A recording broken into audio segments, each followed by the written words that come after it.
It was a world with many labyrinths where adventures await, and where at every step fearless heroes who dared to conquer these expanses awaited many dangers. But at the same time, the reward was too great.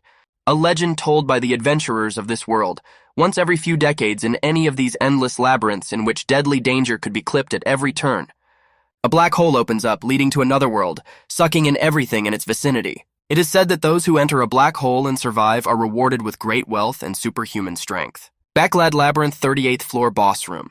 A long corridor led into the emptiness of a dark maze, from which came an inhuman roar. A huge monster, as if sewn from the parts of different beasts, towered over the hero who clutched his sword tightly in his hand. There was no fear or regret in his heart. He only had two choices right now, to die or to defeat this monstrous beast. On the monster's nose, a long, sharp horn towered. Its eyes were black and deep, and there was no life in them for a long time. The size of the monster was truly enormous. Only the bravest did not tremble before the face of this monstrous beast. The man smirked a slight smile. His eyes were calm and his gaze focused. It was obvious that this was the first time I had ever been confronted by this kind of creature. That was fast, as expected from a Lecan. On his shoulder, the man held a huge, weighty hammer. It was Adventurer Bud, a bear cannibal, heir. Lecan stood in front of the corpse of the defeated monster. He looked at the result of his work with a satisfied look. On his broad shoulders lay the black cloak. No, his coordination was excellent right now. If he started, it would be easy from here on. Bud laughed a thunderous laugh. Well, he would do anything for him. But still, is that monster really dead? Doubt could be heard in the man's words. He leaned on his huge hammer and breathed heavily. The battle had been exhausting. It was now necessary to make sure that this beast was no longer a threat. Lecan, shut up for a second, had to check it out. He activated the life detection. It was as if the whole world around him shrank into a single point, and his senses sharpened. His heart began to beat at double speed. He looked around the room, looking for any abnormalities. He even held his breath to concentrate better. The damp walls of the dungeon were silent. Water was dripping somewhere nearby. The air was heavy and soaked with death. After finishing his procedure, Lecan said that there were no abnormalities. He continued to stare at the corpse of the defeated monster, from which a vile odor of rot was already beginning to emanate. The European Unionist was silent, his gaze directed somewhere else. There was doubt in his voice. Was everything really all right? Then what's this? The man pointed his dry finger somewhere to the side. His voice trembled with surprise. The space in front of them began to pulsate, and after a second, a black abyss appeared there, sucking everything in its path. The hole began to widen with each passing second. Its blackness was frightening in its obscurity. The two men stood in front of the unknown anomaly and looked straight into the eyes of their death. A grave coldness came from this black hole. With wonder and wariness, the men looked at what was happening. It was a black hole. Had it happened again? Their eyes widened in surprise and their mouths opened in a mute shriek. They stood in front of the black hole, gathering their thoughts and deciding what they should do next. Lecan said that even with his powers, it was strange. He can't see anything beyond that hole. This was the first time something like this had happened. His voice was confident, but there was still some worry. Bud turned and in a growling voice asked him what he planned to do next. Nobody knows what happens when you go into a black hole. Few people ever come back alive. Without a second's hesitation, the man replied that he was going. Now he was filled with determination and a desire to find out what lay beyond this uncharted black circle. He was an old adventurer, and as he was supposed to be, he wanted to be one of those who would open the veil of mystery. Bud laughed out loud again. Without hesitation, they will go there. They are both adventurers and friends. In all their adventures, they are only the two of them. The men took a determined step forward toward the black, frightening abyss. A second later, they fell into a dark, bottomless pit. The men didn't realize what was happening to them. It was as if they were falling somewhere very deep, their speed increasing with each second. They screamed in surprise. There was no turning back. Consciousness gained, voices became barely audible, and thoughts suddenly vanished, making their heads empty.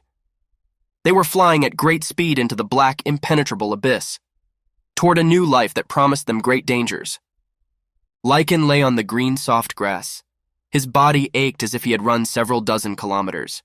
His eyes slowly began to open, and through his open eyelids the bright sunlight began to reach his consciousness. He was lying in some kind of meadow, his nose beginning to pick up acrid, grassy odors. Head-splitting, the man stood up and began to look around. It was a strange place.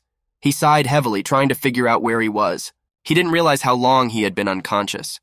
Time had become something abstract to him. Usually he woke up at the slightest noise, but now he seemed to have been lying down for quite some time. He grabbed his head, trying to gather his thoughts into a clump, but they scattered away from him like ants. Rising to his feet, he started calling loudly for his friend. There was no one around. He had to find his friend as soon as possible. Something might have happened to him. But no one responded to his shout. The man seemed to be alone. A man stood in the middle of a large glade. There was not a cloud in the sky, and the sun was shining bright and warm. Everywhere was green, and life was flourishing. Somewhere in the distance, towering age-old trees formed a forest edge. He wondered if the black hole they'd come through was gone. This world and the way they'd used to get here was very strange. He had to be prepared for anything to keep himself alive in case of danger. He had traveled to different places. It was the first time she had seen such strange vegetation. The trees seemed to be made up of individual scraps, and they were incredibly tall. The man used his ability, and in a second the entire space around him went black, radiating. Sounds quieted and attention focused, senses sharpened. It was a detection of life. The man was trying to see if there was any living thing near him, and if it was a danger to him. He began to emit vibrations to detect unfamiliar objects nearby. He had to be alert. The man looked around in all directions. This world seemed very strange and unfamiliar to him. He prepared himself to face the danger, for anything could be waiting for him here in this new world. Life detection should show animals that are green and people that are red, but there were only green dots and they were very faint. It wasn't like anything he'd seen before. Besides, he didn't see any red dots. His ally must have gone somewhere else. We'd have to find him. Maybe he was in trouble. The man looked around worriedly for danger. Maybe his friend had gone to another world. No one guaranteed that everyone would end up in the same place after passing through a black hole. Maybe they were scattered to different worlds. The reception radius increases slightly. Range 1 from here. The man amplified his signal to recognize in this place even the air was different. There was a lot of speculation as to who it might be. Suddenly he became alert. Something had startled him. His eyes widened and his heart began to race. He felt some strange vibration I'm not used to in normal animals or humans. The blue one's life force was not that of a normal animal. The man moved forward, prepared for any outcome. He was used to facing various monsters, but now he had to concentrate, because there was no partner to support him. He had to rely only on his own strength. The life energy this creature exuded was like a magical beast. He didn't know what the creature's intentions were, but he had to be prepared for anything. His mind conjured up vague silhouettes of what might be lurking nearby. The man looked in his inventory, searching for weapons. Soon he pulled a huge sword from its sheath. It was a weapon that had saved him many times in difficult situations. Now the sword's sharp blade could save his life. Amazing, he can use the inventory here? The stuff inside it seemed to be in order. The man examined his weapon carefully, searching it for damage. But everything was fine. The ball still glistened with its sharp blade in the sunlight. Lecan grabbed his sword and thrust it forward, ready to defend himself against the unknown creature. He concentrated on one thing, keeping himself alive. The blade of the sword gave him confidence, and he felt more secure with the weapon. The beast seemed to think it had found easy prey. From afar, heavy footsteps could be heard, unlike anything the protagonist had ever heard before. The monster was quite large, judging by the heavy post. The grass crumpled under the monster's ugly paws as it inexorably approached, sensing its prey. The beast was like a huge pig. It moved straight at the man with great speed. A roar emanated from its vicious mouth, and it was brimming with sharp, rotten fangs. Despite its enormous size, the monster moved quite fast. The man prepared to fight back. He had already spotted it. The monster rushed at the man Razin with a growl, its huge jaws ready to devour him as well. The protagonist was ready for anything. He bounced aside, and the creature did not have time to grab him, only snapped its jaws. Lecan immediately jumped closer, a precise strike right into the huge body of the creature. There was the sound of meat screeching, blood spurting in all directions. The beast roared in pain. The monster roared in pain that pulsed through its entire body, but its fate was already sealed. The blow was fatal, and the creature fell to the ground with a loud thud. The man stood in front of the defeated beast and held his sword with a strange-looking blood dripping from it. Even though he didn't have much strength after moving to another world, he was able to easily defeat this strange beast. There was an unpleasant smell of dead meat emanating from the creature. It seemed to be a scavenger. He had never seen such a magical beast either. The beast was like a huge boar, its body covered in stiff fur. The beast let out a death sigh, and that was the end of its life. Its eyes rolled back and turned white. Even though he had never seen such an animal before, the man could devour it. He clenched his hand into a fist and concentrated magic power into it. Putting his hand forward, the man began to absorb the magical power. An energy pulse like an electric shock went through his case. It was a strange sensation, new to him. He walked over to the monster's corpse and pointed his hand at it and began to gather magical energy. His body was slowly filling up with power, which spread out like a warm stream. The monster began to slowly evaporate, its bones becoming brittle and falling apart like dust. The man's strength was unbelievable, and he swallowed the monster almost whole, taking all of its life force. The monster was completely vaporized, leaving behind only a handful of ashes. The man stood in front of it, staring thoughtfully. His exhausted body began to fill with new vitality. The difference between magical beasts and ordinary beasts is that they have a magic stone in their bodies. The position of the magic stone is symmetrical to the heart of the magic beast. This stone is where all the power of the beast is stored. If he uses magic power absorption, he can steal that magic. It's exactly the same as in his world. The similarities were quite obvious after all. It would help the man adapt more quickly. He looked thoughtfully at his hand. Now that he knew a little more, he would find it a little easier. He looked up at the sky where the bright sun was shining. Hope began to stir inside him. He would be able to do this. Even in this world, he would be able to fight. He didn't know what he could get in this world, but he must test how far he could go with his powers. The man looked up at the clear sky, and hope for a bright future glittered in his eyes. Not all was lost yet. First, he had to find food and water. Lecan stopped in front of a small stream.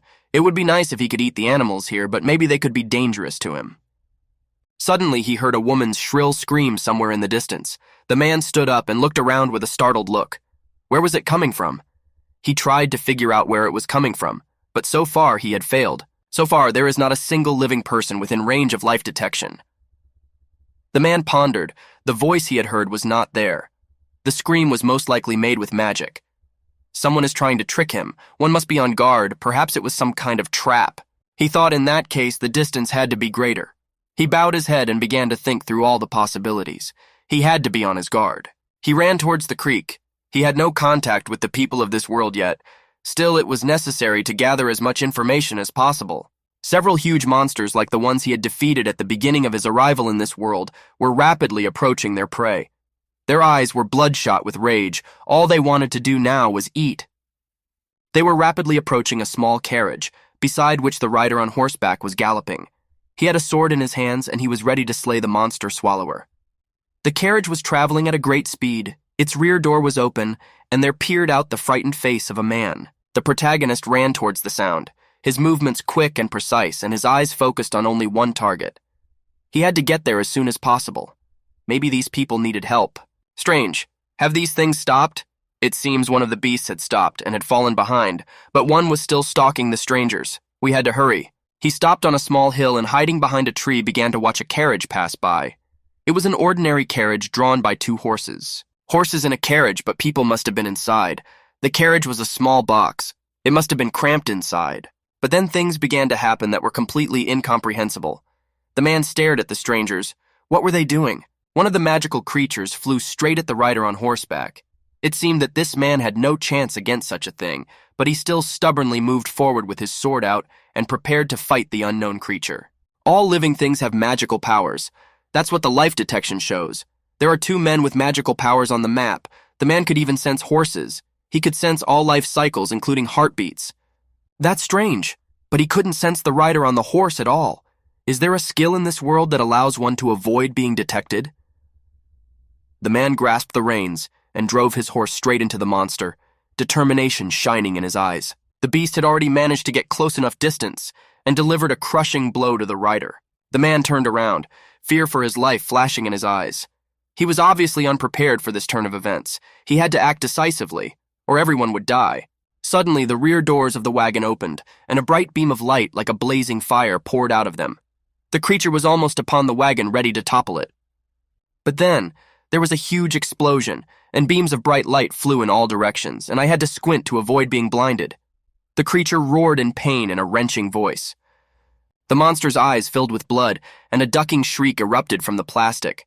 The monster realized that a huge fireball was flying at him, and death was about to overtake him, but it was impossible to react. As soon as the fire touched his rough skin and flared up like a match, from the rear doors of the wagon a pretty woman looked out, holding a wand in her hands. It was probably with this device that she was able to use her magic. The man looked at her from the bushes, not hiding his surprise. "Is that fire magic?" But it was too early to rejoice. The creature had regained its senses and was once again chasing its prey. This monster did not intend to retreat. It seemed that the magic had only angered it, and now it was rushing at the wagon with its stinking breath from its mouth. A look of horror flashed across the girl's face, as if she realized the inevitability of what was about to happen. She realized that now this vile thing would catch up with them, and it would tear them to shreds. The man turned around too, and looked at the approaching danger. There was nothing he could do now, even if he wanted to. The monster's speed was too great, and he screamed in terror, but alas, there was nothing he could do about it. Lecan watched this and made the only decision he could. He had to act now, or these people would die. He didn't know them, but still, some instinct told him to save these people. He jumped out of his hiding place right into the road and blocked the way of the infernal monster that was getting closer to the wagon with every second. There was no fear in his heart. He was willing to chop the thing up now, as he had already dealt with the monster. The beast ignored him and jumped high up, hopefully in the leap to catch his prey. The man ducked down and in one swift movement cut off his ugly leg, which had a hoof on the end of it. The creature winced in pain, but before it could stop itself, it nearly crashed into the wagon, nearly toppling it over. The guards, who were probably supposed to be guarding the wagon with the people, looked at the stranger who had suddenly come to their aid. At this time, the protagonist crouched down on the ground and put his sword forward to prepare for battle. It was not the end. The man cut off the monster's leg with a single swing of his sword, but it would have been dangerous if the warrior had collided with the carriage, given its strength. The creature stood a little ways away and snorted viciously, glaring at its opponent with bloodshot eyes. The beast was apparently angry and was ready to lash out at its prey again. For now, he just cut off his foot by stepping aside. There was nothing in those eyes but instinct to devour everything in his path. The huge boar ran in with renewed vigor and towered over the man. From this angle, its silhouette looked even more horrifying. Blood and stinking saliva were dripping down its throat. Even with his leg cut off, he's still very strong. With his fur and fattened skin, he has a solid defense between his neck and back. If he wants to cut his head off in one blow, his only option is the throat. But the man did not hesitate, and he threw the monster to the ground, swinging his sharp sword in front of its ugly face. The creature, unable to stay on its feet, fell or else shrieked. With a single swing of his sword, he sliced its neck in half. A jet of black-hot blood celebrated. This blow had to be fatal. The monster didn't stand a chance. Letting out its last breath, the creature finally succumbed. Their weaknesses: a strong man would cut down his enemies head-on. The man got to his feet, still looking around for more monsters that might be lurking nearby. The people he had just saved looked at the stranger with astonishment and some horror. No one dared to say a word. All were terribly frightened, and it was unclear whether it was the monster or the man who could defeat him in one blow. Lecan stood over the corpse of the huge boar and wiped away the drops of blood that were left on his generally. The beast was no longer a threat, but merely lay on the ground bleeding its own stinking blood. During this battle, he had used all of his magic power, and now he needed to obtain the magic stone. He bent over the creature's body, trying to absorb its magical energy. All this time, he didn't say a word, and the guards watched him in amazement. He began digging into the corpse, sticking his hand into the viscous, slimy substance. The scent of the corpse was so strong it brought tears to his eyes. After a few seconds, he found what he needed and pulled a small pebble covered in blood from the body. If one has an extremely large amount of magic, even through the vault it will leak out. In the future, having magic stones with you will simply be a necessity. The man he had just saved came up to him and began to speak. Apparently words of gratitude. The protagonist turned to him. But as expected, the language remained unintelligible to him. As expected, they have a completely different language. They are similar to humans, but still there are some differences between them. Noticing the protagonist's gaze fixed on himself, the man looked at him fearfully. Lecan used life detection again, needing to figure out who these creatures were. All this time, the protagonist had a look that would make even the bravest man shake. With his ability, he was able to see the magical stone in the stranger's body. It was as small as a walnut, but still it was a little clearer to him now. He was human after all, but the humans of this world have a frighteningly small amount of magical powers. No wonder why they are so weak. Well, what about the people in the carriage? The protagonist turned to the carriage, which was unharmed. The people in it were apparently still afraid to come out. There was a small old man standing near the carriage, who turned around and looked fearfully at the newly arrived people. He said something in his own incomprehensible language. The doors of the carriage opened, and on the cushion kindly placed by the old man was someone's graceful foot in a neat boot. It appeared that two people were coming out of the carriage. They were women. One of them was wearing a cloak and the other was wearing some sort of ceremonial dress. She was probably very uncomfortable. So it's another girl who has magic. The stranger looked at him with grateful eyes and smiled broadly. She began to say something in her own language, but the words were still incomprehensible to him. She's much younger than he thought. Judging by her manners, she's of high status. This girl seemed to be thanking him, and her companion was giving the girl a stern look. Lecan apologized and said he didn't understand their language. They probably don't understand what he's saying either. Is he right? The man tried to speak in as good-natured a voice as possible. The girl looked at him thoughtfully. She didn't understand him. Her eyes were anxious and interested. Well, it was the first time he was in a place where he couldn't communicate with other people. The man stood and looked silently at the two girls. It was useless to say anything, because they would not understand him anyway. Suddenly, the man got down on one knee and began to bow. He didn't understand them, but at least they should have the same rules of etiquette. The girl covered her mouth with her hand and looked at him in surprise. The men standing next to her raised an eyebrow, as if trying to figure out what was going on. Probably they were a little shocked by the act. The protagonist thought, since this girl showed respect, followed etiquette, and said every courtesy, he should also follow her example. He lowered his head and closed his eyes. This was how one showed respect to the royal court in his former world, but he wasn't sure if they understood his intentions. He thought that etiquette was of no use to an adventurer, but you never know what you'll encounter, and what turns out to be of use to you. The man stood in front of them and looked at them with a studying gaze. The woman turned to the girl and began to say something to her in an incomprehensible language. You could see from their faces that they were surprised by something.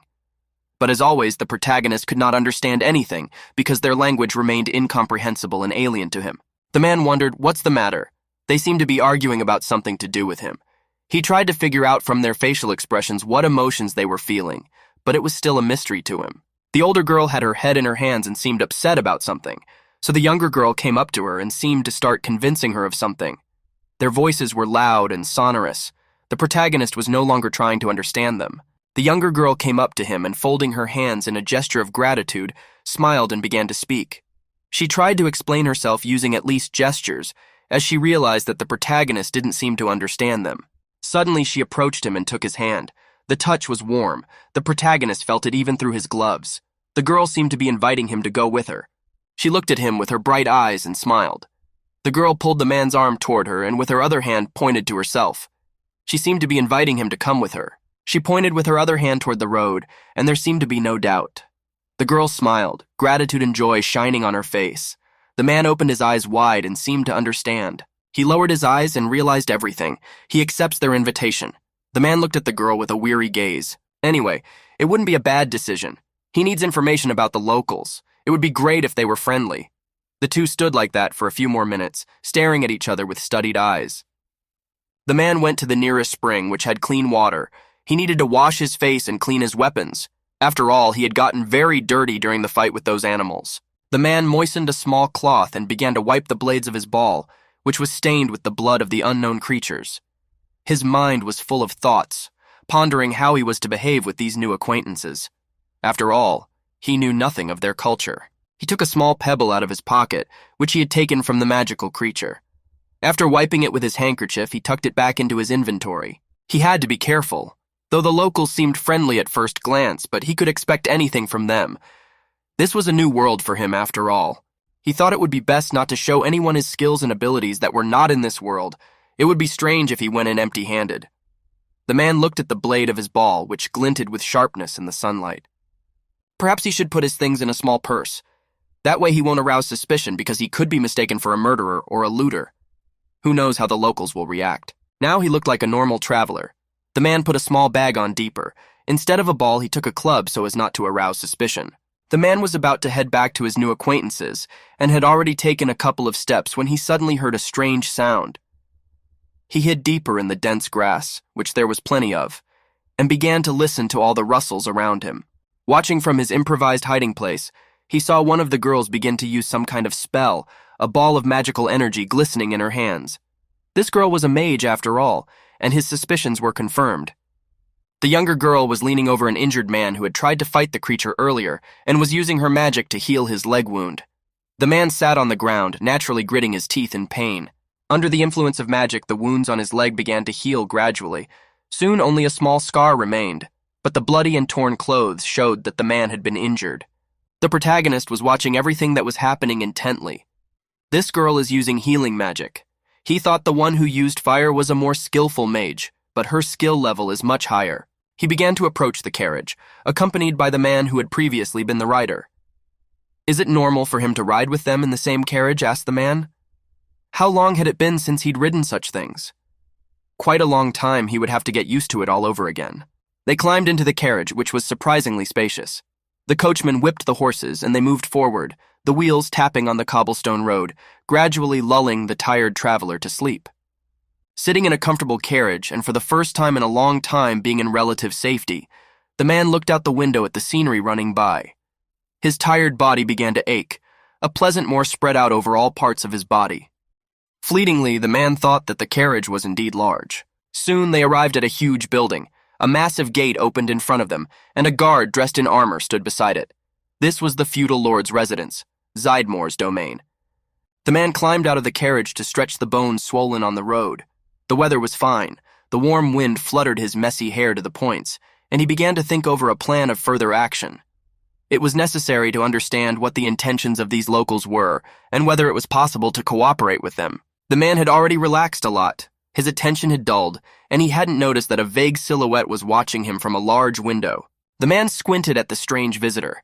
The protagonist was sitting under a tree, not arousing any suspicion.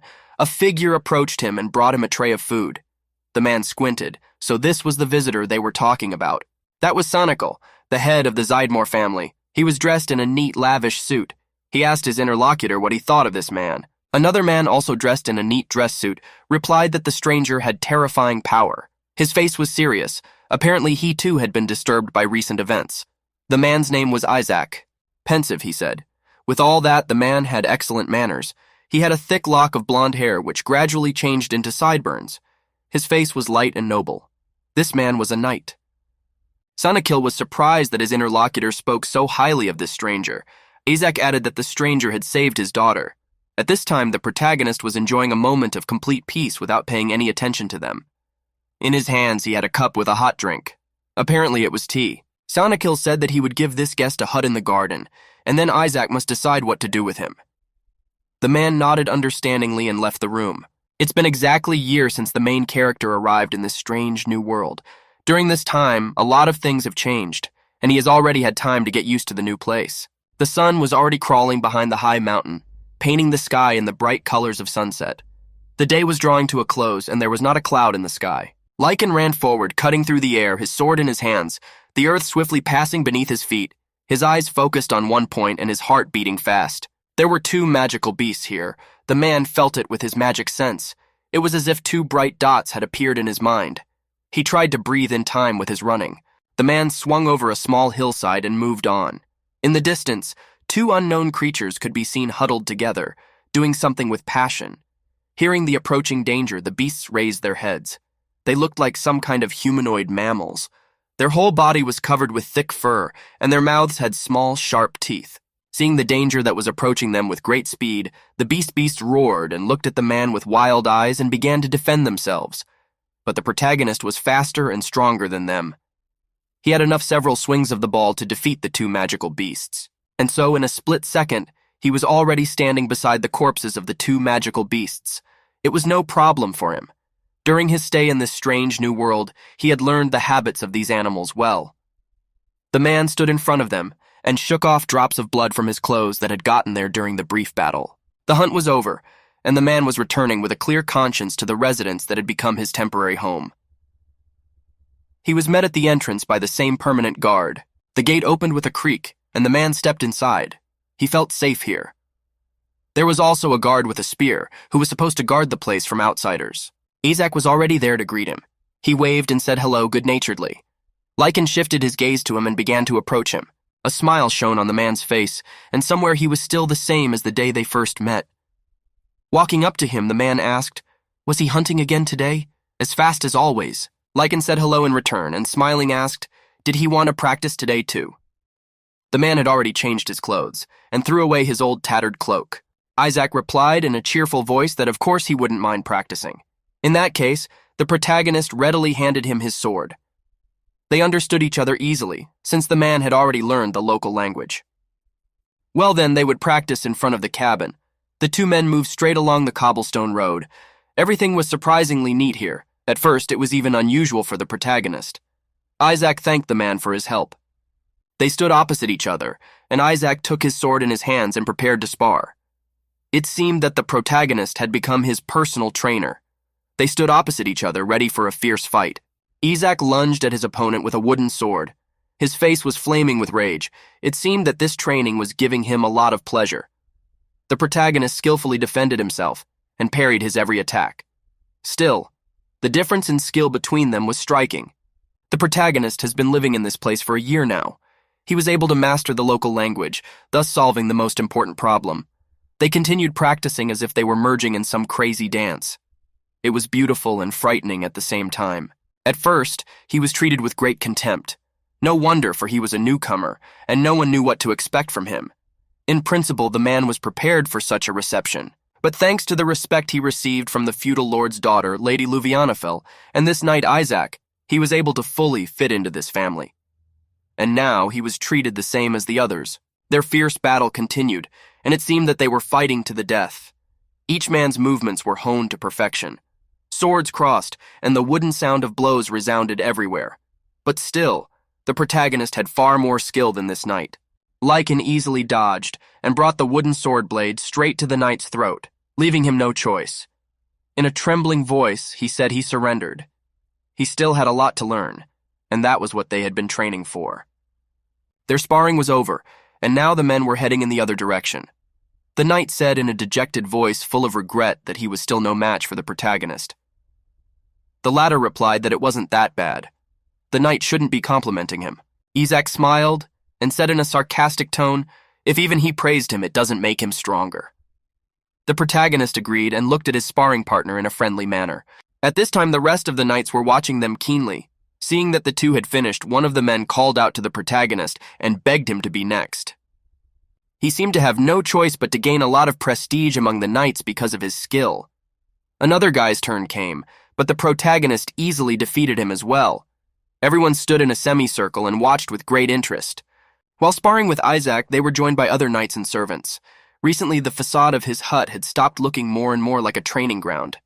It was not surprising because the fighting skills of the main character were amazing, and everyone wanted to test themselves in a fight with him. Lecan quickly overpowered the newcomer and said it was the next one's turn. The guy who had just sparred with him bowed courteously and thanked him in a stammering, shy voice. The protagonist was about to start the next sparring session when he was clicked by someone's female voice. The governess approached him from behind. She came a little closer and said that Lady Luvianafel wished to see him. Please have him come after breakfast today. Several other knights stood beside her, looking at their teacher in anticipation. After a little silence, the woman squinted her eyes and added squeamishly that he might be so kind as to wash himself before coming to an audience. The woman's name was Gria. Apparently the man was a little embarrassed by this, but kept silent. He nodded understandingly and said he would be sure to show up. After training and breakfast, he showered as he should, and dressed in a more respectable manner, was already pacing the spacious corridors of the castle. All the way he groped himself and examined his new clothes. Still, he could not get used to the new fancy clothes. All his past life he had been accustomed to wearing only the clothes in which he hunted, but here he had to wear special clothes for every occasion. The girl smiled her friendly smile and said hello to the protagonist. She was very happy to see him. Next to her stood the same governess, the same woman who seemed to be everywhere at all times. The man bowed and greeted the girl, calling her Luvi. The shortened name sounded even a little sweet. Hearing the man call mistress, the governess frowned and looked at him. Their gazes crossed, and it was as if an electric spark had passed between them. It was evident that the woman was pleased. The young lady told me to call her by her nickname Luvi. It was her own whim. You must never call a young lady madame or madam. In that case, she would be very displeased. The rule is only enforced as long as Gria or the maid Marinka is around, but the man interrupted his thoughts. Luvi approached him, calling him her wolf, and told him she had a small request. She said she wanted to go to the cliff, so she asked him to protect her. The man nodded his head and said he was listening. If Isaac summoned him, he would go with his mistress. The man obediently closed his eyes and nodded back. The lady said in a ringing voice that she had received permission from her father and was just about to tell the head knight. Besides, the girl hesitated, as if trying to find the right words. She said after a moment's hesitation that she wanted the man to wear his normal clothes, not this livery, and that in this, their thoughts were in agreement. The man nodded understandingly and looked into the girl's bright eyes. He headed to his room to change for the hike. His current attire was quite different from his morning outfit. The room where the man lived was rather modestly decorated: a bed, a table, a chair, and a few barrels, woven from the thread of rock spiders. Though not particularly handsome, it has magnificent magical protection. The pants are also made of rare materials by an outstanding craftsman. This garment constantly accompanied the man on his difficult journey and every time helped him out. And this black massive cloak is made from the hide of a bear king. It also has excellent magical protection. The gemstone sewn onto the collar has an additional self-healing effect. As he thought, he didn't feel strange in his familiar outfit. On the man's shoulders were familiar clothes that did not constrict his movement, and to which he was completely accustomed. Still, the clothes of this world were much worse in comparison to his outfit. The man was pulled out of his thoughts by a man's shout from behind the door. He turned around. Someone was knocking insistently on the door. Most likely the protagonist had already guessed who it was. A knight he already knew stood on the doorstep. He was dressed in full battle gear and said that the protagonist had a job to do. He must guard the young lady's carriage. They would move out immediately. Lecan nodded his head quickly, as a sign that he understood. Taking up his massive sword, he took a few wide steps towards the exit of his hideout. It was not going to be an easy job, but for him, a man of experience, it was no problem at all. As he left his hovel, he caught the knight's gaze, as if he wanted to say something to him but did not dare. Still, when the protagonist went out and closed the door behind him, the man was indignant about his appearance. But he immediately reprimanded himself and said that it didn't matter, though such are problematic for a young lady. The man pondered, of course, any way you look at it, he didn't look like a noble guard. Besides, he wasn't used to all these rules of etiquette, as it was only an excess in his life. He came to a carriage with 3 horses in it, and a horseman on horseback standing beside it. The man prepared himself. The job was not difficult, but still, anything could happen. His job at the residence is to keep the head of the family and the young lady as when they go out somewhere. Although they only go to the forest and the outskirts, they go to the city. In other words, he was one of the court guards. The man raised his gaze to the sky. Birds were fluttering there. He fell silent. It's a great opportunity, but still, he's been here too long. This family's home is not uncomfortable, rather the opposite. Returning home, they quietly took in a strange stranger like him. They treated him here just fine, as if he were a member of their own family. However, there was a catch. He didn't come to this world for a peaceful way of life, to see things he'd never seen before, to fight powerful enemies he'd never fought before. He wants to find wealth and power. That's what drives him. It seems that there are labyrinths in this world too. It is said that besides magic stones, magic beasts also have rare treasures. Of course, he wants to try to explore these labyrinths. The man thought about his comrade. If he were here, he remembered the times when they had fought magical beasts together and mined the treasure. Suddenly he felt something. His ability picked up something incomprehensible. A blob of magical energy that was rapidly approaching them. A magical beast, and a big one at that. It's coming. The man had to deal with it. He headed straight into the thicket of the forest they had planned to ride into together. The rider looked at him askance but did not stop. He seemed to realize that if this man was going somewhere, there was a need. The protagonist began to sniff as if to catch the slightest vibrations and changes in the animal's behavior. It was necessary to determine exactly where it was and how much strength it would take to kill it. The man snapped out of his seat and ran straight ahead. The guard also readied his weapon to protect the young mistress. The man did not pay attention to anyone like a beast stalking its prey. Black shadows skittered forward. He ran through the dense thickets, trees whizzing past him, his attention focused only on the approaching source of magical energy. His gait was firm and decisive, and his actions were as if they were automatic. His body had gained incredible strength from years of training and fighting monsters. The beast was already close, the man could feel it with his ability. He readied his sword, the blade gleaming in the sun, revealing a deadly beauty. Suddenly he caught a faint vibration in the air. Men stopped and prepared for battle. He already knew roughly what kind of creature he would be facing. Along the large tree trunk, an unknown creature was already descending towards him. It looked like a monkey and a spider together. It had 6 legs and a long, ugly body. Its muzzle was completely covered with fur, as was the entire body of the monster. Indeed, it was just as the man had envisioned. It was a spider monkey, quite large. It would take a lot of strength to deal with it. The beast had already swung its huge paw to strike. The creature jumped down from the tree with a rumble, roaring with a comfortable bass.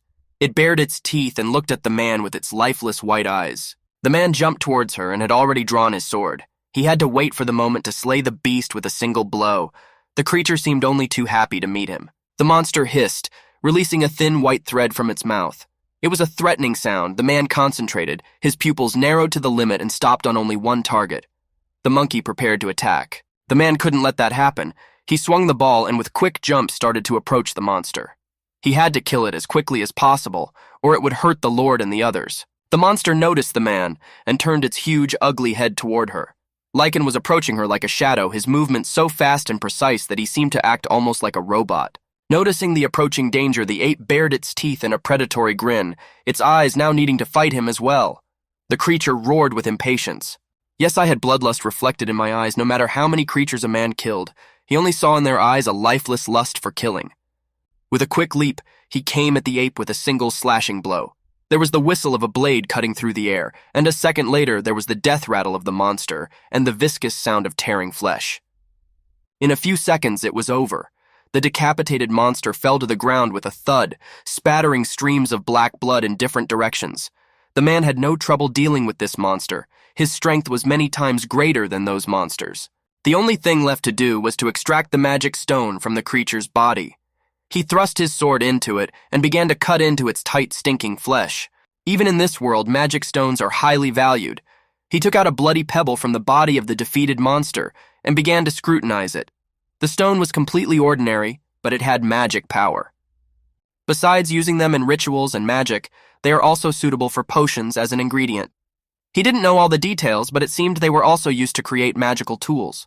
In short, the stones were quite common and valuable consumables. Soon he returned to Da's carriage. There already waiting for him was the knight sitting at last. He called out to the man and asked how it went. The man silently came a little closer. He dropped the magic stone in the guard's hand, looked at the man out of indifference. The guard deftly caught the stone with his hand, and a satisfied smile stretched across his face. He looked at his comrade with a smile and they moved on their way. Their path took them through the forest, the carriage moving slowly enough for Lecan to keep up. The man walked a little behind, surveying the surroundings for danger. We were quiet so far. Soon they arrived at the place. The guard told those sitting in the carriage that they were already there. A cheerful exclamation was heard from the window and Madame that she was going out. The girl jumped out of the carriage and immediately ran into the forest. The guard wanted to call out to her, saying that it was dangerous here, but she didn't seem to listen to him. Now she was fascinated by the terrain. She didn't seem to come out here very often. A wide smile stretched across her face and her eyes sparkled with joy. Just as she had thought, the view here was truly superb. The two men and her maid stood a little further away, keeping their guard up. Right now, their main concern was keeping this little girl alive. Soon they came to a small hillside, which offered a stunning view of the land. The landscape was quite strange, with small mountains and hollows everywhere. The girl inhaled a full breath and admired the scene before her eyes. For her, going into the forest was almost her only entertainment, as she spent all her free time in the residence. Her companion stood beside her, gazing thoughtfully into the distance. The young mistress was in a much better mood than usual, but for a split second it seemed to him that sadness flashed across her face. She sat in her room and waited patiently while her assistant braided her hair. The girl had to look flawless all the time, as she had noble blood in her. She had to match it. The maid asked the young mistress, "Does she like this hairstyle?" The girl replied briefly that she did and thanked her maid, but there seemed to be sadness in her voice. Then the woman put a dainty necklace around the young lady's neck, which only emphasized her beauty. This jewelry had a small stone on it, and the chain was of pure gold. No longer were the dark clouds enveloped, but in the center gleamed the bright white disk of the moon. Night was already prevailing outside. Despite this, the room was buzzing with activity. The tables were set and the dishes were delicious. Behind the table, the heads of the families were seated in two huge armchairs. A man's booming voice was heard. He called everyone to attention. As they knew, today was his daughter's 14th birthday, and she had become an adult. Tonight, they're celebrating it, so let everyone support us this evening. The daughter was sitting next to her father, but at the same time, her face was not happy about the celebration. Her eyes were filled with sadness. There were enthusiastic cheers and shouts of "Hurrah!" Glasses with drinks flew into the air. Everyone was happy and celebrating. Everyone was in high spirits, and now was the time to celebrate. There was noise everywhere. People were celebrating, eating, and drinking. Everyone was having fun and having a good time. Such celebrations were rare, so everyone tried to make the most of them. Lecan was standing by the reins or near the table. A servant came up to him and asked if he would cut food for him. The man politely replied that it would be fine. The protagonist was dressed in elegant clothes, befitting a solemn occasion. The man looked at the fatty piece of meat that was lying on the plate, dripping with its juice. A lot of saliva immediately formed in his mouth. He was hungry and ready to eat whatever was served. The servant man bowed courteously and brought him a huge fried chicken on a plate. The man looked at it with an appetizing lick. He took a napkin and carefully, so as not to violate the rules of propriety, tore off a large chicken leg and began to chew it with gusto. It was delicious. Cooking something like this with lots of spices gives just the perfect balance. The food offered to him, the man hesitated. However, he thought that Mrs. was just a stuffy child, but it seems that in this world 14-year-olds are treated as full-fledged adults. His gaze turned to the lady who was sitting next to her father in the large upholstered armchairs. The servants were busy bringing them food and drink. The girl looked as if she was worried about something. Despite the festive atmosphere, her face looked sad. In other worlds, marriage at the age of is legal. The man didn't notice that he had already eaten a whole chicken. Suddenly, Isaac came up to him. Isaac came up to him suddenly and said that he was eating too much. The protagonist looked at him in surprise. "Isn't it? This chicken is really good, isn't it?" The knight offered him a drink of wine, pulling out a bottle of booze from somewhere. His voice was cheerful. It was obvious that he had already had a drink.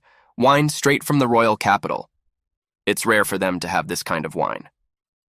The protagonist agreed. He would drink with him. Suddenly, the man's face became serious and his voice became half a tone quieter. He asked the protagonist if he could talk to him alone. Lecan agreed, but wanted to object to something, but the knight didn't let him finish and hugged him in a somehow friendly way. Soon they found themselves in a large hall. The man asked him to apologize, but could he stay away from the library for a while? The protagonist wondered what he was talking about. Would something terrible happen if he was there? The man shook his head. There was no one in this house who didn't trust him, but he busied himself and tried to find the right words. After all, the man said that starting tomorrow, messengers from other families would come to congratulate the young madam. None of the noble families would understand such a thing. The man tried to speak as softly as possible, to avoid unpleasantness and to smooth the edges. And there may be some uncomprehending people around the lady. They might pick on unnecessary things. Lecan nodded understandingly and drank from his glass. The daughter of nobles is burdened with the role of guardian of the bloodline. Everyone wants to appear to be a good candidate. Isaac took a couple of sips of wine too, apparently annoyed by the whole thing. Lecan nodded understandingly again. He understood everything, his appearance, and the fact that a stranger was in the manor. The knight apologized again and averted his eyes shyly. A huge cliff rose straight up to the sky, where white fluffy clouds floated and passing birds soared. From the very top of this cliff, a waterfall burst down, dropping tons of pure crystal water onto the ground. Lecan was on full alert. He stood in the middle of the tall grass and looked somewhere in the distance. His gaze was as serious and focused as ever. It took some thought now. He could leave on his journey without any restrictions. He stood in front of the entrance to the forest thicket, his gaze staring into the distance. He's currently hunting prey near the mansion. If he goes deeper into the mountains, he might encounter a strong magical beast. In all this time, he had grown tired of bloody fights. All the monsters he had encountered were very weak. It had only been 3 days since he had started heading deeper into the forest. He was lucky to have been able to meet him so quickly. The man grabbed his reverie, and in one sharp motion pulled it from its sheath ready to attack. The distance was too great to use life detection. I had to hide behind the slope, and then come a little closer to attack. The monster's huge elephant-like paw thundered to the ground, and flames seemed to burst out from beneath its paw. The beast opened its huge maw and approached the corpse of the slain magical beast. After a few seconds, its teeth sank into the dead flesh, and there was a wet sound of tearing flesh. This monster was really huge. It looked like a big porcupine. Its back was covered with thick, sharp needles. It had 6 paws, and it had eyes on its head. It was the first time a man had ever seen such a magical beast, meters tall and meters wide. It also had an incredibly strong body, and it had 3 eyes, which was also strange. It had 6 legs, but they are quite short compared to its body, so this creature should not be able to move quickly. Now he must think of what he must do. The man lurked even more quietly so the beast couldn't see him. So far, he didn't know its weakness or how to fight it in principle. It was very dangerous to fight this huge thing under these conditions. The man wondered if he should attack this animal before it realized anything. The man gripped the hilt, which was already an extension of his hand. The man stood on the dais and looked down at the beast from above. As long as the creature was preoccupied in advance with its prey, it paid no attention to him. After a little thought, he made what was probably the only decision he could make. It's not going to work. It would be foolish to challenge such a monster without knowing its weaknesses.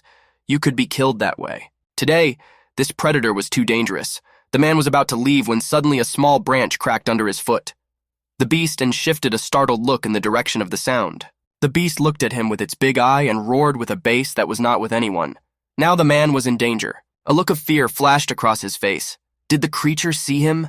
His heart skipped a beat. He wanted to hide quietly, but he couldn't. I'd probably have to fight now. He activated the wind to get away quickly. Otherwise, the creature would attack him now. And since he didn't know how to counter it, it could be deadly. The beast became even more alert and raised its huge, deadly spikes upward. With a growl, the beast fired thousands of needles into the air. The man barely had time to jump aside before there were several hundred sharp spikes where he had just stood. If he hadn't, he would have been stabbed through and through. It was truly terrifying power. A piece of land was ripped out where he had just stood. Waves were flying in all directions. The man several times used a gust of wind to get away from the needles that were chasing him. They were falling down from above like rain. It cost him great effort not to be hit by these deadly ones. A gust of wind was not suitable for flight. There was no choice. He had to get away somehow. If he spent all his mana, it would no longer be able to keep its distance, and the creature would finally catch up to him. Suddenly, the man noticed that the creature had stopped attacking. For a second, he thought the monster had surrendered and he was safe. The monster roared again and arched its back, exposing more deadly spikes. And then a terrible realization came to the man. No, this was a preparation for an attack. He lightning quickly activated a gust of wind to get as far away from the line of attack as possible. A deafening roar erupted from the creature's throat, mixed with an airwave that the man barely managed to dodge, but still it hit him a little. He braked a few meters away from the monster I was looking at with all three of my eyes. The man was shocked at how strong this creature was. He definitely wouldn't be able to overpower it alone. He realized that it was the icy air that was freezing to death everything it touched. He realized it was ice-cold air that was freezing to death everything it touched. If he gets hit with his current equipment, he will inevitably die. Though if hit by a slow opponent, it's still a chance to dodge. But if he went deeper into the forest where the monster's attacks wouldn't get through, he could get rid of it. He pushed himself off the nearest branch and began to run away in the opposite direction at a high speed to get out of the monster's sight as quickly as possible. The man hid behind the nearest trunk of a century-old tree. He had already run about meters. Now he should be able to get out of here without any problems. But suddenly something changed. The danger wasn't over yet, and out of nowhere came the roar of an animal. The monster was still chasing the protagonist. The monster's huge body, tremendous speed, was moving straight at the man. Strangely, the monster was not at all embarrassed by the man running into the forest. It also pursued him. With a rumbling roar, she ran through the thick of the forest paths, breaking trees and scattering scraps of earth in different directions. The monster ran through the thick forest, breaking trees and scattering pieces of earth in different directions. Lecan bounced to the side again and rushed to run away. The monster's spikes were about to catch up with him, but the man was still a little faster, which was perhaps out of ply him with life. It wasn't over yet. The monster was determined that he would catch his prey. The man was getting nowhere. The monster kept up. With fewer and fewer options left, he had to act now, or the monster would catch up with him and tear him to shreds. The man ran up to the cliff, hoping to get away from the monster by jumping on it. He took advantage of the windbreak and flew many meters up, running up onto an earthen ledge and trying to get a grip. He remained in relative safety for a while. The monster was down below and watched with a snarl at the prey that had just escaped him. He walked around trying to find the ragged trail.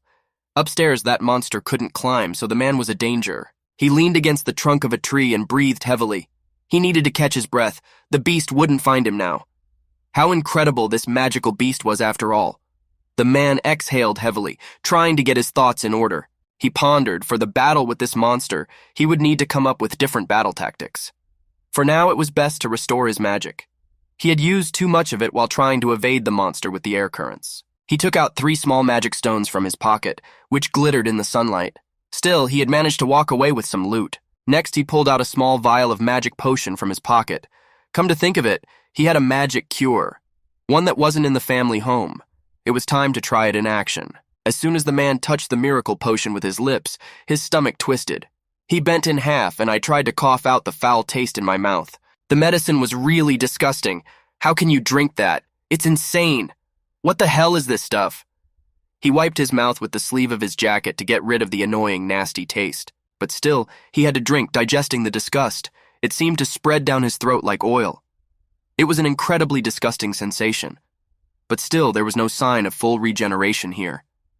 Was the effect too slow? This was very strange. If he didn't recover from this unpleasant experience, it was all for nothing. Maybe he should try a potion from his old world. He was more used to it after all, and the odds of it working were much higher. He pulled out the small vial from his pocket again. The man thought it was just as he thought. The effect of this potion was too weak. The regeneration was palpable, but it wasn't enough to restore all his strength. The tincture from his world was not restoring his Manu now either. He had to find a replacement for it. The potions from the past world didn't work in this world or were too weak. If he encountered a magical creature again, it was likely that he wouldn't be able to return home unharmed. He had to be as careful as possible not to attract attention. The sun was already setting behind the horizon, and the sky was painted in the bright red and yellow colors of sunset. In the distance, there were mountains, behind which the bright sun disk was hiding. The man had managed to evade the monster, and now he was heading towards his temporary shelter, weakened. Soon, he approached the very gate that led to the family's residence. But something was not right. The man noticed something strange near the house. Next to the entrance was someone's carriage. It was not the family's carriage. It had a completely different look. Besides, there were no horses in it. Probably they had been released to be fed. The man wondered if it was the aristocrat's carriage. They must have had visitors. They seemed to have arrived when he wasn't home. If a guest came from far away, its staying overnight is quite normal. The man began to look with interest at the carriage on which the stranger had arrived.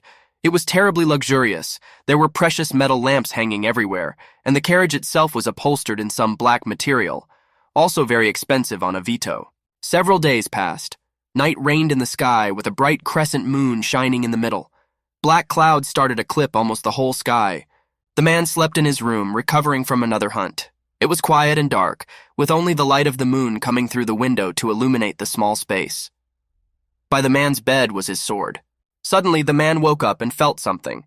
It was a strange feeling. He immediately prepared to fight back. His internal organs seemed to clench, and he began to look around the room with a quick glance, searching for his foes.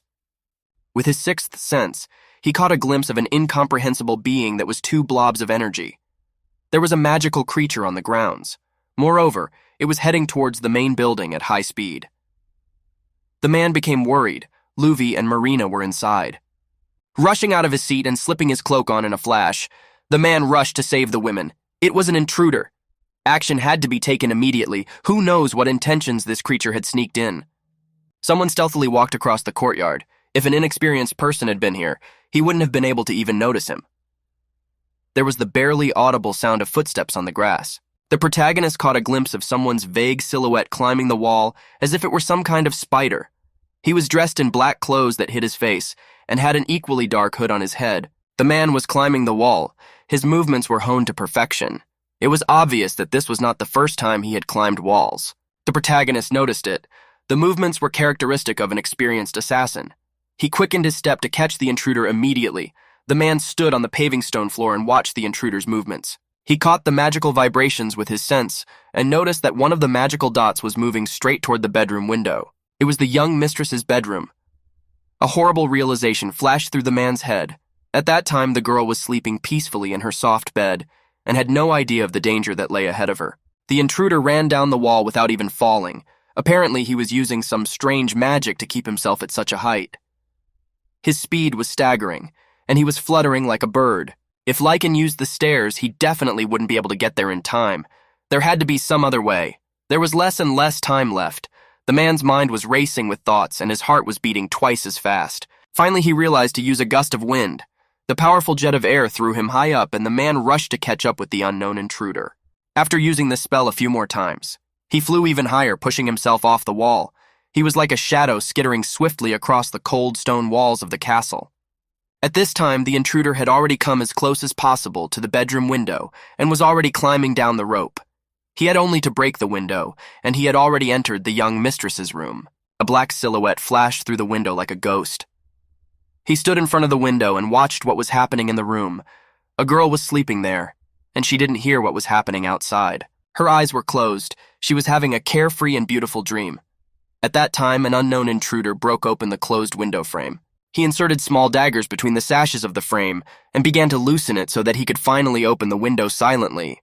But suddenly from where they appeared black shadow as if out of nowhere it pounced on the uninvited guest. There wasn't even time to react, it seems the protagonist made it in time. The man flew down on the uninvited guest with the sharp blades of his sword in front of him. The uninvited guest tried to defend himself, but it was in vain. The man was like a hawk finding its prey. The protagonist gritted his teeth and glared at the stranger with his murderous gaze. He flew down like a stone, and now he was ready to slay his enemy. Yes, uninvited guest, before he could even do anything, the man stoned him and they both flew down. The two of them were like shadows that fought silently in the darkness of the night. For a moment, the face of an intruder appeared, wearing a mask, most likely a girl judging by her eyes. Her frightened look said that she didn't expect to meet any resistance. Having met such a powerful blow with her whole body, she flew down. A few seconds later, she crashed into the nearest bushes. The young lady's life had been saved. Lecan peeked out the window to make sure Mistress was okay. Indeed, everything was fine. Mistress was still asleep in her warm bed. Luvi curled up in her bed and began to whisper something in her sleep. The sight was peaceful. The man couldn't let the sleep, much less the lives of this young girl, be interrupted. The next morning, the protagonist met with the head of the family, with Isaac already standing next to him. They were talking about something near the entrance of the manor.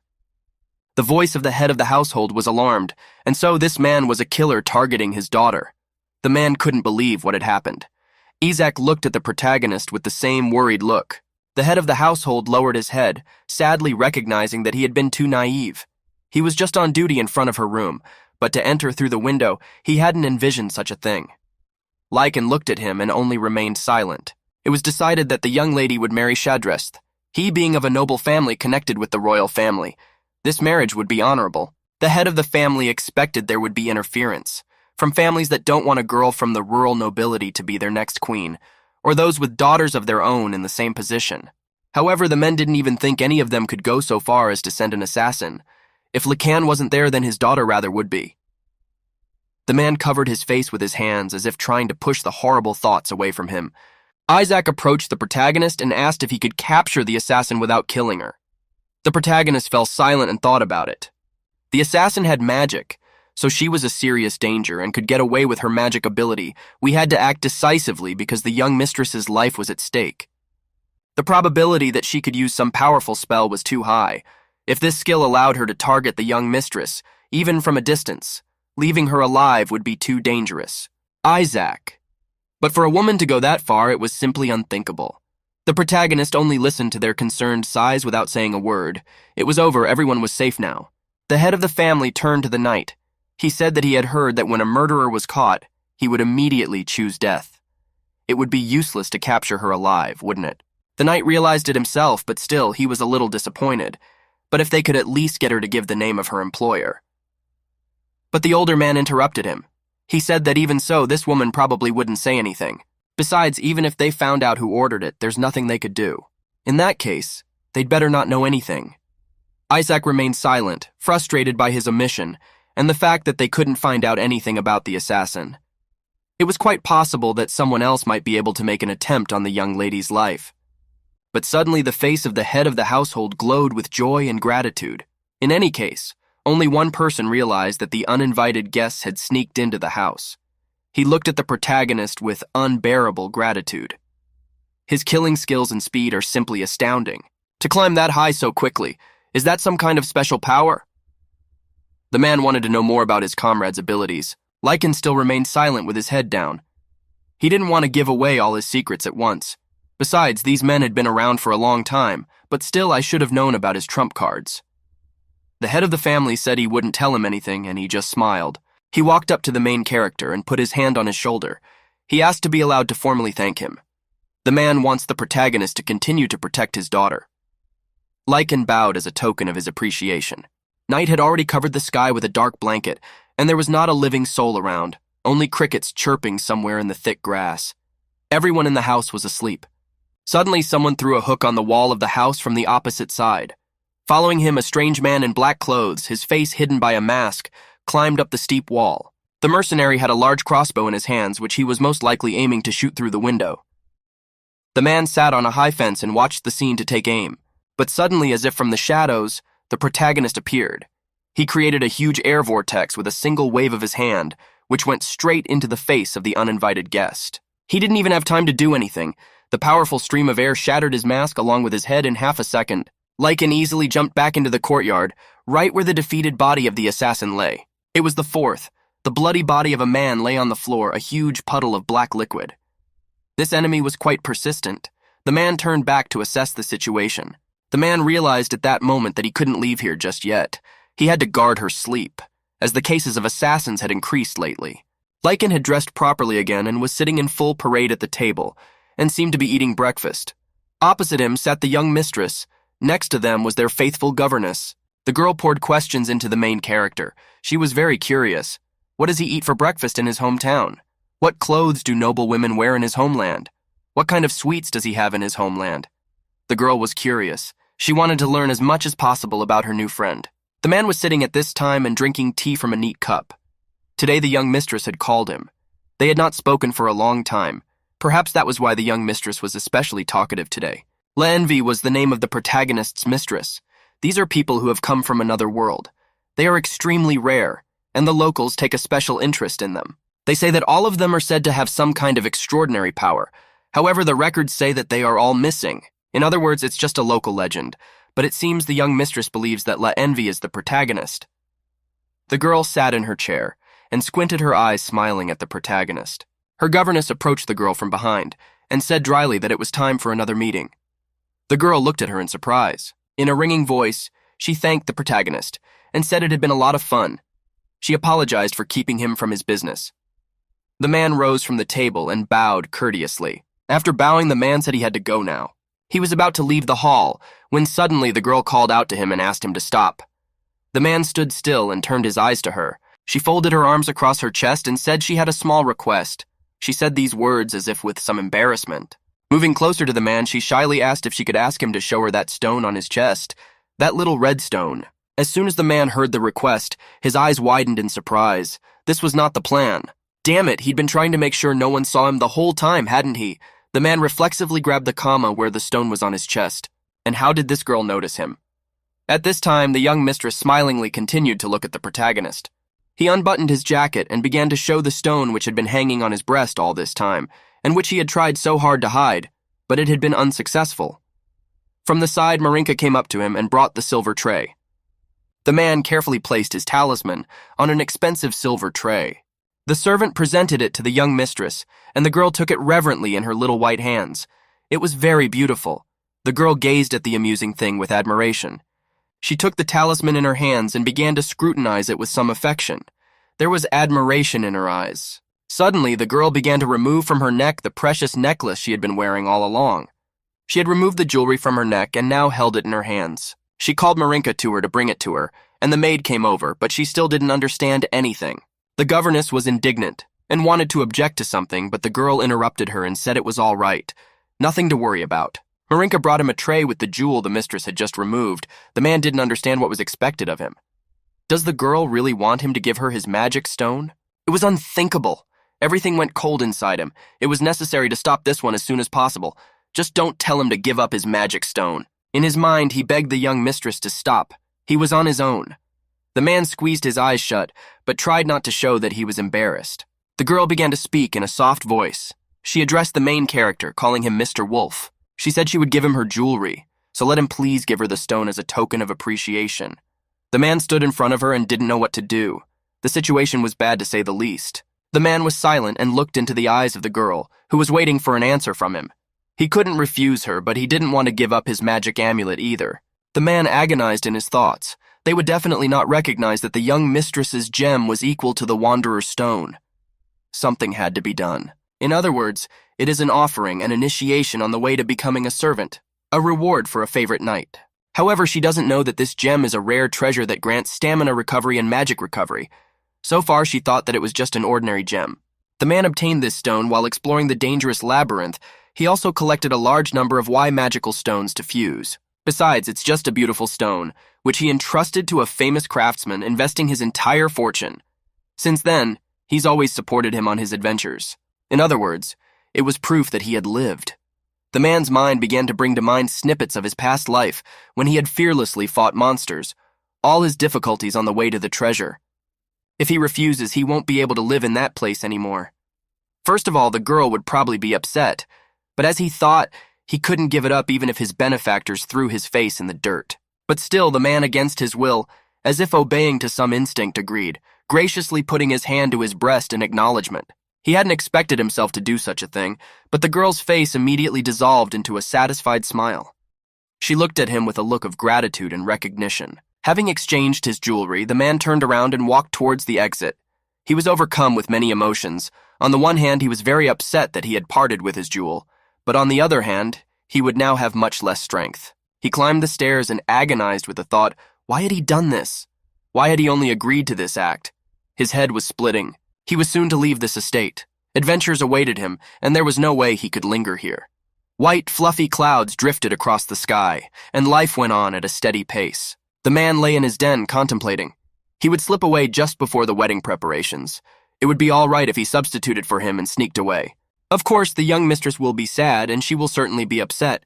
But in time, she would probably forget all about the wandering wolf. The man got dressed and went about his business. After this meeting, the lady busied herself with preparations for the wedding. She dressed up, choosing the most beautiful dress. Her servants were at her side, tidying up the girl for the festivities. In order to help the young lady, someone was always there for her day and night. The number of people on night watch has also increased. Soon the girl was completely ready. She was wearing an elegant dress, and on her head was a magnificent hat. The girl was simply irresistible in this form. A young lady went to her relatives in another town to perform the solemnization of her marriage. She got into her carriage. The coachman whipped the horses. I did not move forward, gaining speed. A man was sitting under a sprawling tree and thinking about something of his own. The weather was beautiful, the sun was shining brightly, and there was a light breeze on his body. It was as if nothing around him existed.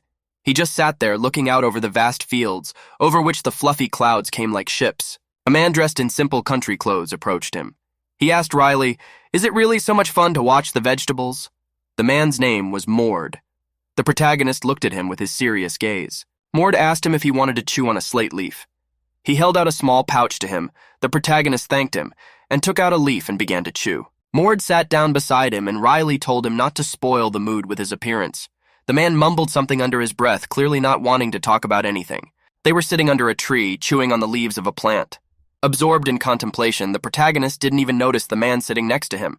He was in some kind of trance. Perhaps the leaves had an effect. Suddenly, his interlocutor began to speak. "By the way, the knights haven't been practicing at all lately." There was some reproach in the man's voice. The protagonist replied in a colorless voice that he had no motivation. He tried to show with his whole appearance that he was not in the mood for a long dialogue. Mord noticed that he lacked not motivation, but strength. The man was smiling a wide smile. It was obvious he was in high spirits. He said that Isaac also became exhausted, and that's the case with almost everyone. It's a common phenomenon. The young lady is getting married to think the night will be all alone. For a moment, there was an awkward silence between them. The man didn't want to keep the conversation going, but he didn't want to be impolite. She gave him, the man who was alone in this other world, a place where he could belong. The image of the young lady who was looking at him with a smile came into his mind. The only person who treated him with warmth. The man wanted to repay at least this kindness and leave the manor soon. Despite his words, what could he do? Right now, the man was in a very difficult position. He looked thoughtfully at his hand and sank even more deeply into his thoughts. Suddenly, a hunch pierced his head. That's it, a magical beast, that's the way out. The local knights will not be able to deal with such an opponent. They don't have enough skill, and they aren't good enough at magic to face such monsters. Lecan only knows how to fight. In that case, he would repay her kindness with a fight. He appeared to his feet and all the while, without saying a word, looked off into the distance. His interlocutor raised a surprised look at him. Soon he came to the local armory. Many types of weapons lay before him. There were swords, short knives, even gloves with retractable claws. There are no weapons like me here that are meant for large animals. Bombs should only be used as a last resort. Well, he had tested his opponent's abilities, and the rest could be found out later. He threw on his dark cloak and slipped out into the street like a shadow. The forest thicket was awakened by the loud sound of the monster's roar. It was so loud that a small flock of birds flew away from their seats and flew away from the danger. Lecan ran with all his legs from the danger looming over him. Huge beasts curled up in a ball rolled after him in an attempt to crush him. The man took advantage of a gust of wind by pointing his arm to the side. He bounced off the stone rock. Good! If he baited it and it came back at the last moment, the beast couldn't suddenly change direction. The monster stopped and released its spikes. It looked around, searching for its missing victim. His eyes were frantically searching for the man, but he couldn't see him because he could only lift his head a limited distance. Taking advantage of this moment, the hunter rushed at him from top to bottom, displaying his sword to chop off his head in one clear blow. Well, in a few more moments, the beast would be defeated. The man grinned his teeth like a predator who had found his long-awaited prey, cutting through the wind and flying straight at the monster's neck. But just his sword touched the monster's neck, it immediately bounced off and surrendered with a metallic sound. The man flew off to the side as if he had just slammed into a concrete wall. The recoil was incredibly strong. He didn't realize what it was, what incredible strength and flexibility this beast had. It didn't even penetrate down to the bone. The beast felt the blow and turned its fiery maw on him. Now the man had to run away immediately. The monster had spotted him and was already preparing to attack. This was very bad now. Things were getting fast. It was like time had slowed down. The beast opened its maw, spewing a torrent of cold wind from it. The man used his spell to evade death. The man turned around and saw the monster's monstrous eye staring at him with unspeakable bloodlust. Half a second later, thousands of sharp, deadly spikes soared through the air and moved towards the man. He reached for his ball but did not find it in place. The needles were already flying at him with great speed. One of them stabbed him painfully on the leg. Now he could not continue the battle. He had to retreat to save his life. Once again, he was unable to defeat this monster and had to flee. He used several times of wind to accelerate as much as possible so that the monster couldn't catch up with him. Cutting through the air, the man flew like an arrow to escape death. The beast roared. Roaring through the neighborhood, she looked after the fleeing prey. Today, the man had also failed. Soon he returned to the manor. Night had fallen by this time, and the windows of the house were beginning to light up slowly. The man creaked open the door to his hovel and fell in like a sack of potatoes. His strength was almost gone. The battle had been truly exhausting. For the umpteenth time, he had failed to defeat the monster, only to use up most of his strength. As soon as he reached the bed, he fell onto it, a pleasant ache and fatigue spreading through his body. A second more, and the man would have passed out from helplessness. The battle was really dangerous. He was breathing heavily and trying to get his thoughts in order. Who would have thought that he was even using a combination of breath and spikes? This is some new combination skill that needed to adapt a different battle tactic. The man's clothes were torn on his side and a large wound could be seen underneath. Since he had a first-class magic potion, he survived, but otherwise he would have definitely died there. This problem also gives him a headache. He would make his own middle-grade magic potions. He is not versed in the local plants, and does not know the local recipes. That was a big problem. Can on the bed, the man had already retreated a bit from the battle, and was immersed in his own thoughts. In any case, he would have to find a healer and find out the recipe. Memories of that awful medicine plagued his head. He couldn't expect much from this mixture. Well, on the bright side, he did realize the limits of the magic beast's power. It's dangerous, but there is still a way to defeat it. However, the problem remained the same. The man didn't know where to attack the animal to slay it. It had incredibly tough skin and bones. It was also very defensive on all fronts. Of course, the area of the neck in front of the spikes was open to hit, very hard to reach. Come to think of it, it was the eyes that were worth aiming for. He probably wouldn't be able to hit them a second time. If you hit close to the throat, the weapon can pierce through, but that's pretty dangerous. The throat is the closest thing to a mouth. Bud was better suited to fight such a foe, but he wasn't around right now. Soon he'll fight him again, and so on goes the method, and they'd better face each other soon. The longer he endures here, the harder it will be to defeat the beast. The next day the sun would set, the mountainous landscape spread out in front of the protagonist's face, showing all its power. There was a penetrating wind all around, but the man was well dressed, and the wind did not pass through his tight clothes. The man walked through the forest, trying not to make a single rustle. He had to find the monster as soon as possible and try to kill it this time.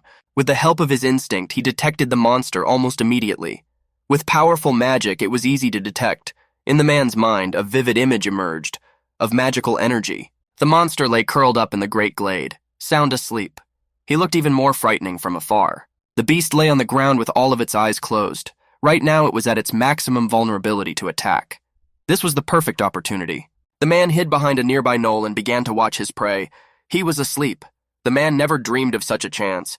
It was a chance not to be missed. Lecan took hold of his amulets given to him by the girl. Otherwise, he scrutinized the small jewel.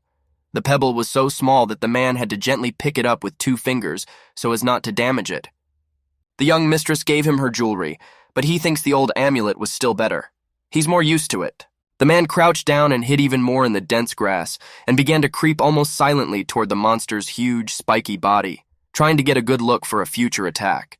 Now, as long as the monster was asleep and paying no attention to him, he could pick any vulnerable point to attack. The man took hold of his sword and quietly drew it from its sheath. Well, now he had a choice of where to aim. Throat, perhaps? The side? No, none of those were right. He must hit the third eye as he had previously planned. If he destroyed the eye, he would be outmatched. He quickly jumped down from the cliff and swung his sword forward, flying at the monster like a hawk. From this angle, he looked like a bird of prey. Suddenly, the monster hissed, "We had to act now. He wouldn't get another chance." The man clenched his teeth and prepared to plunge his sword into the eye of the huge, ugly thing. The monster began to stir and opened its huge eye located on its head. Bad, it's deviating from its target. It raised its head, and the man, instead of stabbing it in the eye, slashed his sword straight into the monster's neck closer to the head. The sword went into the flesh like a red-hot knife into butter. The beast roared in pain. Did he really hurt him? The man was surprised. Impossible, he hit the same place he hit before, right? The beast finally awoke and roared in pain from the sudden attack. His eyes widened, and now his neck glistened with a deep cut from which blood spurted. The man immediately bounced away from the monster that was writhing in pain, and a few meters away from him, the monster's sharp teeth clattered. At the last moment, the man managed to dodge. Bouncing a few meters to the side, he landed on the ground and began to watch the animal from the side. The man braced himself, as if prepared for the creature to attack him now. The beast roared, grinning into its huge maw, and it glared at the man who stood only a few meters away. Something's changed. Something that wasn't there before, but was now. The man scrutinized the creature's body, but what bothered him most was the scar he had left with his cut. After all, he couldn't do that before because the density of the creature's skin was too high. But then a fleeting hunch flashed through his head. Perhaps it was the jewelry. He thought of the little amulet the young mistress had given him the other day. The man took the small piece of jewelry in his hand. Could it be that this little thing was enhancing his attack? In his homeworld, he had only defeated one person who possessed the cut ability, but he paid a terrible price for his victory. And now he had obtained an accessory that gave him such a powerful ability just by being in his hands? It was impossible. Incredibly, the truth was that his sword had wounded that monster. Well, now he had to make the most of this opportunity. Then he can damage him. He could defeat him. Inside himself, the man exulted. He had found a way out of the situation.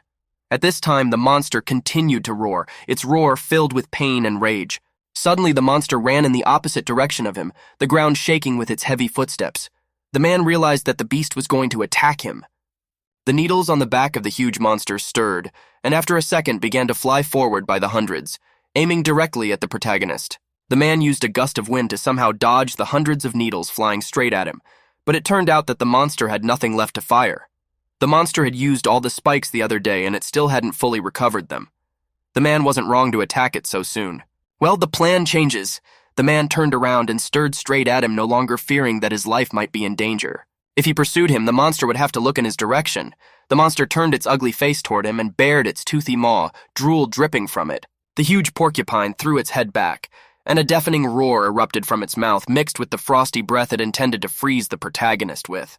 But the man dodged its attack in time, and the cold air only flew past him, showering him with snow. All that was needed was to keep his distance from this beast. Frost breathing wouldn't be a problem if he used the Bear King's pelt. It was supposed to completely protect the warrior's body from frostbite. The monster curled into a ball and began to roll behind the man with a rumble. The ground began to shake beneath his feet, as the monster's weight was colossal. Lecan ran with all his legs, and behind him rolled a huge hulk, gradually gaining speed. The ground sagged beneath him. It looked like this animal was paddling several tons. The man turned back around. It was hard to avoid from his role in the woods where you can many obstacles, but it was different in the rocky terrain. He ran off with all his legs, but the monster kept up. The man used spurts of air time after time to avoid the monster. The beast had already raised its huge paw and approached at a sufficient distance to grab its prey, but the man immediately used a gust of wind, and like a bullet went away. He stood back, the monster unable to reach him, only snapping its toothy maw.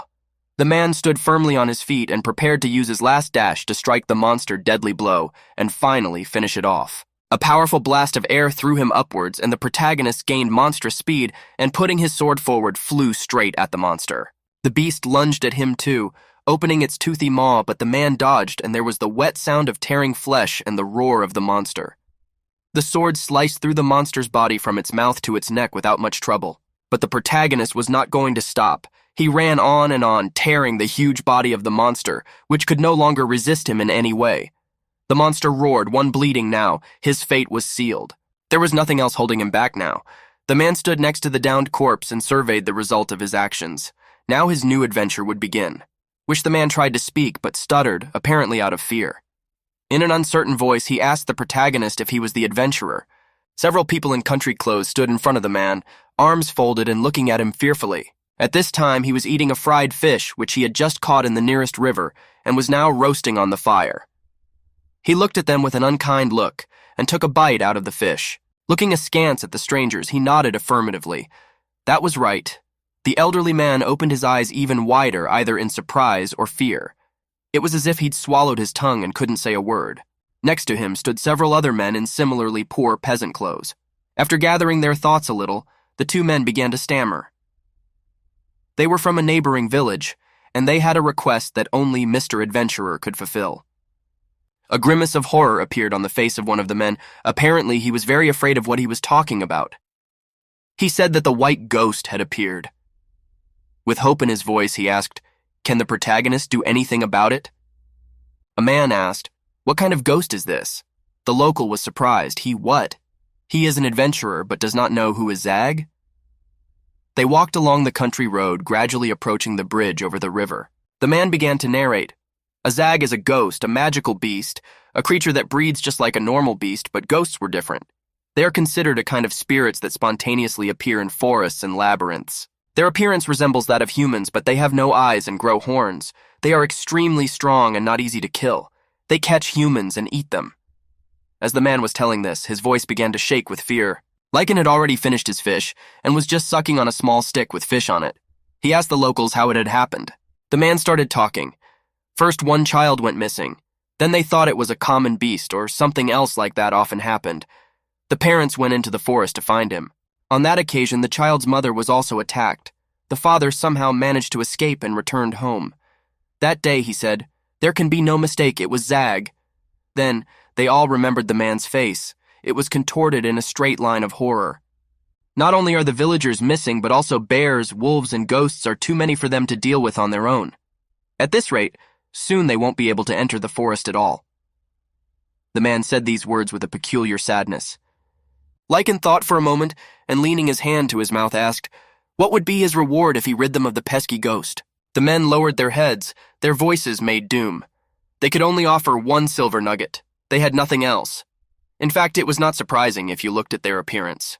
The protagonist wondered. The price was quite cheap, considering that he was risking his life, but luckily he had almost no travel expenses. After all, he was staying at the manor now, and everything was provided for. What he needs now is information about this world, and useful experience that the locals have, which means something like this is just the perfect request to start his adventures. The man took a seat on the nearest bench and said quietly, okay, he agreed. The locals were very surprised that the man immediately agreed to help them, even though they offered him a very small fee for his services. Their faces immediately lit up with happiness and surprise. They began to thank the man for his kindness. Could it be that their nightmare was about to end? As he said goodbye, the man turned around and said he needed food and a place to sleep. He wants local people to organize these things for him. The place where these people lived was a small village of several houses. The decoration of each house was rather sparse, considering that they were simple peasants, and smoke was already billowing from several chimneys, indicating that the inhabitants had come home. The traveler came to a large building that resembled a large stable. Behind his back, he had a small bag in which he kept all his equipment. The man stepped inside, and a persistent odor of hay and horse manure hit his nose. Yes, that was it. It was an old stable. The protagonist sighed heavily, but there was no choice. He lurched away onto a pile of fragrant hay. It sagged crisply beneath his heavy body. Oh well, as long as the rain and rasa stayed away, of course, that would be enough for him.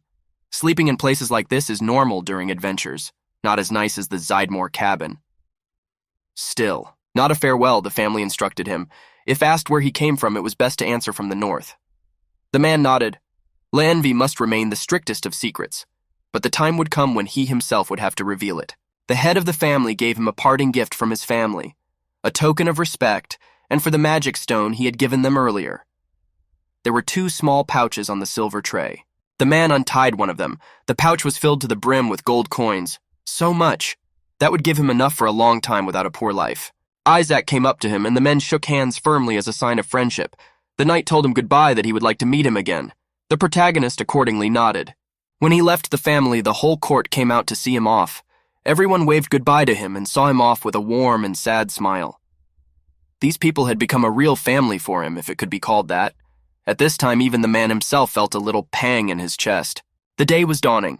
The sun had already begun to rise from behind the distant hilly mountains, and the small village was slowly coming to life. Lecan and the local man had entered the forest, and were now standing in the thick grass almost waist deep.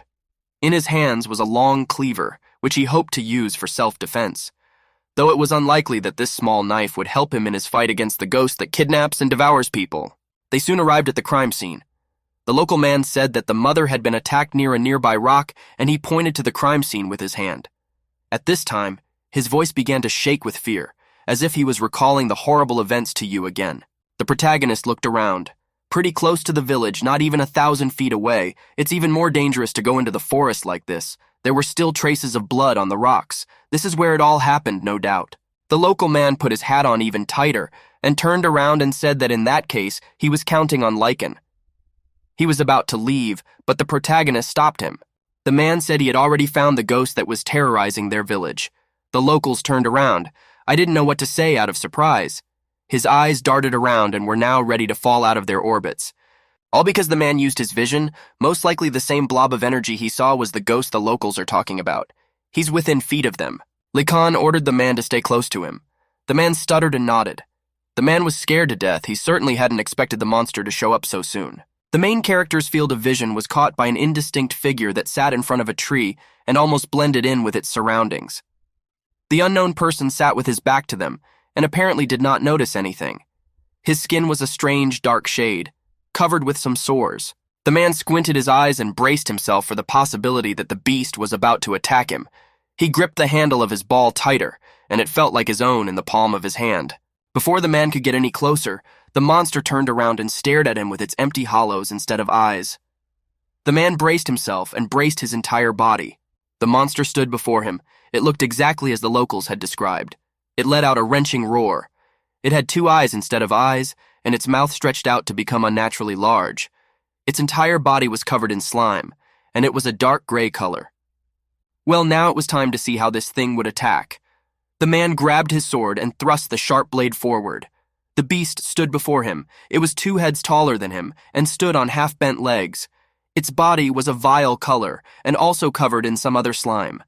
The monster conveniently growled, opened his black hole that was his mouth, and swung his weighty paw to strike. The man began to back away. The monster's movements were slow, but its arm was very heavy. The monster began to walk slowly toward the man, making the same wrenching roar. He swung his weighty arm and tried to hit the man, but he bounced back in time to hit the tree trunk. There was a crunch and a crack, and the beast roared with renewed vigor. The impact was so strong that the trunk of the tree cracked, and it fell to the ground. A flock of birds flew out of the tree before it, and quickly flew away in the opposite direction. It turned out that this monster was quite strong. The monster looked at the protagonist with its lifeless gaze, and with slow but steady steps came closer and closer. But still, the monster's movements were rather sluggish, and he didn't seem to be intelligent. But even if people gathered together, they wouldn't be able to deal with it. The beast was too strong for them. Lecan thrust his sword forward. This would be no problem for him. The monster was sluggish and slow. Just a deft twist and this creature would already be defeated. He began to rapidly approach the monster, and the ghost roared at the same time and began to wave its powerful arms. But it didn't last long, just a fraction of a second, and now the monster's head is flying to the ground and his face is frozen in a death game. Well, the monster has been defeated. It's time to return for the promised rewards. The 2 men who had hired him to kill the monster were waiting for him at the entrance to the village. They were standing at the entrance, talking about something. Lecan walked back with heavy footsteps. The men noticed him and began to shout with joy. They asked the man how it was. Was he all right? Was there a ghost? From behind the monster hunter's enormous body, a small old man who had escorted him to the scene of the crime looked out, a satisfied smile on his face as well. Lecan began to speak. He apologized to the humans. He had completed the task. It had one nuance. He thought of giving the magic stone that was in the ghost instead of the proof. But when he defeated it, the whole body turned to dust and disappeared. He didn't know that ghosts don't leave behind magic stones. After these words, the men's faces lit up with happiness. They were incredibly happy that their suffering had finally come to an end. He had already defeated him. To hell with this stone. Defeating it was enough. The man nodded incredulously. Well, all right, that's their will. But there was something he wanted to ask. Are there any good doctors here? The man thought for a moment, he said, in which case he'd have to get to the nearest town. One prosperous town, Valker, was not that far away.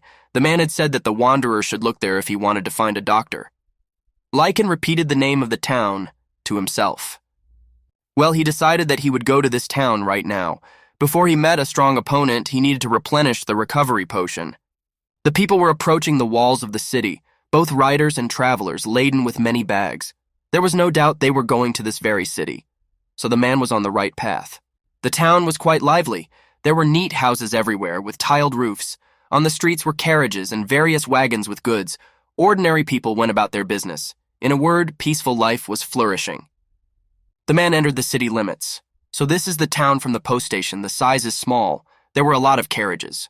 Looks like these are the carriages going into town. I should have stopped by the tavern first. Maybe I could meet someone. He walked up to a large, neat building. Above the doors, there was a picture of a running horse's head. There was also another small sign with a mug of beer on it. The protagonist pulled back the veil that separated the tavern from the rest of the city and carefully stepped inside. It was very lively inside, with a lot of people eating and drinking and talking amongst themselves. The air was a bit stale, and the smell of alcohol, cigarettes, and human sweat was everywhere. There were two people behind the bar, a large man dressed in an apron, and a woman who was working on something. The man's face was very concentrated. Apparently, he was cooking something. In his hands were two small sticks on which pieces of meat were pounded. He held them over the grill, and the treat gave off a pleasant, direct aroma that gradually spread in all directions. Lecan walked up to him, and in a gruff voice said he'd like to order 5 of these kebabs, and some SC. The man perked up, and in a cheerful voice said that now it would be ready. He had a happy smile on his face. He was very happy to see a new customer. At this time, the curtains were pulled back, and another person entered the tavern. He was a decrepit old man who was plainly dressed. He squinted his eyes at all that was right. With his lips pressed together, he watched all those people laughing, eating, and drinking. Old man walked up to the bar and unintentionally bumped into the main character, who was standing there waiting for his order. Next to the man, the old man seemed tiny.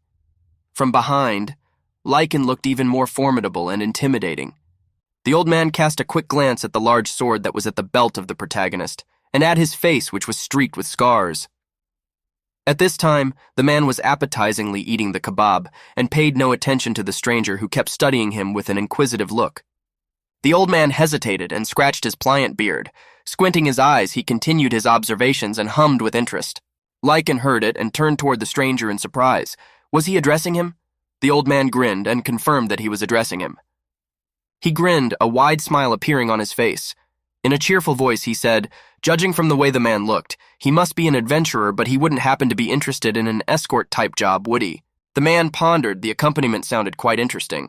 The old man confirmed, escort the carriage for days, a reward of silver nuggets. The old man went on in a cheerful voice. He said he would like to take the valuable luggage to Valker. As soon as the man heard the name, it was like an electric shock. The old man continued, unfortunately, his traveling companions have suddenly fallen ill, so he is in a quandary. The man thought everything was working out just fine. If he could also complete his work on the way to town, that would be just fine. I wondered if he should take the opportunity. After a little brainstorming, the man agreed. Good, he agrees. The old man breathed a sigh of relief. Thank God, but then he'll wait. Let the man come as soon as he's free. The old man will introduce him to the customer. Soon the main characters finished eating the kebab. He licked the last stick and finished the last sip of sake. Wiping his mouth with the sleeve of his cloak, he asked for the bill. After he had paid, he left the inn and went on his way with a quick step, for he had business to attend to. They met the old man, as agreed, and he led him to the customer who needed an escort. As they approached, the old man waved his hand and said hello to a full-bodied man of short stature. When he met him, he called him Cheney. The man was standing beside a wagon on which several crates of goods had already been loaded. The wagon was pulled by 2 large, shaggy horses. A full, mustachioed man waved happily and greeted the old man by calling him Aphin. His chubby cheeks lifted and his mustache quirked into a good-natured smile. The fat man laughed and looked at the protagonist. He said that this man looked like a brave man who had done a long service. The old man seemed to have found the right person for him. There was a very strong sense of satisfaction in his voice. The old man laughed and smiled broadly as well. The fat man came closer to the protagonist and took off his hat and introduced himself. He said it was a pleasure to meet him. He was a caravaner, and his name was Cheney. The protagonist replied dryly that his name was Lecan. The man put his beret back on and smiled and began to talk. He said that he had to hurry and return to the store that was in the town of Valcaire, but both attendants had suddenly fallen ill. This time he would rely on just the two of them. Hearing the word two, the man was surprised. Is there going to be two of them? The customer nodded and looked away. From where they came from, a young girl appeared. She smiled cheekily and said that Lecan wasn't registered, so don't let it drag them down. Her voice was ringing, and her eyes burned with the fire of excitement. The girl introduced herself. Her name was Ida. She pulled out the small keychain that hung around her neck from her scent. Even wider smile, she tail Leva said, "Who husband?" She had a gold rank. Seems the girl was satisfied with the effect produced. Lecan squinted and began to stare at the new girl studyingly. What the hell is that? Is that a girl? Just don't let them tell him she's the second chaperone. Is he going to have to keep an eye on this little girl as well? Cheney shouted to the girl to come down immediately. It was dangerous on the roof of the carriage. The girl protested and said she would stand guard here, so it was okay. She was just a child, so she protested against any orders. Lecan pondered. It seems this girl was about the same age as Luvi. She didn't look much like an adventurer, at least the bravado was conspicuous. The girl was armed with a light bow. Lecan turned to her and asked, "What's with the gold rank and not being registered?" The girl hummed and looked up at him from below. A wry smile stretched across her face, and her eyes glittered even more. He doesn't even know about the organization. Her voice sounded mocking. Indeed, the man had no idea what kind of organization he was talking about. The old man approached him from behind and laughed. "So, Lecan is not registered with the Adventurers Guild, right?" Adak at this time sat down on the edge of the roof of the carriage and smugly smirked with her arms folded across her chest. "That's right. If they were to underestimate her, it would be greatly regretted. After all, she's a gold-ranked girl." The girl was very proud of her accomplishments and tried to convey her importance to everyone. Cheney sighed. Well, he was sorry, but they were leaving immediately. He wanted to get through more before they made the halt. It was time to depart. A man asked this annoying little girl to come downstairs and walk. The girl apparently wasn't happy, but she can see better from up here. Lecan looked at it all, and slowly began to get annoyed. What was the point of weighing down the crew when they were in a hurry? What a useless girl. She would only get in the way on the journey. Still, the customer managed to persuade the girl to go downstairs, and she easily jumped to the ground. The man wondered if the so-called organization could pay a salary even to such a newcomer. The man activated his vision and saw that the girl had quite a large amount of mana in her. Perhaps she was just talented as a sorceress. Who could know, but either way, one had to keep one's eyes open. The old man approached the protagonist from the back and whispered that he was counting on him for these 4 days. The man nodded affirmatively. It wouldn't be a problem for him, but still, this little girl was starting to annoy him. The customer studied with his eyes the man who would accompany him. He had to have a secret weapon or something. Lecan raised his hand and said they needed to decide on their duties. He would go ahead of the carriage and clear the way. He will try to match the speed of the carriage, so let them follow the situation. Ada will follow behind them. The girl was furious. Why that unregistered bastard? The girl pouted her lips and made a serious, disdainful expression. As a gold rank, she will decide where she wants to go. She will take the initiative. From the outside, it looked ridiculous. The girl looked like she was trying her best to be better than she really was. Lecan said he had no objection, but the girl didn't let him finish and said that if there was no objection, then we should move out. The old man wished them good luck in parting. Ada quickly went ahead of the carriage, not even paying attention to anyone. When they were attacked, the target would eventually be someone who was ahead of everyone else. Lecan went forward, but the girl yanked him back. He turned back to her and looked questioningly at the annoying child. Ada immediately turned around and walked in the opposite direction. She seemed to have changed her mind, though perhaps today she would do her old man a favor and trust him with everything. After all, she'd just be doing him a favor. She sounded like she was trying to change her own mind. The protagonist watched her in amazement and understood nothing. Lecan ran quickly ahead of the wagon, some distance away. The horses clattered their hooves on the hard ground and the wheels spun the world. The girl ran behind, barely keeping up behind everyone. Lecan had no trouble running like this, but Ada was already on her last breath. She really wanted to rest because she wasn't prepared to run at such a fast pace. Soon night had fallen, and heavy black clouds began to batter the sky. The caravan moved forward through the dense thickets, where something rustled every now and then, making it creepy. The man lit the magic lantern that was on the wagon, and a bright beam of light cut through the darkness of the forest. It was a magical instrument, a steady light that shone brighter than a candle or torch. Thanks to it, they could keep traveling even when the sun had already set below the horizon. Cheney turned to his companion and suggested a halt. They had been walking long enough and they were tired. They needed to rest and regain their strength. So they did this. They let the horses go and tied them to a tree and brought them a bucket of cold water. Nearby, a man spread a cloth on the ground. It was a kind of makeshift camp. Lecan came back from the forest, carrying a pile of firewood on his shoulder. He had to make a fire to keep warm. He asked the customer where he could put the firewood. The man gasped and marveled at how quickly he had collected so much firewood. The customer thanked the protagonist profusely.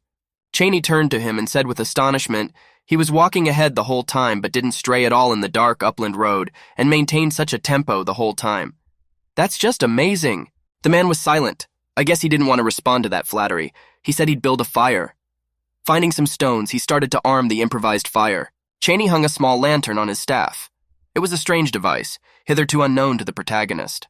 The customer presented his hands to the lantern and whispered something. As soon as he did so, the magic lantern shone with a bright light. The man was surprised and asked, "Is this to ward off evil spirits?" Cheney exclaimed in surprise. He had said that his companion was well informed it was a magical instrument, but it was not. The man was embarrassed and replied that it was just very much like magic. He finished his birthing fire and turned around to ask his customer if this size would fit. He looked at it and asked him to make it a little narrower. Now he would start the fire. Cheney brought an object to the fire, more like a bottle, and pressing on it, fire began to come out of its neck. Lecan watched in amazement. Could this really be another magical tool? He thought such things were expensive, but he wonders how rich his customer is. In the city? Soon an old man came up to them. He exclaimed happily, "Everything was ready." "Well, then he will prepare the food." The old man had a small pot of water in his hands. The old man hesitated and asked, by the way, what should they do with this young lady, for she had fallen behind during their march. The old man asked his companion if he thought she could catch up with them, after remembering she had a lot of work to do now. Cheney sighed heavily. Lecan listened to their conversation but didn't say a word himself. He thought that was a rather rude remark for such a young girl. She chased them as hard as she could, but after the third break, the girl could no longer catch up with them. She lacked physical stamina. The old man frowned his eyebrows. Becoming food for magical beasts at a young age is rather unfortunate. He wanted to talk to the main character about it. The old man asked if the man could get to her before dinner was over. The man hesitated. He was terribly reluctant. His whole body was tired after such a run. Besides, he was very hungry. Leaving a client behind during an escort is like putting the cart before the horse. They have protection from evil spirits, so at least a little bit. But they should be protected, right? The old man confirmed, "Well, if that's what they say, then maybe it makes sense." Fatty approached him and, apologizing shyly, asked him if he could make a request of him. The protagonist nodded affirmatively. If he as a customer approves of it, he'll go. Cheney wanted to offer him his lantern so that the man could light his way during the search, but he refused. He didn't need it, for he had his own eyesight, and he could see better with it than he could in daylight. But to the customer, he said he was satisfied with the light of the night stars. He had to avert suspicion, so no one would think he had any superpowers.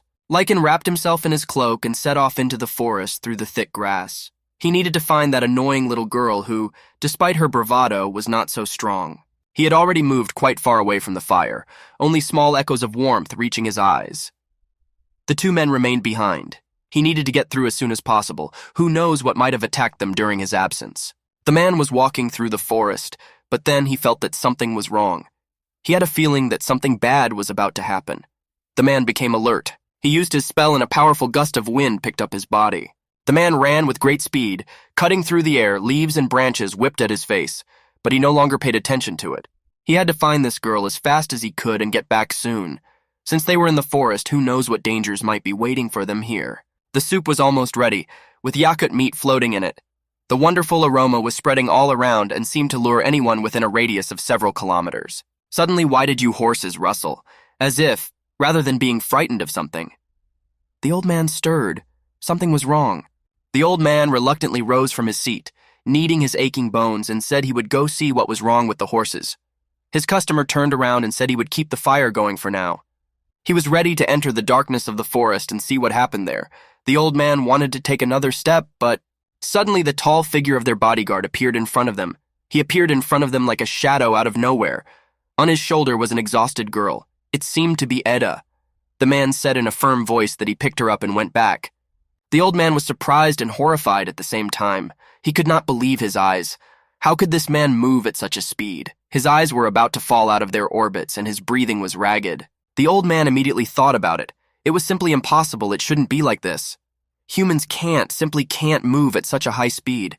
There was definitely something wrong here. The two men looked at their companion in surprise, and now seemed to be afraid of him. Ada lay on the blanket, almost exhausted.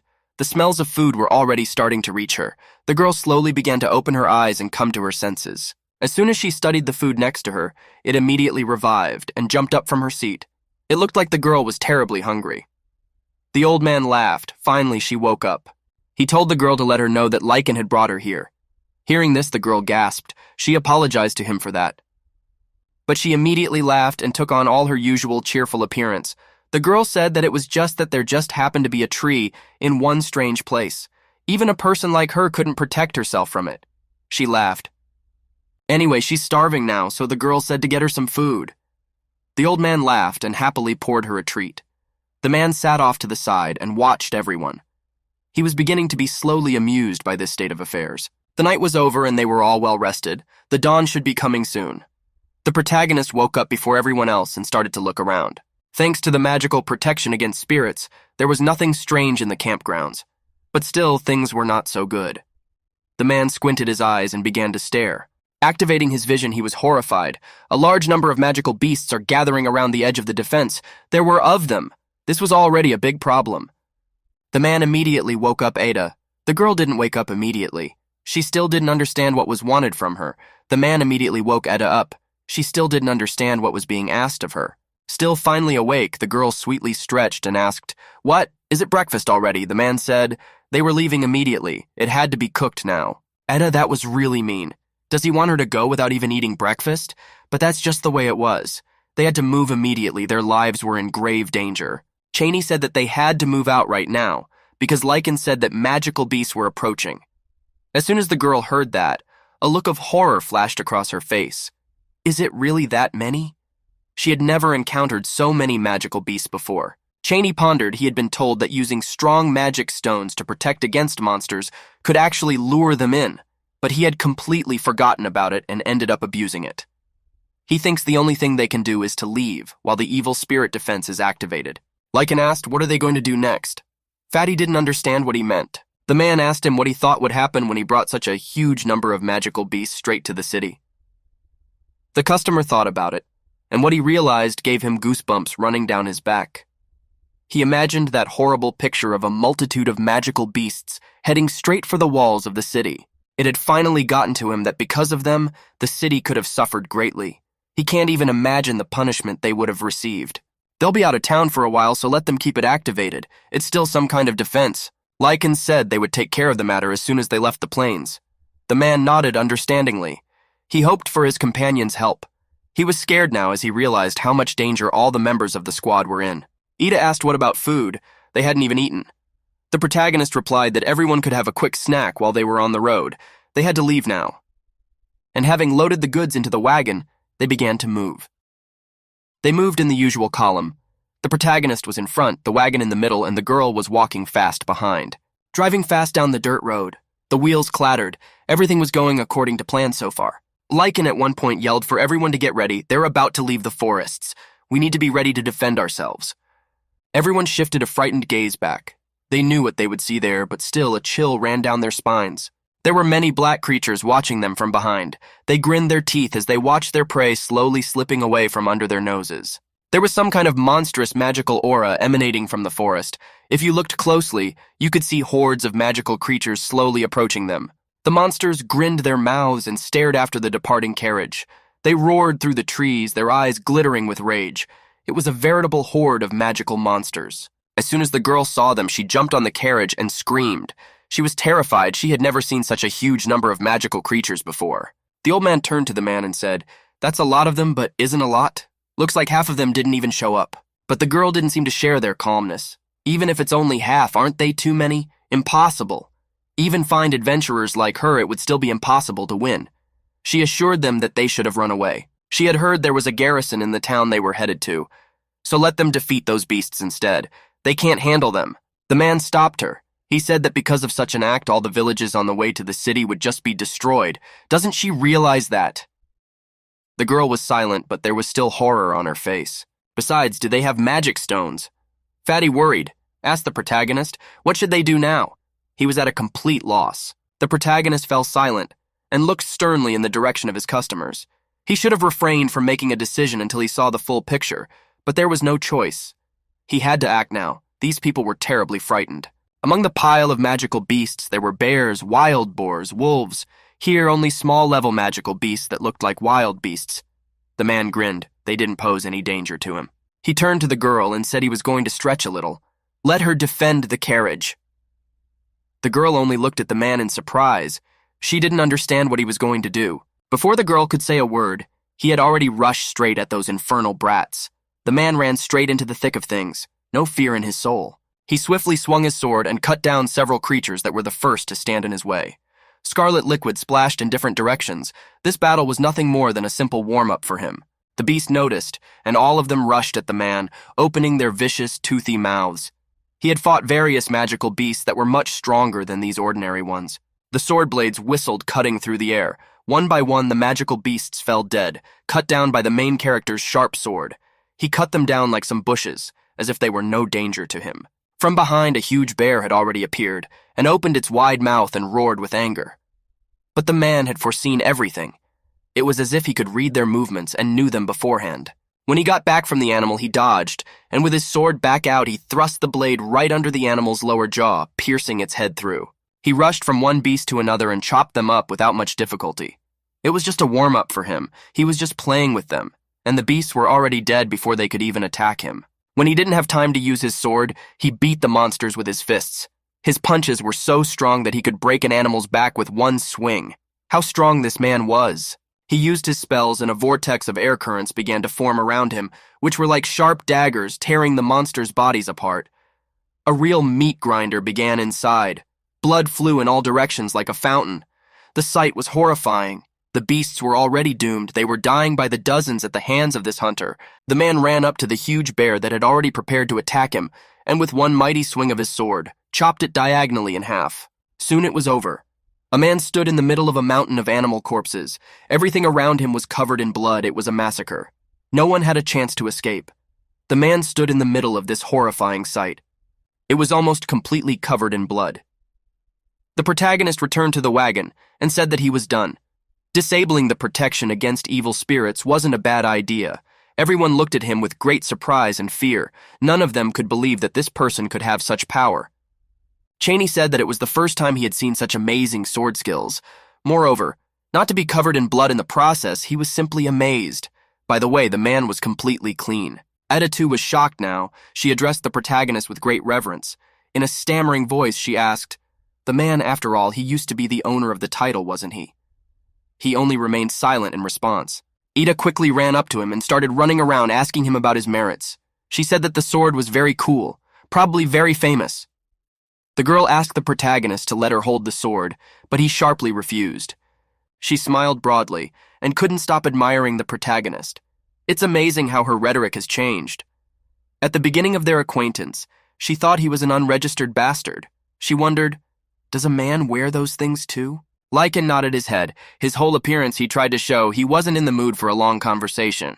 The girl continued to pester him. On the third day in the morning, they sat around the little camp and again prepared their food. In the middle was the same wok, which was probably filled with soup. A girl was sitting on a big broken piece of wood and complaining about life. She was saying that was how a group of red monkeys last night had been the worst. They kept aiming at her. The girl barked, trying to rewrap her wound. Lecan turned to the girl and noticed her scarf. The girl noticed it, and smiling said that it was yellow and quite nice, wasn't it? The man didn't share her enthusiasm. He said that this color stands out quite a bit. Even in the dark, it makes a good target for magical beasts. The girl seemed to have figured it out. But why did he tell her before? Lecan smirked, but then Cheney's voice called out to him. The man smiled and thanked the protagonist once again. Thanks to him, they were able to get here safely. Even though he would have to make it by tomorrow no matter what, it looked like they would be able to make it by tonight. They haven't arrived yet, that's right. He'll be in the care of these two until the very end, for he feels as protected as possible right now. Ida, smugly smirking, said that now the man could be calm. The protagonist only remained silent and looked at her with a stern gaze. Although he was annoyed by this girl's boastfulness, still, she was creating her own atmosphere. They finished their meal and continued on their way. Suddenly something confused the man and he stopped his step. After that, he ordered the others to stop. The carriage stood still and the old man asked, "What is the matter?" Lecan said there was likely to be an ambush ahead. The two men wondered, could this man have detected an ambush from feet away? The old man laughed. What an incredible detection ability. He'd never seen anything like it before. The man told the others to keep going another feet. In the meantime, he would ascertain their intentions and deal with them. Cheney nodded understandingly and asked the old man if he was okay with it. The old man nodded his head and said he didn't mind. Ida perked up. She had heard the bandits were there, and a big smile appeared on her face. Now it was her turn to go on stage. She was really in a fighting mood. But the main character stopped her abruptly. He said that the girl couldn't even handle the monkeys properly last night. The girl started to make excuses. It was all because it was night. There was no way she could hit with a bow when it was so dark. The man hesitated, bowing. Can't she use magic? The girl clenched her teeth in resentment and anger. Magic? Of course she can't use something like that. What kind of stupid question is that? The caravan continued as planned, the man leading the way and scouting the situation. The caravan continued as planned, the man leading the way and scouting the situation. They've gone almost feet. A little more and they'd hit the 3D search range. Stop, we should have stopped. The man ordered everyone to stay in their seats until he said it was okay. If he decided it was dangerous, it was to run away immediately. Everyone was in agreement. In addition, he ordered the girl to keep her bow ready, but don't let her shoot because if she did, it would put them at a disadvantage. The girl wondered, why would she do that? But the man didn't answer her, only briefly saying that he'd be back soon. He began to move quickly, scouting the area. Soon he found them. It wasn't too hard for him, considering he was using his ability. They had a score of men with bows and swords on both sides of the road. Their ability to hide in cover and conceal their presence is also admirable. Such skills should not be possessed by bandits and their kind. These guys have been hiding here for a long time, even before the carriage showed up. This ambush wasn't designed for them, so they've been at this job a long time. Well, now he more or less understood, and had learned everything he wanted to know. He drew his sword and prepared to attack. Lecan moved forward with a quick stride. He ran like a shadow cutting through the tall grass. His footsteps were almost completely silent. From this angle, he looked like a shadow sliding across the field. He quickly ran up to the enemy position so that they didn't even have time to react. The last thing they saw was his sword. Lecan flew into one of them, and with one blow pierced the poor man's body through and through. The archer who had seen it all had already drawn those his and prepared to shoot. But the man was in control. He swiftly slashed with his sword, and in one fell swoop cut off the leg of the archer who was aiming at him. Another man was sitting in the tree, already intending to take an arrow out of his quiver. But it was very difficult to hit this man, for he was moving at an incredible speed. Lecan took advantage of the gust of wind, and in a flash jumped to a great height, in a few seconds shortening the distance and approaching the tree where the last of them sat. The man didn't even have time to react before he was right next to him, knocking him off his feet with his powerful kick. But he didn't have time to finish his business. Not even a few seconds passed. The stranger's head flew in different directions, blood all around. The man was surprised. He didn't realize what had just happened. He turned his head in the direction he thought the shot had come from. There was a man standing there, and he was holding a strange object in his hand. It was an incomprehensible cannon. It had a large muzzle from which shells were likely to fly out. The bald man held the weapon in his hands and smiled predatorily, looking directly at the protagonist. Lecan used a gust of wind to knock the unknown object out of the stranger's hands.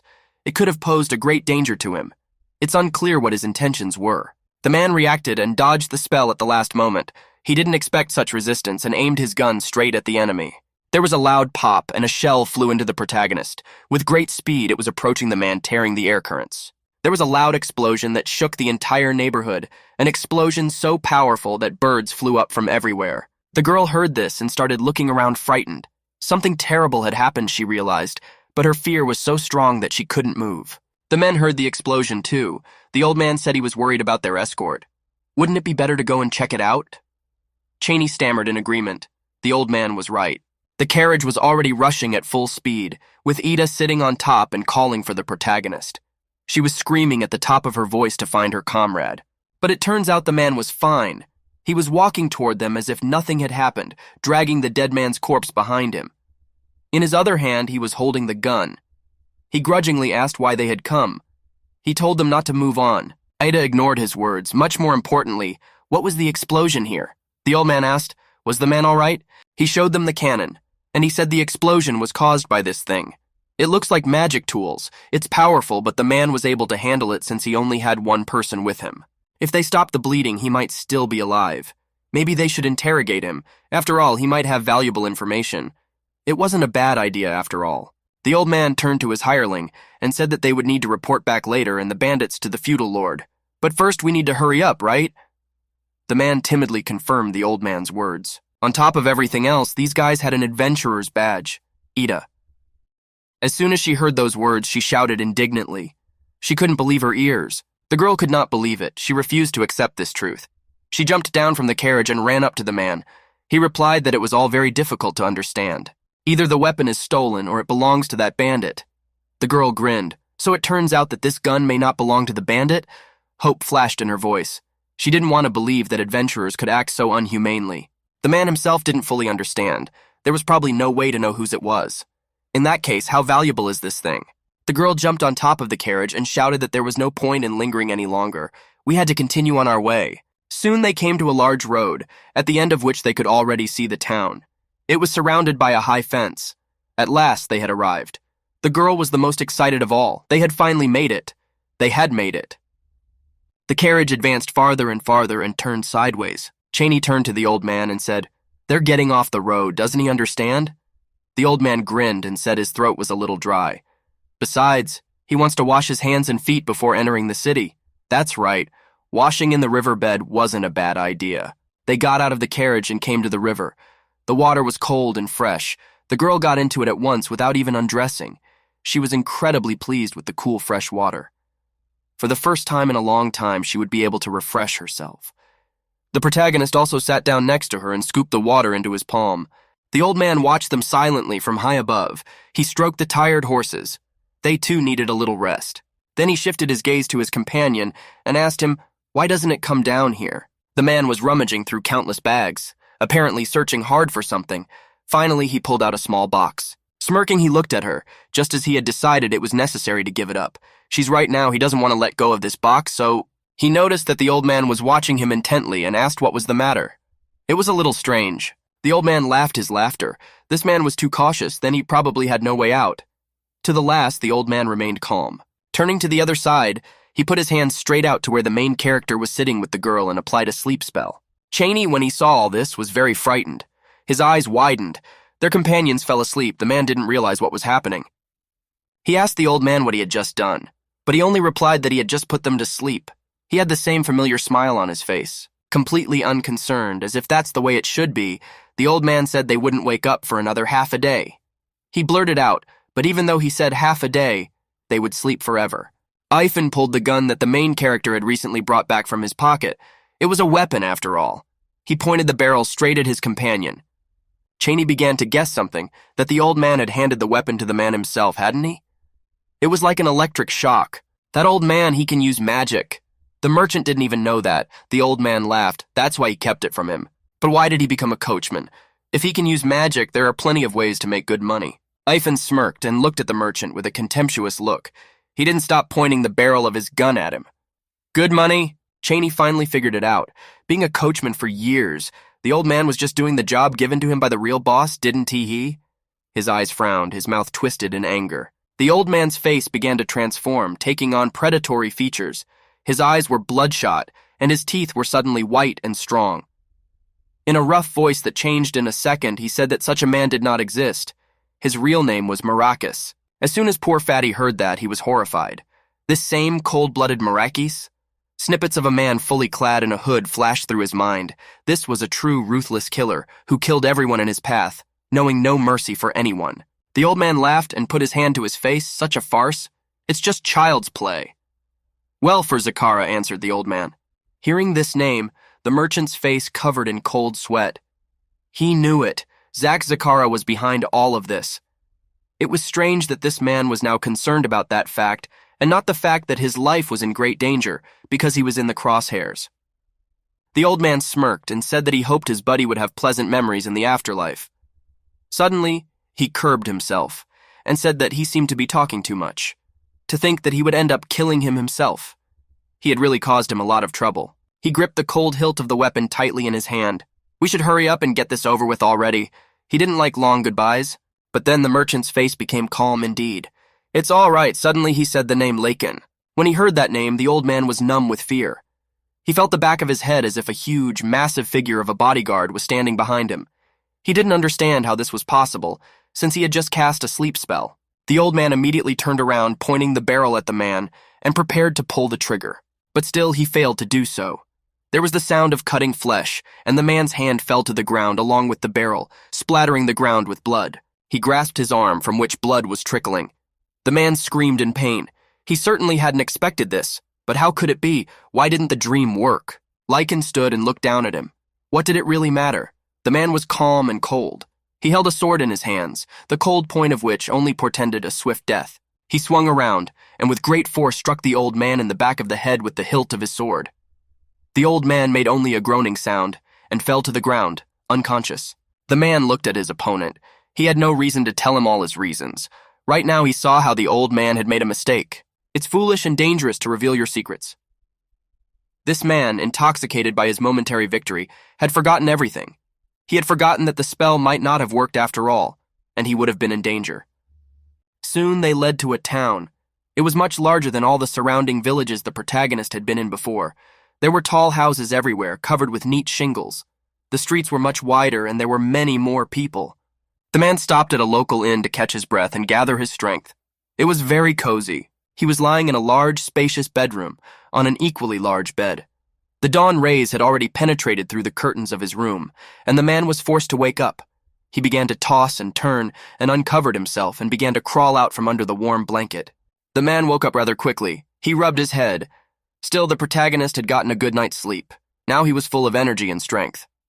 Walking out of his room, the man thought it was a pretty good place to stay after all. As you might expect, it was recommended by a local merchant after all. He began to descend the stairs, which crackled under his weighty body. Suddenly he heard a familiar girl's voice. It was Edda's. She waved at him and wished him a good morning. The girl was in high spirits. She was already eating some kind of bun along with some meat. The girl satisfiedly said that the food was delicious. Let him come here and eat with her. The man ignored her and dragged the chair in the opposite direction. The girl resented such a cold reception. They're comrades who completed a task together, aren't they? The man sat down a little farther away and irritably began to think. What had she even done? Played with the red monkeys at best, nothing else. All she did the whole way was whine and brag, a useless child.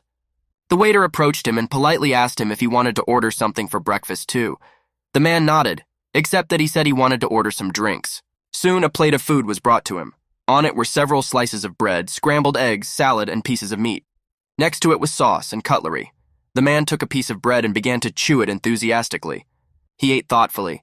Of course, the bread and jam are delicious, but the portion is a little short. He called the waiter and asked him to bring him another plate. The girl followed his example and demanded an additional portion. The waiter stammered and said that everything would be ready in a moment. At noon, their customer arrived at the hotel. Sitting at the round table, Cheney was smiling. He thanked them heartily for waiting for him. Thanks to these people, they were able to achieve a good result. Their association had returned to the position of leading merchant for the feudal house of the city. An indescribable joy could be heard in the man's voice. He was truly grateful to his companions. Lecan replied that he was pleased to hear that. Well, he would not ask for details. The girl interrupted him and said indignantly that she would like to hear it. Lecan raised his hand and the girl noticed that there was no ring on his finger. She didn't say to study his fingers. For some reason, she found it odd. The man began to slowly get annoyed by this. This girl, she is weak in everything, but still notices this kind of nonsense. That ring contains the effects of abnormal state resistance and poison resistance. Thanks to wearing it and being careful, he was able to resist Maracas's dream. He folded his hands in satisfaction. Well, we must move on to the reward. First, he turned to the girl. He handed her the bag containing her reward. As soon as the girl saw how much she got, she started to resent it. There were only 2 silver nuggets. The reward was supposed to be 5, wasn't it? This isn't what they agreed on. The man just silently looked at her with his eyes squinting. The merchant smiled and asked the girl to show him her adventurer's medal. The girl sighed heavily and blanched. She pulled out her medal and waved it right in front of the merchant's nose. There, it's not a fake, he can see that. The man took the small gold medal and began to scrutinize it. Backside, he noticed an inscription there. It was a name. The man asked the girl, is her name really Eladel? Yes, she replied. That's correct. Ida for short. But there was uncertainty in her voice. The man looked at her carefully and said that name sounded more like a boy's name. Ada laughed and said that was why she had been brought up that way. Maybe the girl was trying to hide something, and maybe it was the real truth. The merchant continued to scrutinize the medal, By the way, the promotion to the silver class happened years ago. So then, how old is she now? As soon as the girl heard this, she took a deep breath, but she couldn't exhale anymore. Ida faltered and began to laugh nervously. She couldn't find a decent answer because she realized she'd been lying to them all along. The girl cursed and jumped up from her seat in an attempt to escape. She didn't want to stay here any longer as she realized that she had been exposed. She had been deceiving them all this time, but she could not escape. The man's firm hand grasped her wrist and now she couldn't move. The girl whimpered in pain. The man's grip was really ironclad. She begged him to let go, but he did not listen to her, but ordered her to sit down. His face darkened. Cheney turned to the girl.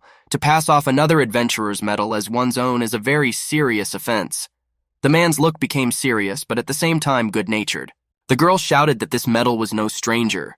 It is a memory of her father. Grief could be heard in her voice. The girl was ready to cry now.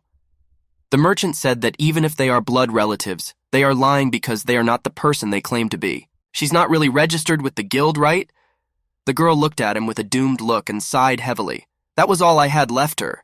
She knew perfectly well that there was no point. Each adventurer organization has a wide network of connections with local feudal lords and merchants. They share more detailed information than they can imagine. So once the imposter becomes known, it spreads everywhere. She understands it all perfectly well herself. The merchant's face is even more serious, and if something like this happens next time, she won't be able to register officially anymore. After saying those words, the girl clenched her teeth. I bulged my eyes with fear. This was like a death sentence for her. The man tapped his finger on the table and handed the token back to her.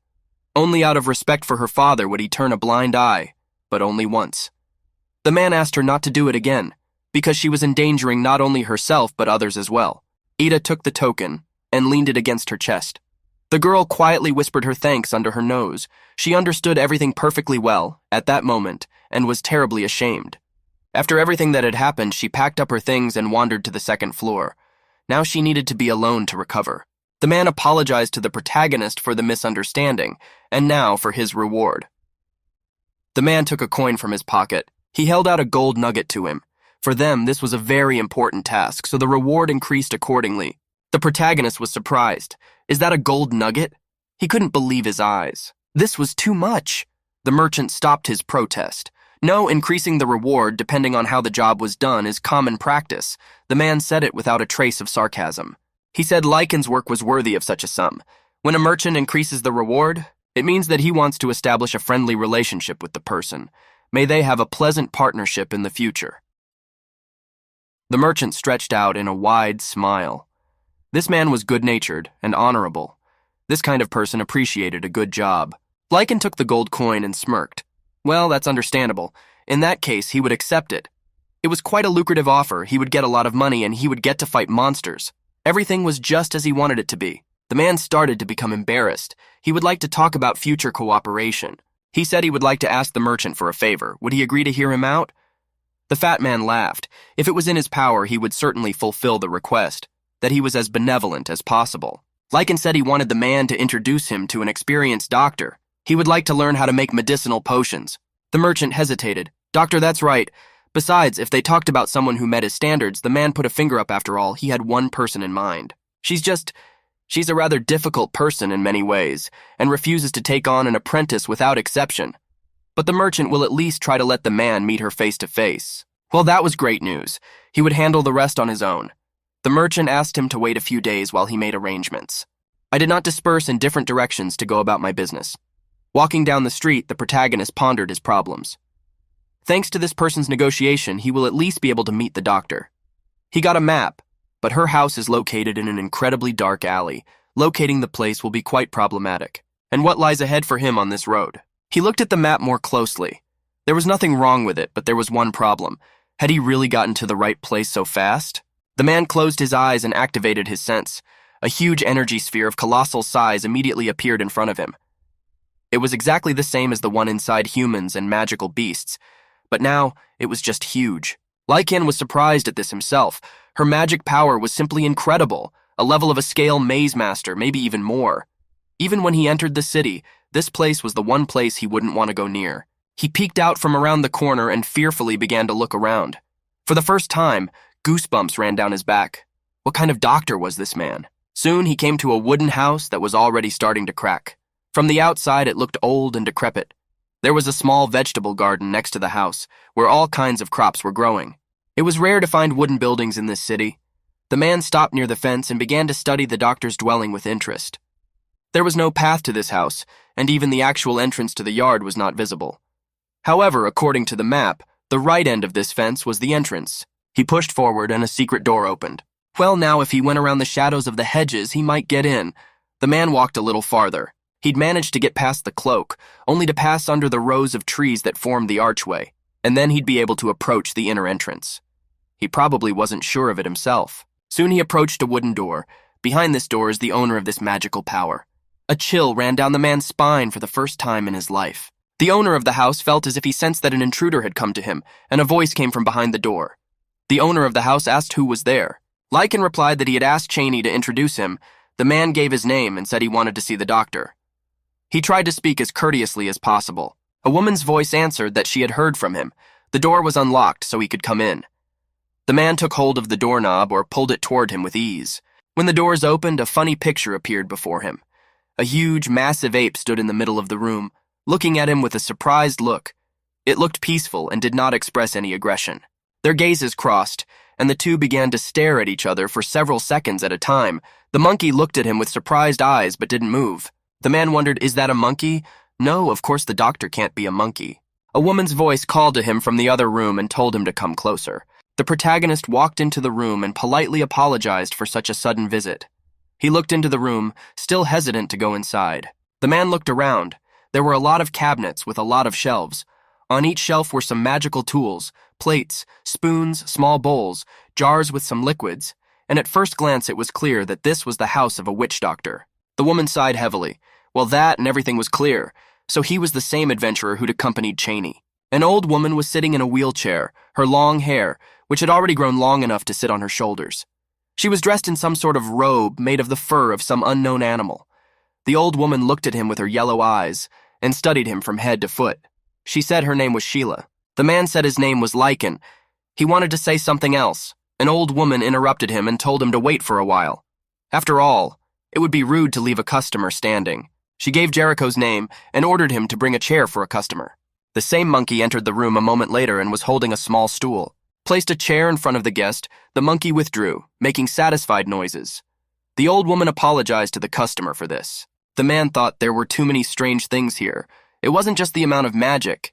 This is Dr. Sheila, an incredible creature. At first glance, she looks like an elderly woman. However, the shape obtained through 3D object detection belongs to a young woman. Roughly speaking, it's just a mask. Is she constantly projecting a false figure using magic? That remained a mystery. Her magic power was so great that even the man couldn't say for sure. The woman began to speak, and the old woman whose voice filled the entire space of the room, she would begin by thanking him. They had been in his care in a recent event.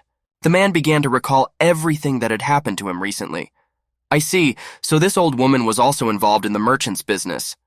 The woman hesitated, but replied that she was. Now she heard that the man wants to learn healing. Furthermore, wants to limit himself to healing and restoring magic medicines. But why? The woman squinted her eyes and looked at the protagonist with interest. The man began to speak firmly. He said that he is just an adventurer and often goes into the forests or labyrinths for long periods of time.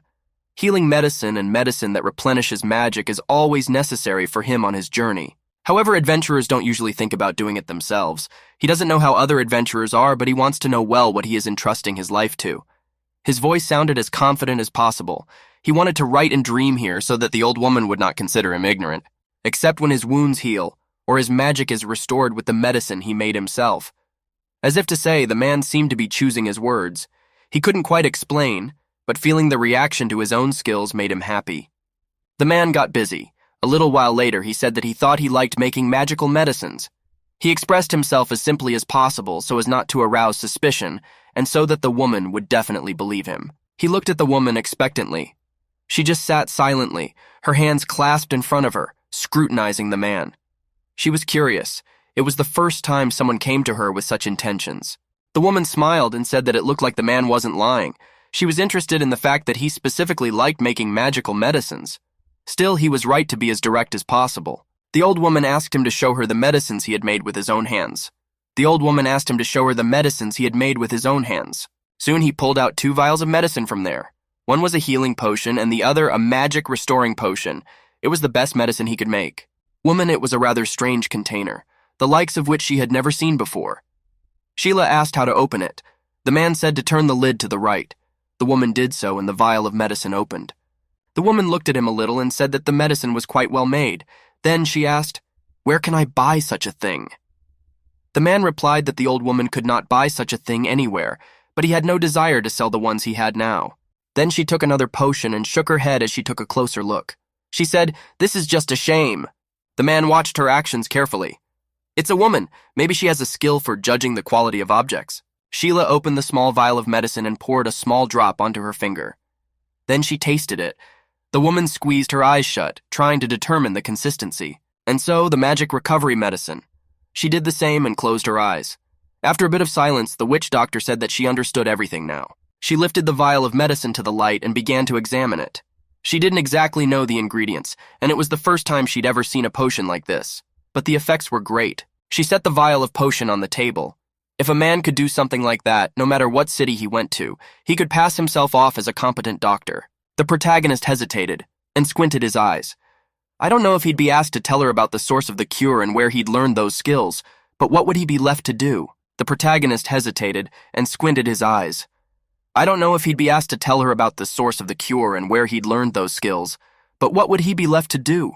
When she looks at these pieces, she can tell that the man has seriously struggled against his limitations.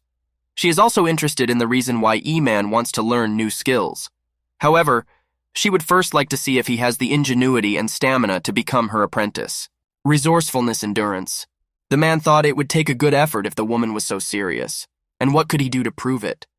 The healer ordered him to go to the Adventurers Guild. Here, have him take the ministry's commission. The woman gave him a small piece of paper. The man set off. Soon he found himself at a familiar building. There were a lot of people there, wearing a wide variety of gear. It was clear from their appearance that they were adventurers. The man stood at the entrance and scrutinized the room with an attentive eye. It's actually much more relaxing to be around commas who are in the same line of work as you. At least you know what to expect from them. A man approached the reception desk and introduced himself. The girl sitting there interrupted him and started talking. The man didn't even have time to speak. The girl in the special uniform said she'd heard a lot about him. Today a man came to register as an adventurer, right? Turns out the girl knew everything in advance. Could have told you about him too, unless Sheila had. But the woman shook her head. No, a merchant came yesterday and said that he thought an adventurer named Lecan would be coming soon, so he guaranteed his talent in advance. The woman apparently quoted the merchant's words. The protagonist smiled. He was pleased to hear such flattering comments about himself. The woman continued to speak admiringly. She said that Capet spoke of him as a very experienced adventurer, so he would like the guild to accept him. That's what he said. Smiling, he thought that it was good that this merchant was so considerate. This was exactly what one researched to expect from a great merchant. And now, we had to get on with the registration and formalities. The girl turned to a locker that stood nearby. She said she was in charge, and the main characters could call her Ira. Soon, she pulled out a thick, weighty book, and though brought it to the table. The girl needed to write down the name of the protagonist. She asked if it was true that his name was just Lecan. The man nodded his head in the affirmative. The next question was place of birth, but the protagonist didn't remember that. Work? The man answered that there was nothing in particular. The next question was age. The protagonist answered that he was about years old. Ira smiled. That was the end of the formalities. Good job. Well, now he was registered with the guild. Now he is registered as a copper-ranked adventurer in the Valkyrs Guild. The adventurer medal will be made tomorrow, so have him complain, then come tomorrow afternoon. The man nodded understandingly. He turned his head sideways toward the signs and asked, Are the assignments on those signs? The girl replied that that was correct. On the right, they are divided into copper rank, silver wound, gold rank after a man receives his medal. He can immediately take the task of copper rank. The man thought for a moment and tried to comprehend everything that had been said. He continued to stare at the errand board, but there didn't seem to be any ministerial commission. She turned around and looked at the man with a smile, as if she knew what she was talking about. Smiling, she said that the ministerial commission can't be accepted by just anyone, so please let her make a direct application at the front desk. In this way, a suitable commission is chosen for the applicant. The man nodded and muttered to himself that he understood. First of all, what was this commission in the first place? It was necessary to learn as much as possible about the hierarchy here. Ira began to tell us, the Ministry Commission is an aid system where the rewards are tax-deductible for the sake of people who are in trouble but have no money. The goal is not to get money, so the reward is always one big copper coin. The man was surprised it was that cheap. The girl nodded her head, yes, the reward was very small. But many people gain experience through ministry commissions, so their value is factored into promotions. It seemed like the man was beginning to understand bit by bit, and this is the shortest way to advance to the silver rank in principle. It wasn't that bad. He nodded his head. Well, that made sense to him. He would like to make a training request to the ministry's commission, preferably by the time he came to pick up his medal tomorrow. Ira leaned her hand to her forehead, as if giving an officer's honor, and said it would be done. A man stood in front of a huge mountain of square-shaped boulders that looked like huge slabs of concrete. They were stacked all over the place. Lecan looked at them with his eyes wide open and remained silent. Was this really his first assignment? An old man who was holding his head stood nearby and read. He was saying that he was really sorry, and OEA apologized deeply. The girl at the front desk said that the garden stones of a man named Forby have collapsed and become dangerous, so please let the protagonist help his wife clean it up. The girl's voice sounded very sonorous. If the man doesn't complete the task in one day, his rating will drop. And now he stood before the rough big stones to remove all this in one day. That is certainly not something any man can do. Lecan walked up to the old man and asked what happened here. The old man sighed heavily. He said, I wanted to give some money for my daughter's wedding, so I sold my last house. He spent whatever he had left to buy this cheap house. Originally, surplus stones from the mason were piled haphazardly near the house, but it all collapsed due to an earthquake a few years ago. These huge wars had torn apart both house and field. He had no money to move, no way to remove the stones, nothing he could do. There was nothing to be done about it, and he had put a roof here for a dwelling. The man pointed to the right between the stones, which looked like a door, and above it there was a rag of some kind hanging on sticks, which was an improvised roof. Lecan wondered, could this really be his house? The old man smirked, it was. The old man said that this was his 12th request for a commission to the ministry. On the similar that a strong mage who could help here still hadn't appeared. The man sighed heavily, naturally gritting his teeth in grief. Of course, it would be too difficult to manage without magic. They must have hired a mason and a mage to transport the stuff. While this old man was expecting a small miracle, he kept sending countless inquiries that were of no avail. But this could not even be called a house. He was living in this cleft between the rocks. It was simply inhumane. People don't live like this. Lecan rolled up his sleeves and said he would start work. The old man perked up and cheered, so he would do it after all. The man said that for the old man to stand there for a while, he would take care of everything. The old man looked at the man in surprise. He didn't understand what was going on. He wanted to stop the man, as he didn't understand, does he want to unload these huge boulders alone? He knows you can't just move something that heavy, doesn't he? But the protagonist wasn't listening to him. He had already taken hold of the massive boulder and on pushing lifted it up. His muscles creaked, his teeth clenched. He carried a huge boulder and put it on his shoulder. The burden was really heavy, but the man was also very strong, even though it was heavy, but he continued to carry the boulder. He tried, and he huffed and puffed. The ground was sagging under his feet, so heavy was he. At this time, the amazed old man just watched the man hauling the huge boulders. To do such hard work for one big copper coin, all the people just abandoned the task and went home. Passing criteria? He remembered what the healer had told him. She said that after that, she would decide if a worthy man was worthy of her training.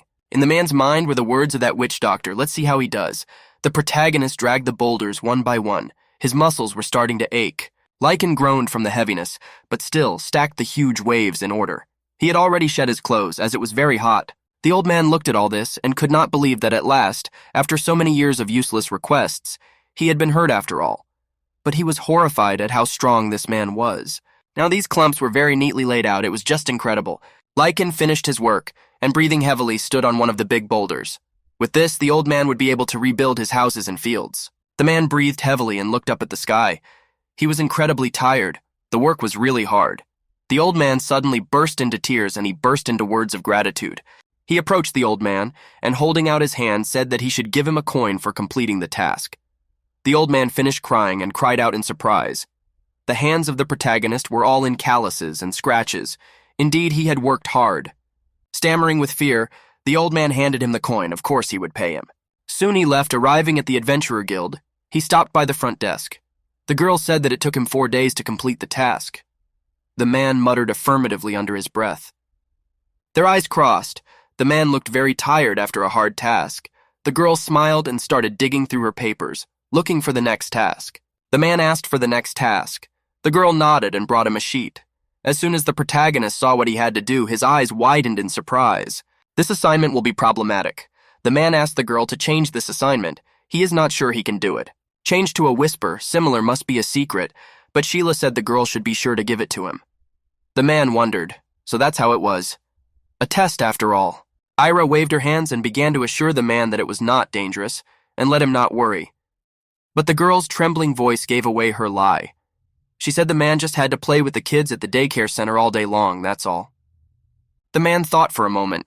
If the assignment was to kill, he wouldn't want to, but that didn't mean he couldn't. But to play?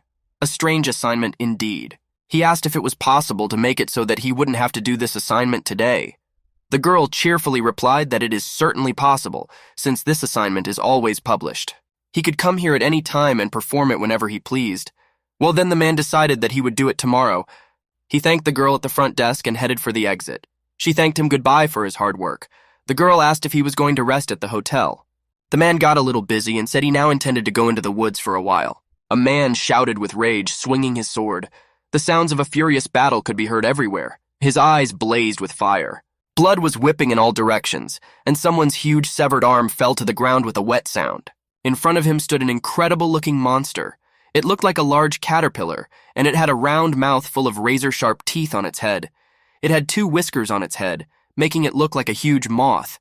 Its entire body was covered with a thick layer of white fur. The man had no trouble defeating this monster, and he stopped, sighing heavily. His heart was beating very fast, and the adrenaline had not yet had time to drain from his body. He crouched on the ground to rest, leaning on his sword. He needed to catch his breath. The battle had been beautiful but exhausting. Suddenly he remembered something he'd almost forgotten. He remembered that his life only revolved around labyrinths. The answer to that question also could be found in a maze. Well, we had to head there. There were a lot of questions that needed to be answered. Memories, there had to be something that could help him remember who he was. But he would think about that later. For now he had to get to the task at hand. Soon the man was at the place. It was a church drive. When he appeared before the children in all his appearance, they looked at him with horror and could not understand what a strange and terrible man had come to them. One of the nuns, trying to contain her fright, said to the children that it looks like this man has come to play with everyone today, so please let the man introduce himself to the children. The protagonist fell silent. He tried to smile as kindly as he could, but instead of a smile he got a creepy grin. He said his name was Lecan in a mouthing voice. Not only children but even adults would be scared to death at the sight of such a man. The children were naturally frightened. They looked at him with their eyes round with fear and were now ready to cry with terror. As it happened, the children began to scream, tears streaming down their cheeks. The nun was horrified. "Oh my God, he made them cry." Lecan laughed to himself. Well, he didn't think that was a problem. He had a plan. The children continued to scream loudly and cry with fear. Soon he returned to the guild. A smiling girl was already waiting for him there. She said that she had heard that the children were delighted. The orphanage asked the man to stop by again sometime. Because of all these tasks, the man had forgotten that he was to be paid for his labors.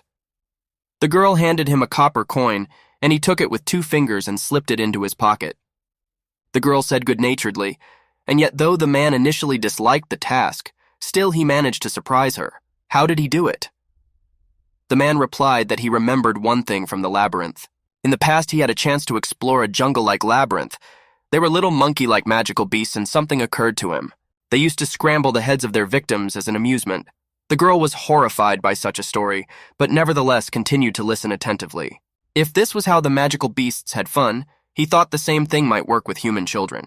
He made a ball the size of a head and ivy and gave it to the children. They enjoyed playing with it. Listen to him attentively. Humans and magical beasts seem very different in this regard. The girl asked, "But that only applies to boys, right? For girls, this kind of thing isn't really a big deal." The man started talking about labyrinths again, and the girl wondered if his whole life was about labyrinths. The man continued to narrate. In the past, female crab-like magical beasts looking for a mate would decorate their shells with flowers, and the man thought that human girls might like flowers too, so he picked a few, and it went exactly as he thought. As he had expected, his experience in exploring labyrinths came in handy in this situation. The woman was very surprised. She just kept silent and listened to every word of the protagonist. She couldn't believe it. and at the same time she was surprised by his ingenuity. Also, some tried to climb on the man, and when he went, they somehow became happy. Eventually, all the other children climbed on top of him. As you might expect, the man is not very good at this sort of thing. Next time, please have them give him a different assignment. The woman perked up and began to speak. She said that Sheila asked her to tell her that the man had passed the exam. The protagonist was surprised. What? That fast? Is that the way it's supposed to be? What a shame. He was ready to continue for a few more days, but as it was, it worked out even better than he thought. The exam turned out to be pretty easy. In that case, he had no business being here. He thanked the girl and after saying goodbye, walked quickly to the exit. She shrieked and asked him to wait a little longer. The man turned around irritably. He didn't want to be detained here.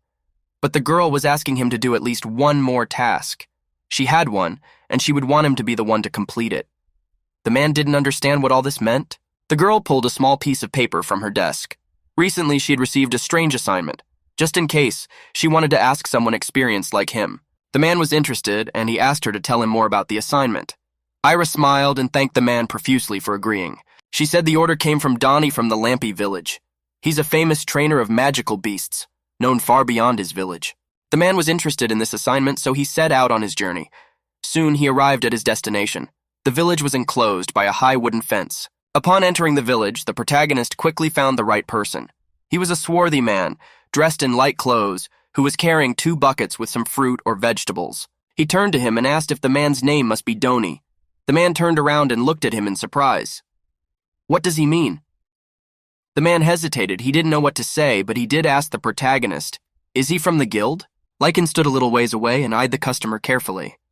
Yes, that was right, the man introduced himself dryly. As he got a little closer, he said he heard that the assignment they had him on said to, take a magical beast for a walk. Donnie, stammering, started to say yes, that was it. They want a man to take their gibbon for a walk. Lecan looked up and asked if this was the gibbon that was just above them. The man looked up in surprise. Still spotting his pet, he rejoiced, so that's where he was. The man called his name. The animal's name was Paleto. Something stirred in the trees. A second later, and the humble tree began to hang down the lower part of the monkey's torso. Soon the whole monkey appeared. It was like the one the man had seen in the witch doctor's house. The monkey looked at them with his eyes while he continued to hang on the tree. Soon he jumped off and was with his master. Donnie looked at him with a look of pride and said that this kid was their pride.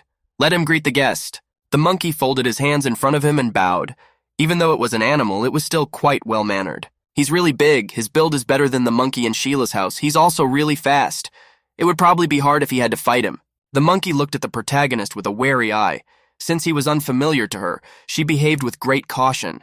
She owner quickly approached her comma and tried to reassure her pet. Suddenly, the man noticed that the owner was giving orders to his pet with some magical spells. That was interesting, so that's how this man controls such a large beast. Donnie apologized to the protagonist for waiting. Well, he asked him to take the monkey for a walk in the woods on the other side of town until tonight. The men wondered, and that was the assignment? It sounded pretty simple. The man hesitated.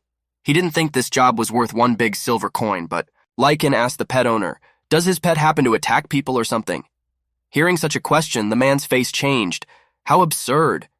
He assured him that this animal was very kind and malleable. Also, the man pointed with his hand at the basket of apples, apparently. That luggage was quite heavy. May the man please take it with him to feed the monkeys on the road. He looked at the 2 large buckets. It would be hard to carry this until the evening. The pet owner explained the intricacies to him. He said his pet eats a lot, so let him be understanding. It's pretty heavy duty. Lecan wondering if he could put it in his inventory when they reached the forest. He asked his host, is there anything else worth tracking down? The man approached his pet and stroked its thick fur with unspeakable affection. He asked Lecan to let the monkey do whatever he wanted. Soon they were on their way. In fact, it was supposed to be an easy walk. Everything was quite simple at first glance. After a while, they were already in the forest. The man sat down on the ground and began to rest, admiring the beautiful views, but it was only necessary to wait until the evening when the monkey would walk. While observing the pet, the man noticed that the monkey was just twirling his head in different directions. What is he trying to do? Paleto swiveled his head in different directions and just sat in the big grass and turned in quiet sounds. Monkey swiveled his head around, examining all the nearby surroundings. It was strange. He had been doing the same thing for some time now. What does he want? He hesitates to go deep into the woods for a long time and goes back out. He wouldn't have been ordered to do something so useless. In other words, it's not what Donnie wanted. The man got to his feet and started moving toward the monkey. The monkey gave him a surprised look and began to worry. When the monkey saw that a stranger was approaching her, it became very frightened, and with a frightened look began to look at the man, who tried to approach her as slowly and cautiously as possible. The monkey's eyes became filled with terror. She bared her teeth and fell to the floor with her hand covering her head. She seemed to be very frightened of him. But why? It's a wild animal. Submissive posture, I guess he can't disobey his orders. Strange, but obeying his orders. Large amount of food, good reward. Magical beasts that don't obey orders. The man began to put all the puzzles together, and soon a whole picture was formed.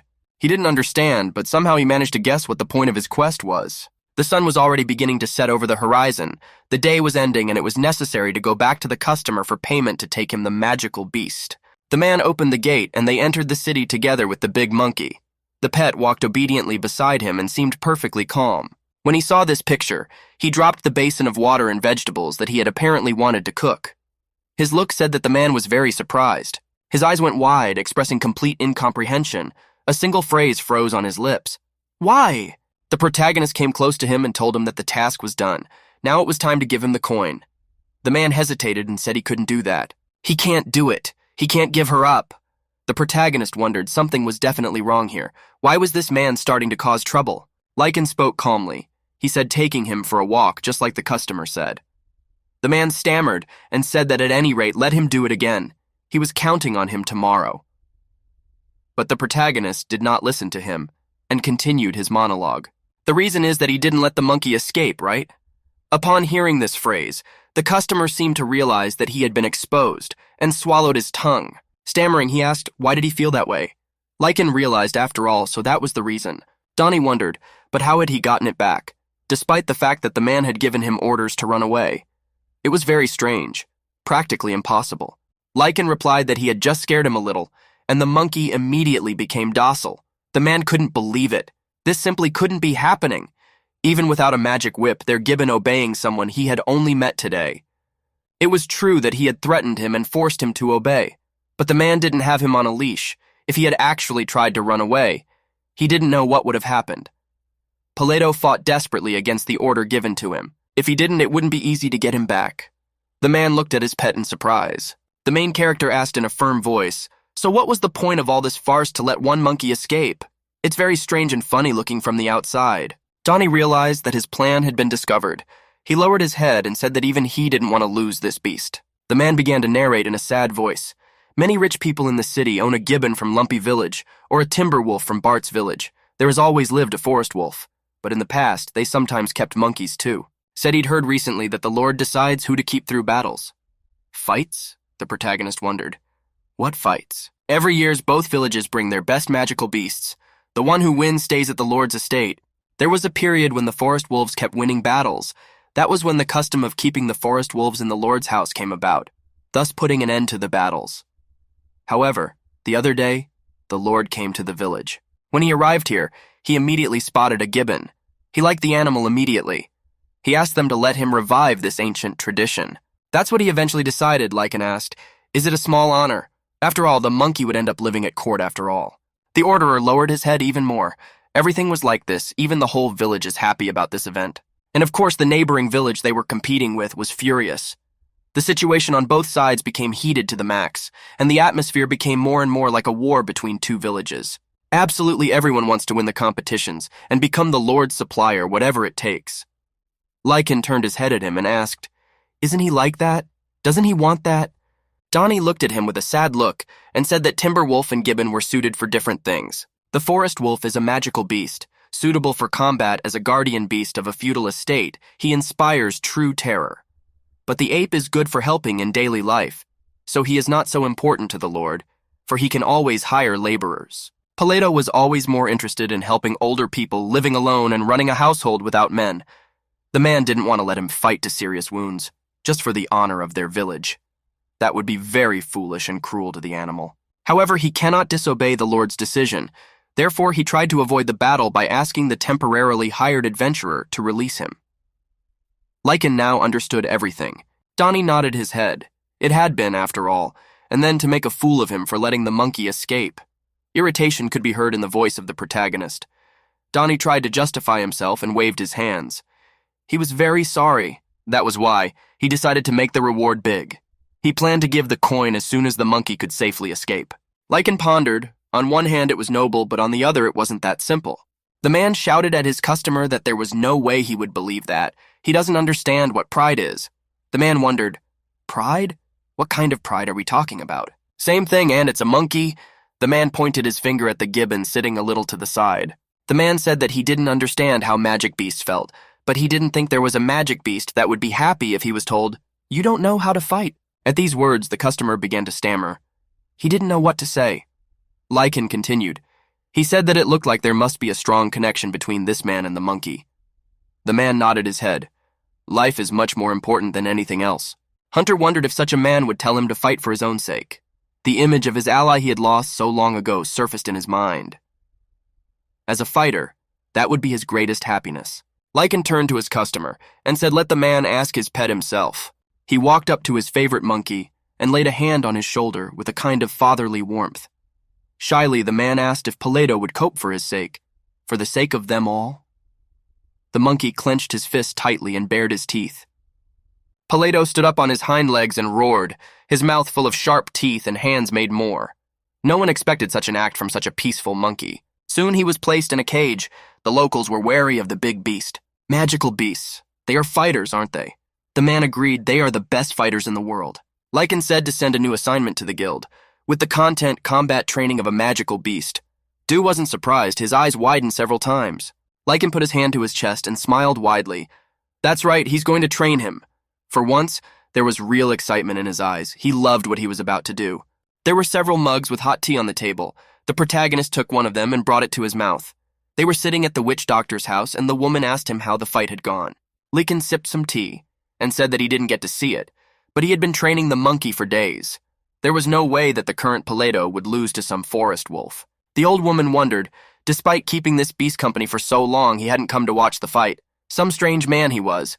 The man replied that his only duty was to train the monkey, Donnie being the trainer. The old woman drank a little tea and said with a satisfied look that she had heard that the monkey had gained a complete victory. But after that, the victorious Donnie objected. The timber wolf is more for defense. Gibbon is a magic beast that helps weak people. Taking this into consideration, the Lord will appoint the timber wolf as his new guardian beast. Lecan nodded understandingly, but he wondered what his opponent thought of it. The old woman smiled and closed her eyes.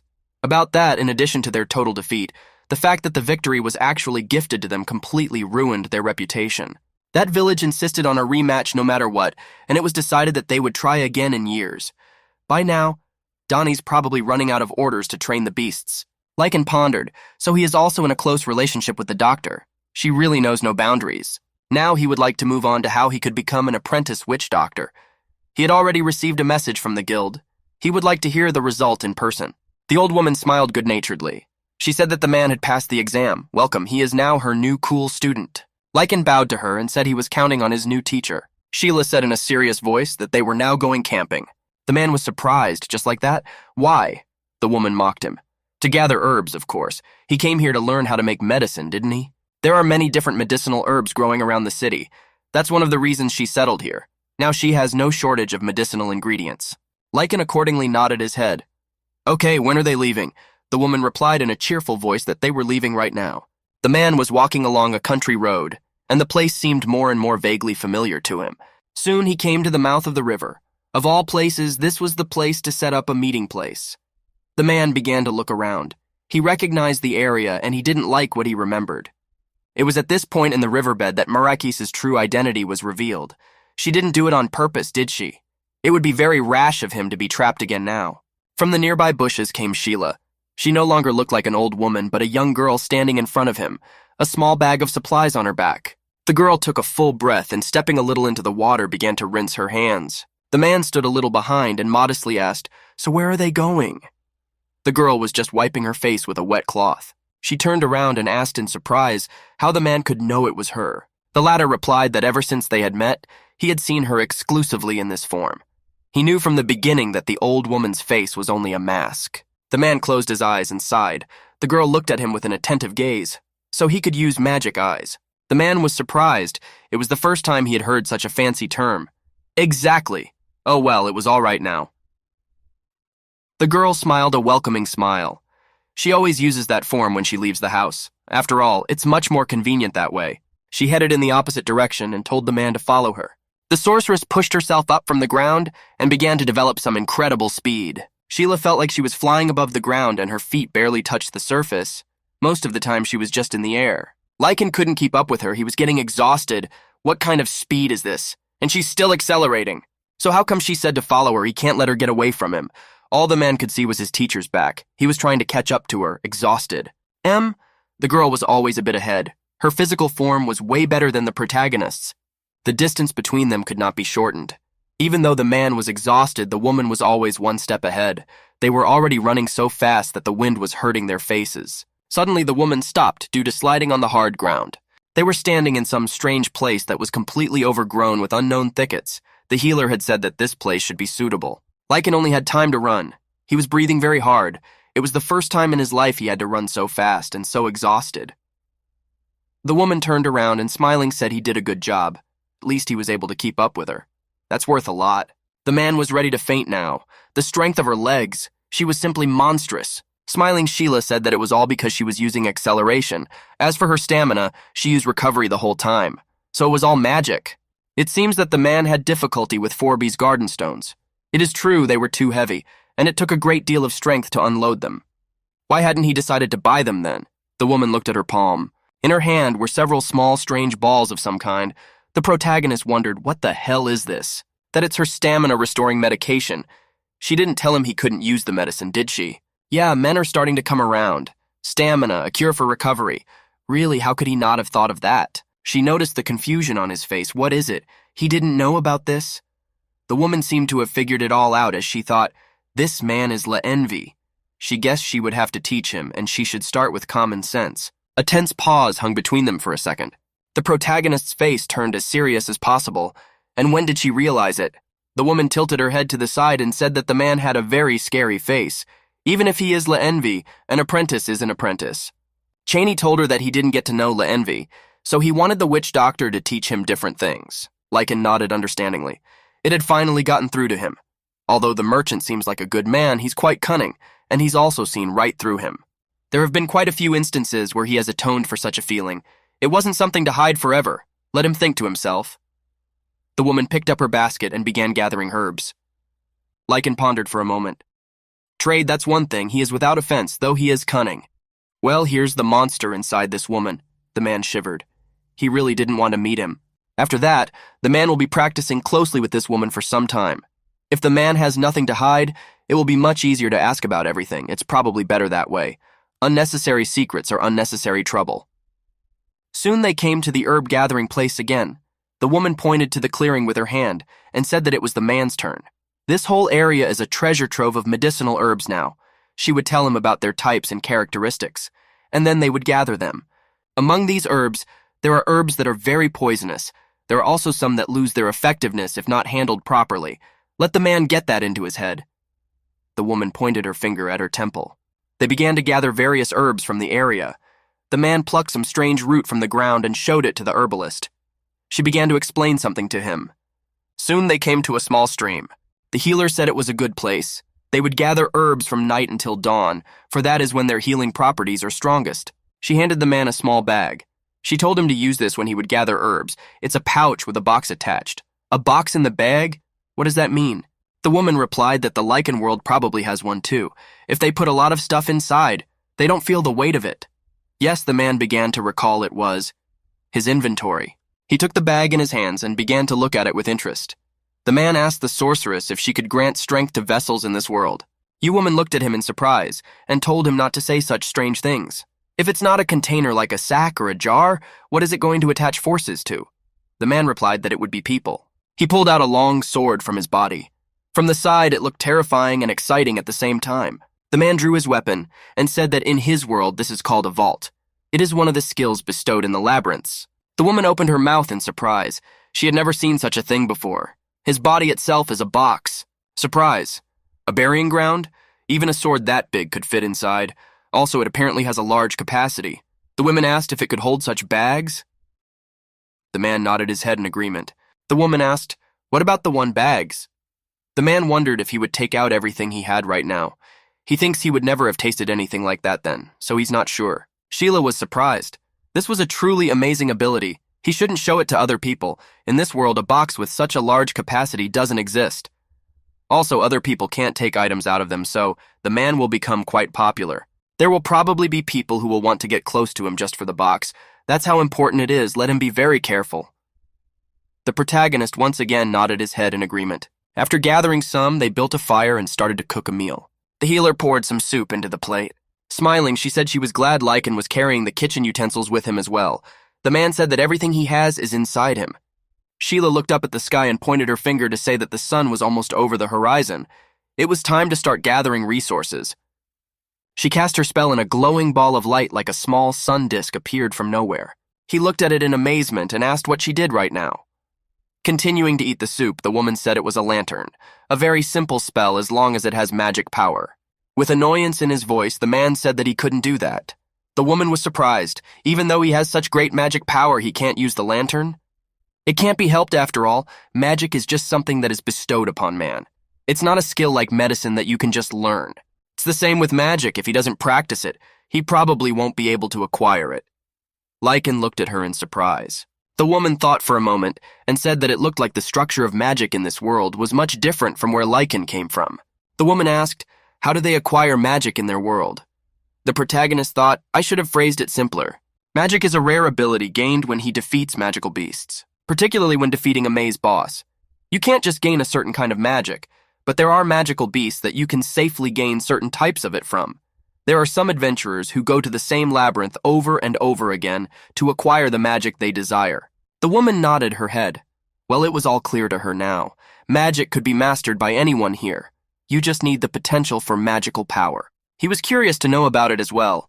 Compared to the people in his world, the average magic power for people here was too low. Exactly. The woman shook her head. Only those who were born with a lot of magic power can learn magic. Furthermore, those who are able to use magic will begin to teach them, and those become able to use magic. In addition, the amount of magic power a person can wield depends on a certain type of ability. For fire-type fire magic, for wind-type wind magic, you need a talent for each respective type of magic. Lecan hesitated for a moment. In that case, in this world, perhaps he could master magic through training. Sheila agreed. That's exactly what she thought. The man asked her if she could teach him magic. The woman again answered in the affirmative. Of course she can do it. And here she will become your master as well. They still have some time. Maybe she can teach him the lantern spell. We'll let the man try to repeat after her. Lecan looked at his hand. He already understood the structure of this magic. Could he really use a new type of magic just by looking at it? He closed his eyes and concentrated all his magical power in one finger. As he recited the lantern spell, he waited for the result. The man opened his eyes, and a bright fire flashed before him. Had he really done it? It's on fire! The man rejoiced at his success. His teacher stood beside him and smilingly looked at her new student. The woman praised him, but she honestly didn't think he'd make it on the first try. He must have a good understanding of how magic worked. The man fell silent. He didn't want to reveal all his secrets. Closing his eyes, he once again applied the lantern spell. In front of his magical sense appeared, which was a blob of magical energy. For now, he needs to practice using only this spell. By using and creating different sizes at different distances, he will be able to improve his skills. If he tries to learn other types of magic right after he has just mastered one, it will lead to... Well, here the woman noticed that he wasn't listening to her at all, but a smile appeared on her prescription. He was just like a child. Lecan looked with wide eyes at how many lights he had gotten. He was very pleased with what he had accomplished. Indeed, now he was like a small child watching a flock of fireflies. And the time of their trek was slowly drawing to a close. The dark forest towered over them like an impenetrable wall. They collected a lot of useful herbs. There were about sacks full of herbs. The woman was very surprised to think that her new student had collected pieces of each type of herb. She had only told him about them this morning. After all, that's what was ordered to be done, replied the man in a cold voice. The woman smiled and said that honestly, she wanted to see him complain. The man replied that because she had taught him how to use the flashlight, there was no problem. In reality, he was using the 3D object search to find places where a lot of medicinal herbs were growing so he could gather them quickly. But keeping quiet about it for now was the best solution. But then the girl asked to support him with those bags in her vault. We needed to move on to the next place. The man nodded in agreement. They ran along the forest road at a great speed. When the birds saw them, they flew up in fear. The sign arch ran ahead as always. The man could already keep up with her a bit. His physical condition had improved a lot over time. How far are they going to go? The man pondered this the whole way. They'd been running since morning. He finally realized why Sheila had taken on the guise of a young girl. If an elderly lady ran past them in the woods at that speed, it would be too shocking a sight. But as it is, there's nothing suspicious about it. Looks like I need to take the revitalizing potion again. The man drank the vial of liquid. Great strength began to spill over his exhausted body. Just as he thought, this stamina recovery medicine was extremely effective in action. Now he had enough strength to move on. His legs, which were already starting to ache, had regained strength. At this rate, it looked like he would be able to continue running for a while longer. However, compared to the first dose, the effect of the second dose was slightly reduced. It looked like he wouldn't be able to use it all the time. The effect wouldn't be as drastic, but his stamina would be constantly restored. There wouldn't be any side effects either, and his accumulated fatigue would also disappear. Even if he regretted it, it couldn't be helped. Now is the time to learn the skills he can only learn from a master. Medicine is his flesh and blood. They approached a large cave, a black chasm that beckoned with its obscurity.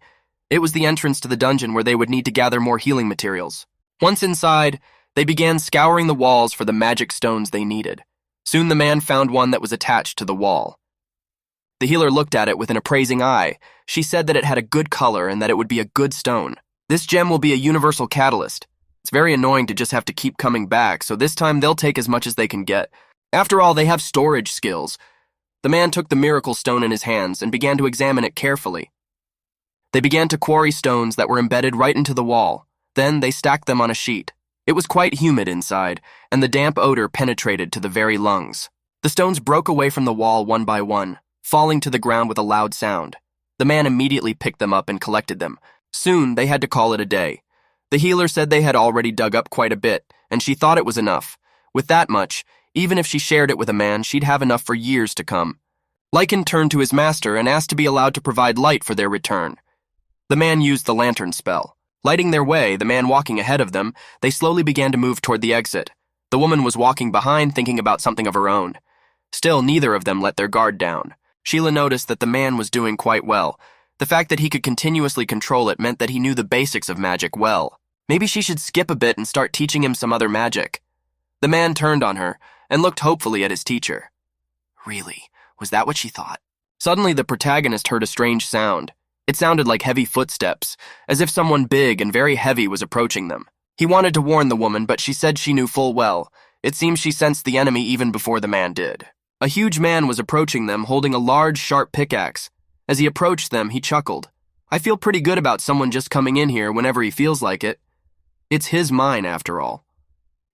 The digger seemed to be addressing the witch doctor specifically. So he's saying this mine belongs to him. The man nodded his head. Yes, it had been 5 years since then. She looked at the intruder with a serious gaze, studying his appearance. Sheila turned to her student. It looked like a new phase of their training was about to begin. The digger looked at them in surprise. The woman told him to watch her carefully. When the new class starts. The mine dweller swung and his huge pickaxe flew at them and laughed loudly. He ordered everyone to give up their gems. Besides, the lady would stay with him. The healer ordered her apprentice to act with her. Together, they cast a petrification spell. Not even half a second later, the giant could no longer move. His body became rigid and his movements were forever stiff. This is a petrification-type spirit magic. If it's pretty low level, you need to touch the opponent for a better effect. The woman said this while holding onto Digger's long beard. Smiling, she said, besides, it's a special type of magic. She clenched her fist and used dehydration magic. The stiffened body began to shrink as if it were made of some kind of corpse. The face began to fall inward. In a matter of seconds, only a single skeleton remained of the body, and it soon crumbled into dust. All that remained was the armor that this man had worn when he was alive. The armor fell to the floor with a resounding sound. The woman looked at the result of her work and smiled. Now the danger was over. The man couldn't believe what he was seeing. This man's body had turned to sand. He had never seen such magic before. How powerful this woman was. She leaned over the pile of sand that was left behind by the man. She didn't say that if a person had a low level of dehydration magic, it wouldn't end up like that. But even that level of dehydration was enough to take a life. After all, it was best to see it in person. Her voice sounded calm and casual. If he felt his blood run cold because of this magic, then he would still be able to move. A chill ran down the man's back as he watched intently as the woman went over the sand left by this stranger. She asked him, "Does he need that helmet?" The man shook his head in the negative. Oh well, then we need to go back and process the medicinal herbs. They'll be working for a few days, so you'd better be prepared. They moved forward toward the exit of the dungeon. Of course, seeing it in person was the best way to memorize the spell. This is a woman who looks like a young girl has lived for over years. And it's a monster that possesses a huge amount of magic, able to turn a person into sand in an instant. Just thinking about it was creepy. As you left the dungeon, the man was tormented by intrusive thoughts. All this time, he had thought he had made a mistake by deciding to acquire new knowledge. Now he was even a little scared. Soon they approached the witch doctor's house. The familiar roof rose into the sky. Night had long since fallen, and the man lay on a haystack and rested. He needed to regain his strength after such a hard hike, but he did not notice a large black figure towering over him. A weighty paw was already over his face when suddenly the man opened his eyes. He noticed the name of the guest. Jumping up from the bed, he began to look around all around him. His eyes were crazy. He was fully prepared to fight back the uninvited guest. But there was a monkey standing in front of him. It looked at him with a frightened and surprised look. The man screamed with fear and surprise. His scream spread far beyond the confines of his room. Sheila heard this scream and came into the room. She grudgingly said that it was very noisy in here, and he should be up by now. Let him go and get everything ready for today. The man got up from his warm seat. He finally remembered he was staying at her house to learn how to make medicine after all. He was used to living, of course, but for the first time he had to sleep next to a monkey. Not the most pleasant feeling. He looked up and saw bunches of various plants hanging from the ceiling. Lecan stepped closer and began to look them over. A 3-word ceiling stuffed with dried herbs. Looks pretty impressive, so that's why the roof on this house is so high. The healer shouted at him in a stern voice to hurry up. Why is he standing there like a statue? They're starting. Gosh! Here the woman noticed that the man hadn't even had breakfast. That wasn't good. He was coming out, of course, and the monkey waved at him in a friendly manner. Soon he found himself in the witch doctor's workroom. He stood on the ladder and began to pull out the bundles of herbs that hung from the ceiling. The man put his hand to the bundles of grass on the table. Uttering the word take, one of the tufts of grass flew into the air and headed straight for his arm, which he had tentatively extended. The action was almost automatic. Well, the man was and still is having trouble getting used to it. After all, he was just starting out. The old woman had already assumed her usual appearance and was watching her disciple with an ironic smile. That's right, let him keep repeating it until he gets used to it. The takeaway is basic spatial magic. If he keeps practicing, then learn the intermediate level move spell. It is quite useful. Today he'll have to dry the herbs, and tomorrow prepare the moss and seeds. After that he'll need to make a potpourri for defense against magical beasts, so have him hurry up. The man muttered to himself under his breath that he understood. He was starting to get annoyed, but he obeyed his teacher unconditionally. He poured some fruit into a small barrel while the witch cleaned them and forked out the seeds. The huge monkey was doing his job. He brought a large barrel on his shoulder. The woman was tying a knot on a small sack, deftly wielding it with her fingers. The man was already so tired that he could not move. He just sat down at the table and rested his head on it, immediately fell asleep. The work was not difficult, but it was very tiring. The woman sighed happily. God, this place was finally going to be clean. Despite having that extra pair of hands, it wasn't so easy, because she had to teach him in parallel. Walking over to him, she immediately woke him up by saying in a loud voice that they weren't done yet. The man snorted and woke up. He seemed to have finished all the work. Now, so what's the matter? The woman pointed to a large barrel that stood in the room. If he sells that barrel of potpourri, it'll make some room in here, won't it? The man sighed. It was like that. In a tired voice, the man asked the master in a complaining tone if possible some medicine for stamina would be nice. It came in handy. Sheila exclaimed, what a scruffy look. He was in the prime of life. At least let him shave. Let her not talk nonsense. He's been working non-stop for days now, and studying magic at the same time. Even though he's an adventurer, he doesn't like being judged by monster standards. The man ran his fingers through his stubble. Having dressed in other cleaner clothes, he went to the market together with the witch doctor and the monkey. Beforehand, they took 2 barrels to sell. Soon they came to a store on which hung a large sign indicating that they bought and sold various agricultural commodities. The seller, an elderly man, seemed very happy to see the witch doctor. He said he knew she was coming soon, so he waited for her. The man kindly invited her to go on ahead and he would pour her some tea. The woman apologized and said she would have to refuse. She had slept very little today. Sheila would leave as soon as she gave him her order. This time she has 2 barrels of potpourri to repel magical beasts. Hearing this, the vendor got very excited. Wow, 2 barrels of potpourri! He was filled with gratitude. Apparently this was a scarce and valuable item. And then the man turned his attention to Mrs. Sheila's companion. The woman apparently noticed his surprise and said that his name was Lecan and he was her apprentice. She would probably send him here occasionally, so she would ask him to take care of him. The salesman walked closer and looked into the main character's eyes. Miss Sheila's apprentice? He had never heard of her taking on any apprentices. There's still a lot of water left in the potpourri, so they need to let it stand for a month in another before they start selling it. The salesman nodded his head in understanding. Now we had to talk about payment. The man pulled a pouch of money out of his pocket and handed it to the witch. She took the payment and, smiling, said it was a good price. Hunter watched it all from the sidelines. This amount of coins, it's a much better price. This much could be gotten for just some wild grass. The man couldn't believe it. They left the shop and continued on their way. In parting, the healer said she would deliver the next batch of goods as soon as she had finished preparing them. The merchant waved goodbye and said he would look forward to it. Lecan raised his voice. He said that perhaps he was a little late with his question. But doesn't it work on Jericho? The woman replied that she had cast a transformation spell on her pet, so the protection from evil spirits has no effect. They went into several other shops where the woman was received with equal warmth. All the merchants were happy to see her and they paid a lot of money for her goods. The man watched it all from the sidelines in amazement. Customers vary from store to store, but no matter where they went, she was greeted everywhere very politely. Apparently, this woman enjoyed simply great prestige among the local merchants. He thinks she had acquired a special status as a doctor in this town. Now every resident treated her with great reverence. Soon they left the last shop and they had no more goods left.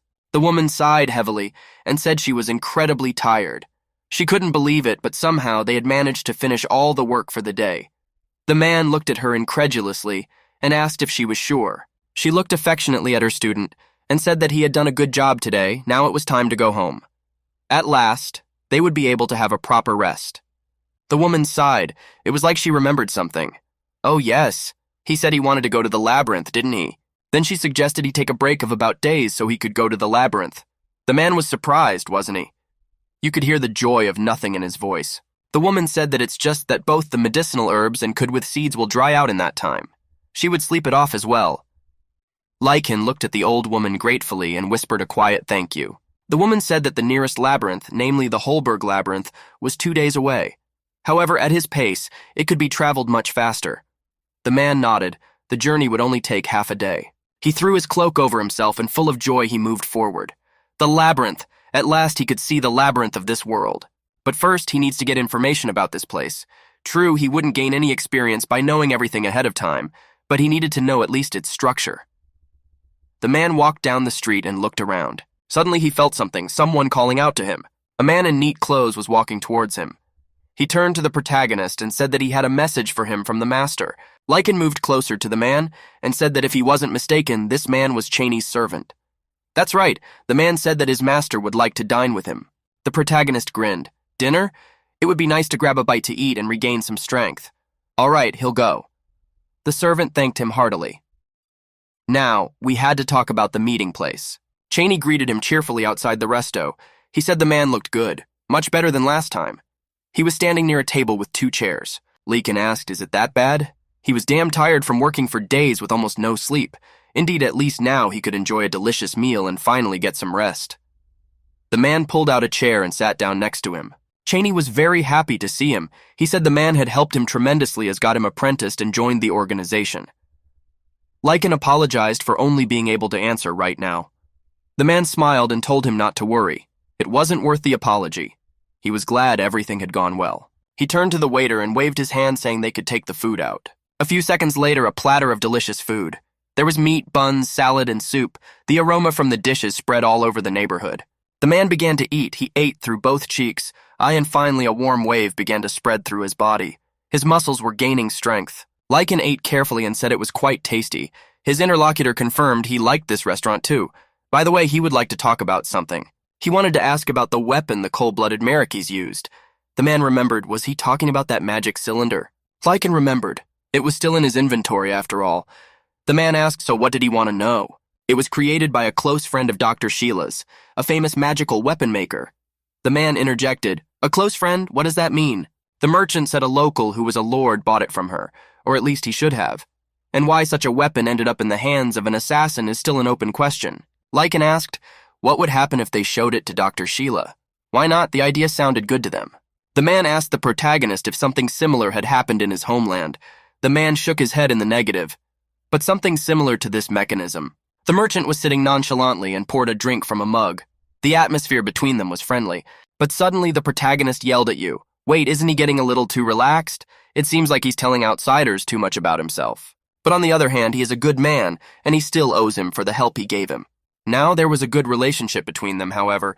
He doesn't know how much things from his past world are worth here. Their relationship will depend on their price.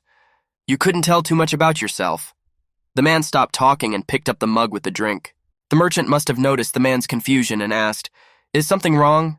He started to wave it off, said nothing was wrong, just a little dizzy, alcohol. He was trying to avoid suspicion. Lecan turned to his interlocutor. There was something he would like to ask him. The man aghast and asked what was it. The man's voice became serious, and he said he wanted to know about the Gulber's labyrinth. What's in this labyrinth? The merchant fussed and said he didn't know that much. He only had a vague idea. He spread his hands. The protagonist replied that would be quite enough. Getting a little off topic, should he buy a card? Do they take them in town? The merchant nodded. Yes, there are a couple of map stores here. Even a simple map shows the terrain and the stairs to the next floor.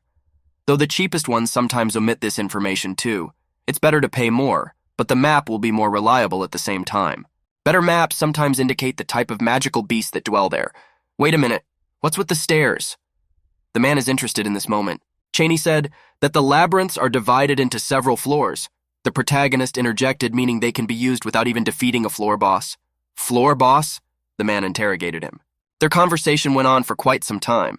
They sat at the table in a rather friendly atmosphere, eating and drinking. The conversation continued with themselves. This incomprehensible dialogue continued for some time, but thanks to it, the man came closer to the purpose of his visit. He roughly understood the structure of the labyrinth of this world. Many wagons with goods were arriving at the gates of the city. There were many people there, many of them traders, or simple vagabonds who were looking for a shelter further away. Beyond the city, a dense black forest, and even farther away, towered the high black mountains. It was a strange town. There wasn't even an entrance tax. Here and there were people dressed in all kinds of clothes, and you could tell from them what kind of condition they were in. Like everywhere else, there were many merchants. One of them stood at his shop calling out to customers, "Cheap potions! Come on over!" As he shouted to his potential customers, they have normal medicines too. If people don't buy them now, they'll regret it for the rest of their lives. There were also a few people standing there who were in a group. They were dressed as adventurers. The men were looking for rangefinders. They had a team of 5. The only thing they were missing was a rangefinder. The atmosphere around the labyrinth was fundamentally different from the one in his world. The man was walking down the street of the city and looking around. However, this atmosphere did not annoy him. As he walked by, he noticed a few people looking at something with great fascination. Something seemed to be going on there. He saw several men dressed in armor. One of them had beautiful facial features and long white hair braided on his head. They dispersed ordinary people, pushing them in different directions. From the outside, these people looked menacing. They looked askew at everyone. They seemed to think of ordinary people as some kind of trash. Seeing this, the protagonist became angry and glared angrily in their direction. The merchant warned him. He said to be careful of the knights of Count Gulber. They are very dangerous people. Lecan asked, "Are they very strong?" The merchant asked him not to make such a horrified face. It might arouse suspicion.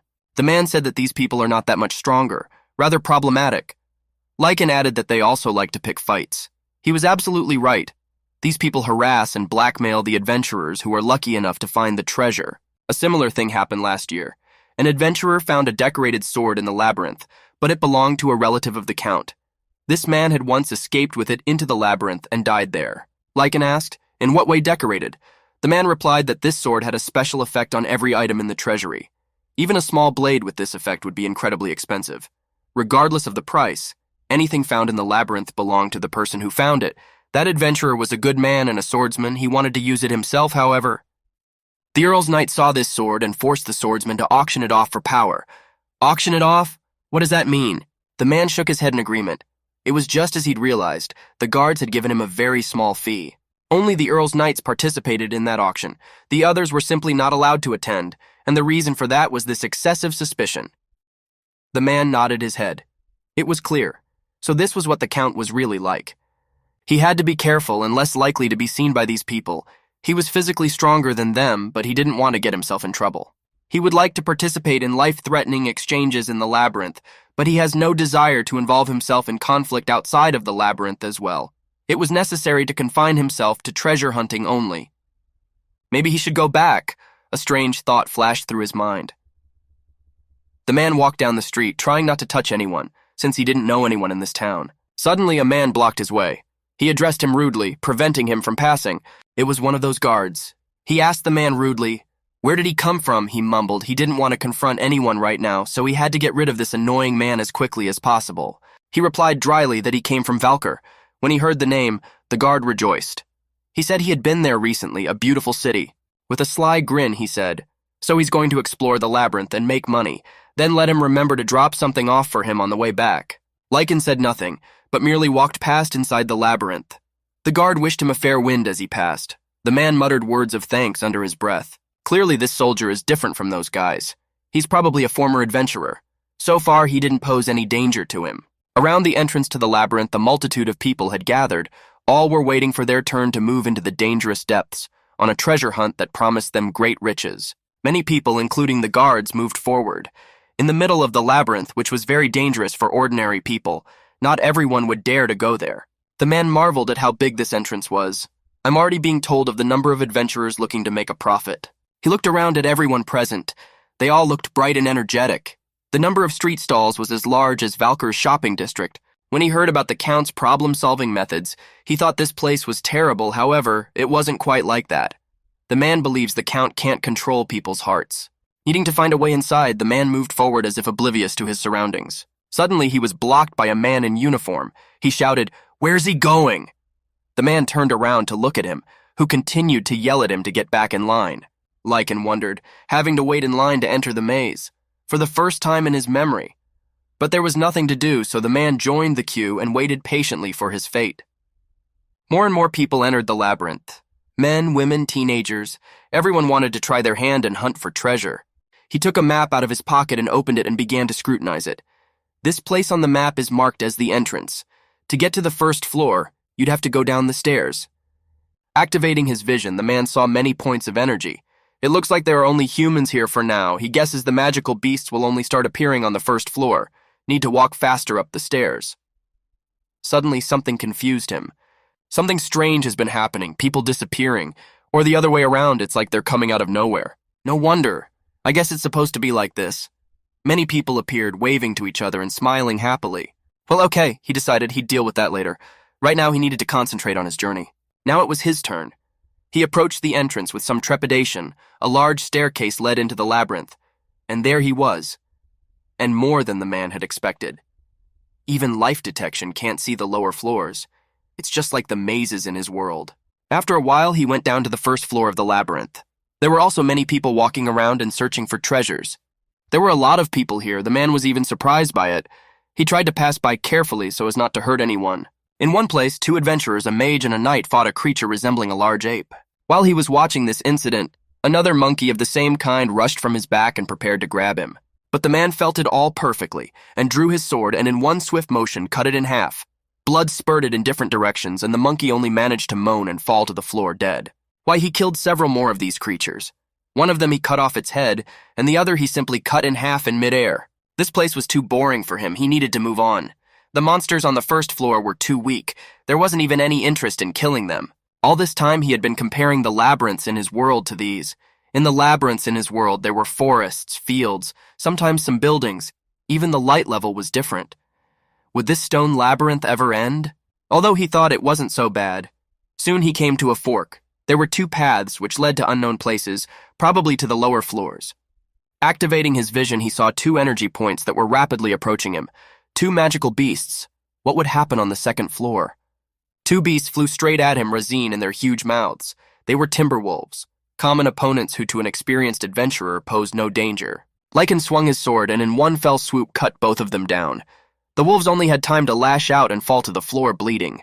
The man turned back around and looked at one of the downed monsters. A short distance away, he spotted a small chest that had fallen to the floor.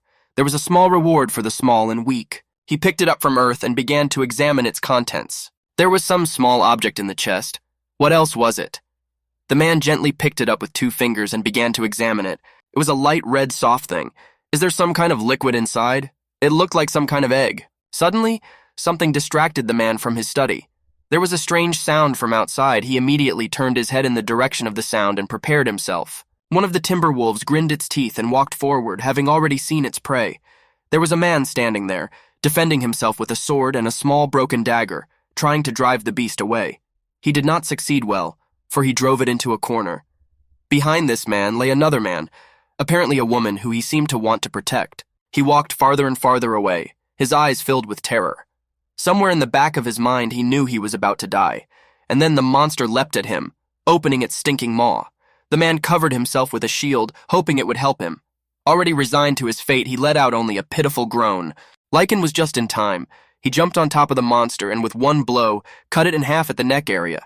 The wolf didn't even have time to squeak, but fell dead to the floor. A small chest fell out of it. The man went to it, and opening it, he saw a small dagger lying inside. The boy came up to him and began to speak timidly. So far, he was only able to make some inarticulate sighs from the exertion. Still gathering his thoughts, the boy thanked the protagonist in a small voice for saving them. The man turned to him and said, as if nothing had happened, that there was something he wanted to ask. The boy looked at him in surprise. He was even a little frightened by this reaction. Lecan opened his hand, and showing the boy his recent find, asked, "What is this?" He looked carefully at the little thing, and immediately replied that it was a red potion. A small red potion. The man asked, "What is this thing for?" The boy answered with a little thought that the thing was to heal wounds and fatigue. Lecan questioned him with interest.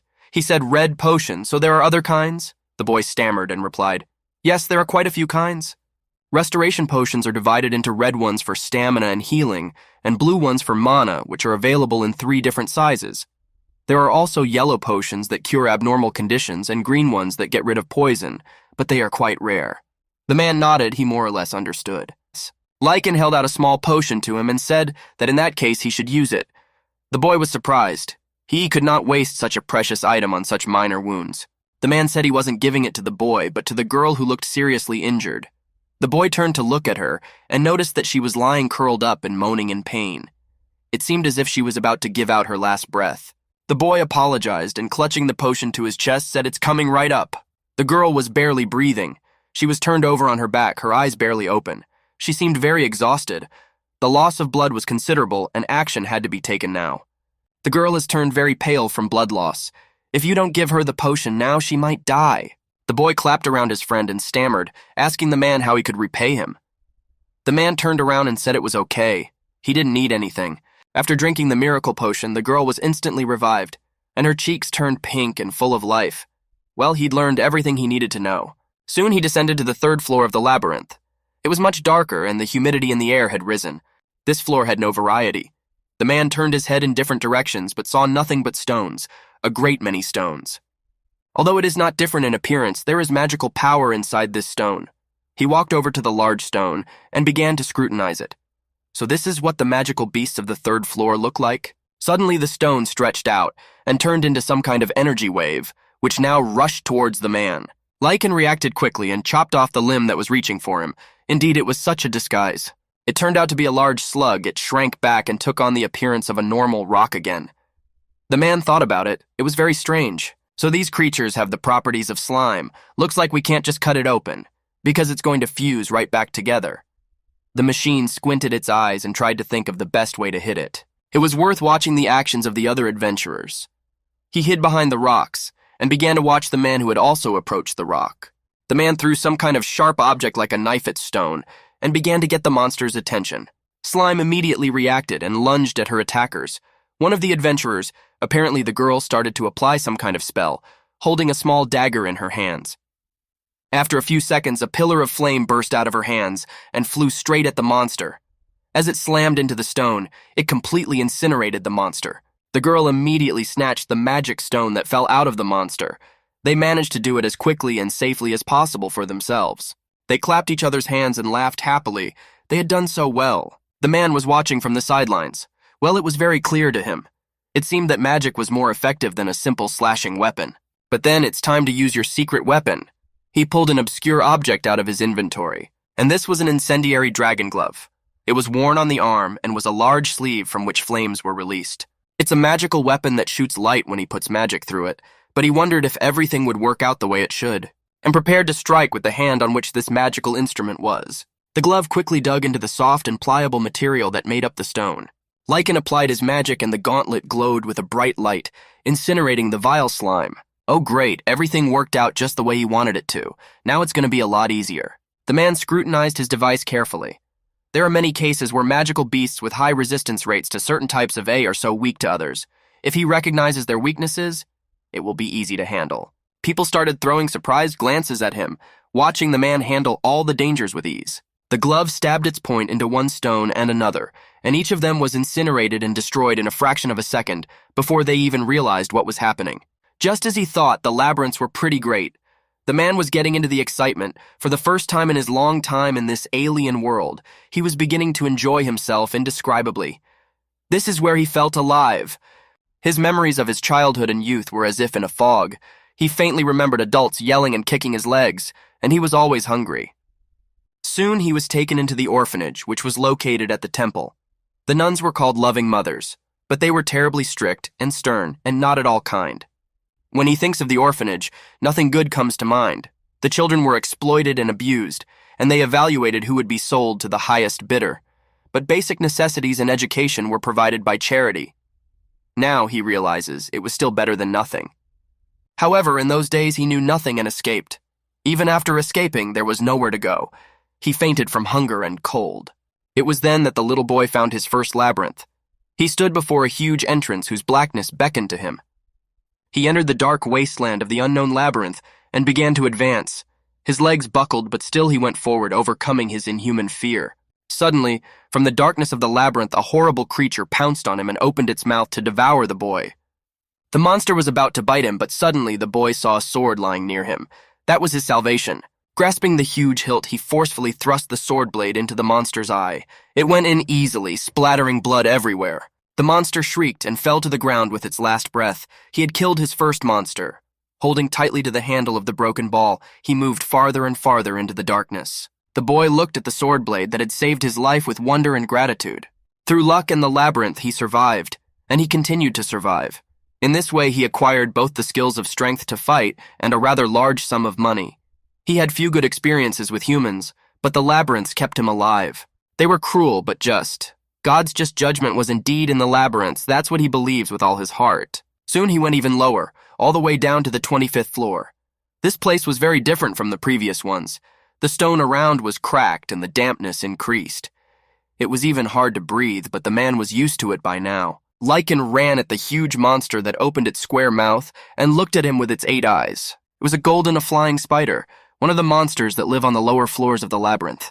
The man used a gust of wind to leap even higher, and now from the air he flew straight at the monster's back, thrusting his sword forward, intending to strike it with a single blow. Lecan stuck the blade of his sword into the spider's back with great force.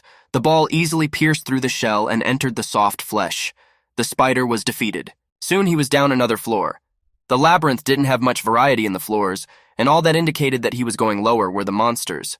But they were too weak for him. The man didn't make much money, but the box the merchant gave him was already full. Nothing else would fit in it. He only had 1 day left to explore. The man thinks he could make it to the lowest floor so far, 30th. But right now, that's probably enough. Through excessive greed, no good ever came of it. He slung his bag onto his shoulder and headed for the exits of the maze. It would be pointless to just run through in one fell swoop. Better, he'd come back another day and examine everything properly. The next day, he also approached the labyrinth to begin another sortie. Soon the next day, he came to the exit of the labyrinth and was about to go inside when he was followed by 2 guards. One of the guards put his hand forward and stopped him. He told him in a thunderous voice to come to them. The protagonist wondered, what did they want with him?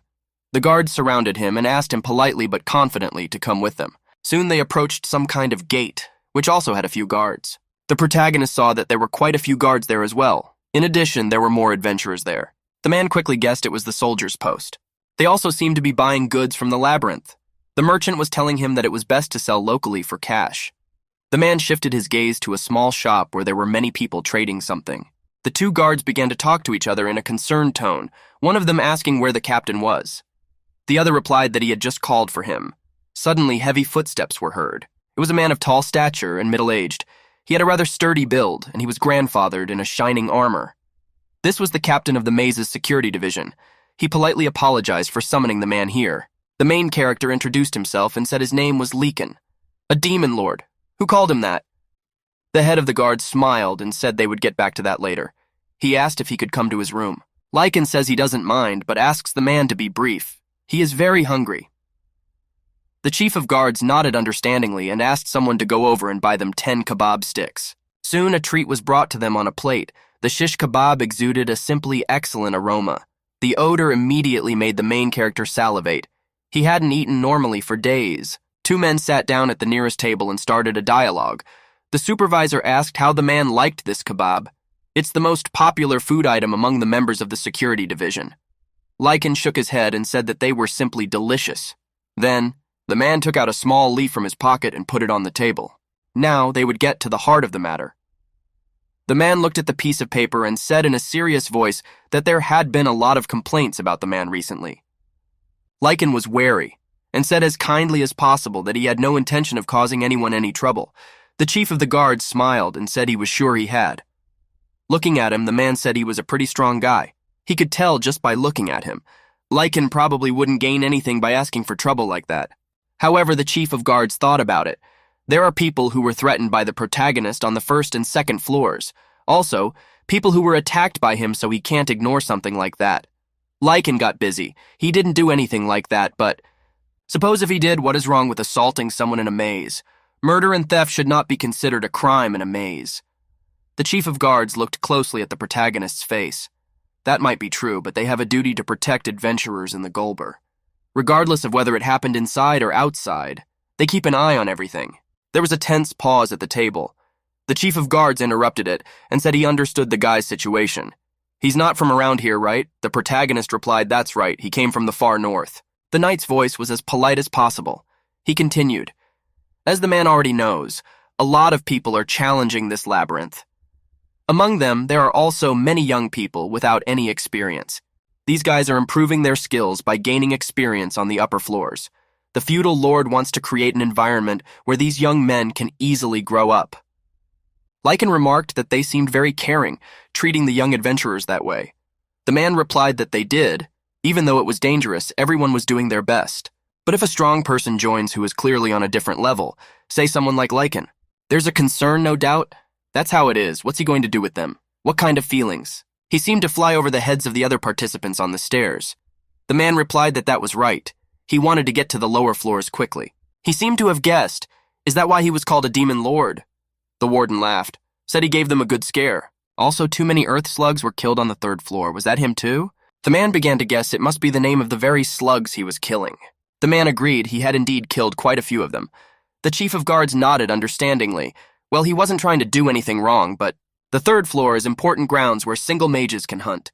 People have their own circumstances, and a senior mage also needs to make a living.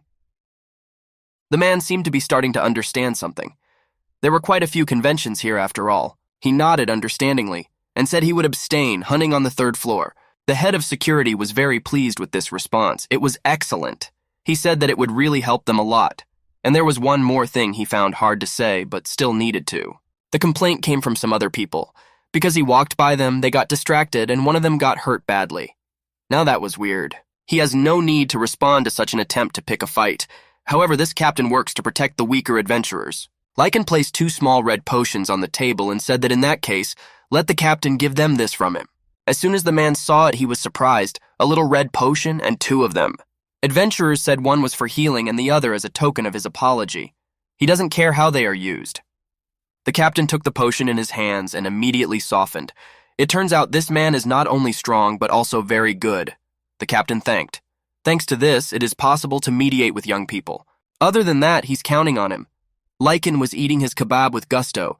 The captain asked with interest, by the way, he arrived 5 days ago, right? And where did he manage to get to? The man replied, it's the 26th floor. Once again, thunderous laughter shook the room. 26th floor, well, that's a truly amazing result. God, what a great guy. The head of security seemed very pleased with the result of this conversation. Lecan asked, he's also rebuying goods, right? The man thought for a moment. Oh, even though this place has the highest prices, they don't get robbed, so it's reliable here. He would also be told about the evaluation results for free. Lecan said that's good. Well then, he will ask to buy everything. As he got closer, he said he would take this table. The captain wanted to say something but didn't have time. The man began to empty his bag of loot. As various items poured out of the inventory, the captain's face changed and took on surprised features. Suddenly, the doors swung open and several guards rushed into the room. They shouted worriedly, "What's going on?" Not just then they heard a very loud sound. The protagonist finished dumping his stuff on the table. After that, there was no space left at all. The captain looked at it all with a dumbfounded look. There was so much stuff here, but it wasn't even about the number. This sword can only appear once on the 25th floor. To think it actually made it to the 26th floor. Alone? In days? The captain still couldn't believe it. There was no way this man could conquer the 26th floor alone. Lecan soullessly asked, "So he's going to buy them?" The captain replied that of course he was, but they didn't have enough money to pay for it all at once. The man replied that in that case, he would stay in this town overnight. He would come back tomorrow to collect the money. Would that be okay? The captain scratched the back of his head and said apologetically that he would give him a check. Then the protagonist firmly said that he also had a small request. The captain asked, "What is his request?" "He's all ears." Lecan turned around and asked the way the captain would tell him where he could get a good meal. Soon the man returned to his town of Walker. He went in through the main gate, and he made his way quickly inside. Behind him rode a wagon with goods and a few other people. He was in a lousy mood. He realized he'd screwed up. He'd lost his cool and ended up selling the item from the maze, but what the mouthpiece really meant was that he should have sold the box he'd loaned him. There was nothing to be done about it. He would sell the rest of the items Cheney had left for him. Anyway, he could just challenge the maze again and pick up the best stuff on the lower floors. Suddenly, a girl's voice came from somewhere. It was Ida's. She shouted that she had finally found him. Where was he all this time? It was clear from the girl's appearance that she was extremely angry. But the main character didn't react to her in any way, and just walked past. Stunned by this treatment, the girl rushed after him and shouted at him not to ignore her. Did he forget? She's Ed's. Why didn't he say anything? The man turned around and said that he wasn't silent, and she was just an annoying stranger. She was even more surprised. Aren't they comrades who work together? The man replied that all this time, she was really just a burden that was constantly slowing them down. Stammering, the girl began to speak. Nevertheless, they went on a journey together, you know. This time, she registered correctly and worked hard. The girl happily showed him her new badge. She asked if he wanted to team up again. This is the rebirth of their team. The man just walked by without paying any attention to her. The girl got even angrier. She told him to stop ignoring her. Suddenly, out of the man's surprise, she pounced on him from behind and groped him. She said she didn't want to continue doing volunteer work. She wanted more. If the man is with her, they will have the power that man he doesn't understand. The man fell silent, and after a moment's pause said she was a magic user. Let her learn to use her magic first. The girl didn't immediately realize what she was talking about. Even without other people, she would be fine. Eda didn't seem to understand what the man was saying. She just stared at him with a surprised look. At this time, he went about his business as usual without paying any attention to her, leaving the girl alone in the middle of the street. She stood there, trying to make sense of the words. Is she a mage? Soon the man came to the witch doctor's cottage. Everything was unchanged there for a long time. This house had become for him even a native one to some extent. Inside, the Znaharka was already waiting for him. As soon as she saw the man, the woman told him to sit down at the table and drink tea. The man heard her and plopped down on a stool next to the table. The woman asked him how far he had managed to get. The man replied, something 26th floor. The woman asked him if he was glad he went there. After drinking some tea, the man replied that, yes, very glad, then it was good. He said he was thinking about going there again for his next vacation. But now he had a lot of things he wanted to ask. The man started to speak, but was interrupted by an intermittent knock on the door. Could it be who he thought it was? The woman was wary. Did they have visitors? Eda was standing outside the door, banging on the door with her fist, begging to be let in. She also asked if Lecan was here. A man came to the door. I opened it rudely and asked her why she came here. This isn't his house, she knows that very well. When she saw him, the girl was overjoyed. As soon as she saw him, she abruptly started talking. Isn't it obvious that she came here to meet him? The man coldly replied that he had no need to meet her. But the girl didn't even listen to him. She begged him to tell her where she could learn magic. It was obvious from the look on her face that she would not give up. The man looked at her in surprise. What did she want from him? She told them not to fuss at the door. Her pet appeared next to the old woman and looked at the newcomers with a frightened look. The old woman smiled, but sternly said that if she had come, let her come inside, at least she would pour her tea. As soon as the girl saw the witch doctor, she immediately became lively and excited. The girl seemed to know who was in front of her. "This woman is Dr. Sheila, isn't she?" The girl thanked her and shoved the man aside and went inside. The man wondered if she knew how to thank people and started drinking tea. So she wanted someone to teach her magic and decided to look for Lecan, didn't she? The girl nodded affirmatively. She asked the organization and they said he was in the house. Ida drank the tea with gusto and said it tasted incredible. She said that the woman knew how to make tea perfectly. The old woman grinned and said she was glad she liked it. Lecan didn't seem to share everyone's optimism. He told her in a cold voice to go home. He couldn't teach magic, and he had no desire to introduce her to a teacher. The girl turned to him and asked, then why did he tell her she had magical powers? The man replied that they were two different things. The woman smiled affectionately and turned to the man. What if he taught her himself? Such a suggestion made the man speechless. That was something he didn't want to do. The girl was surprised, could he? The old woman looked at them with an affectionate gaze. She turned to the man. Doesn't he know he can learn a lot by teaching someone else? Right now, he's mastering one spell after another, but it's only superficial knowledge. The process of teaching others will make them truly his. If he looked from a broader perspective, it was actually a shortcut for him. The man closed his eyes. He didn't initially like the idea. The girl had worn him out quite a bit back during their trek. The old woman put her hand on his leg and said she would teach him a fire arrow in return. The man stirred. The same one? Well, that was a good suggestion. If that's what his teacher says, then. But the man didn't have time to finish. About the girl was already jumping for joy. Sheila told the girl to keep the fact that she was studying magic here a secret. After all, it's very important. The girl didn't seem to fully realize the responsibility that was placed on her. Leaning over to the man, she told him to take good care of her in that case. In addition, she called him Master. The man held his head and sighed heavily. He told her to stop calling him Master. Ida began her training. She tried her best to use lantern magic, but so far she had failed. Eventually, she tackled her head. This is going nowhere. Does the flashlight really work? She asked. The man fell silent or looked sternly in the girl's direction. With a studied look, he looked her over. Indeed has great talent as she possesses a lot of magical power, but she is unable to control her core. Just as he thought, the problem is his techniques. Talented people can't understand why those without talent can't repeat.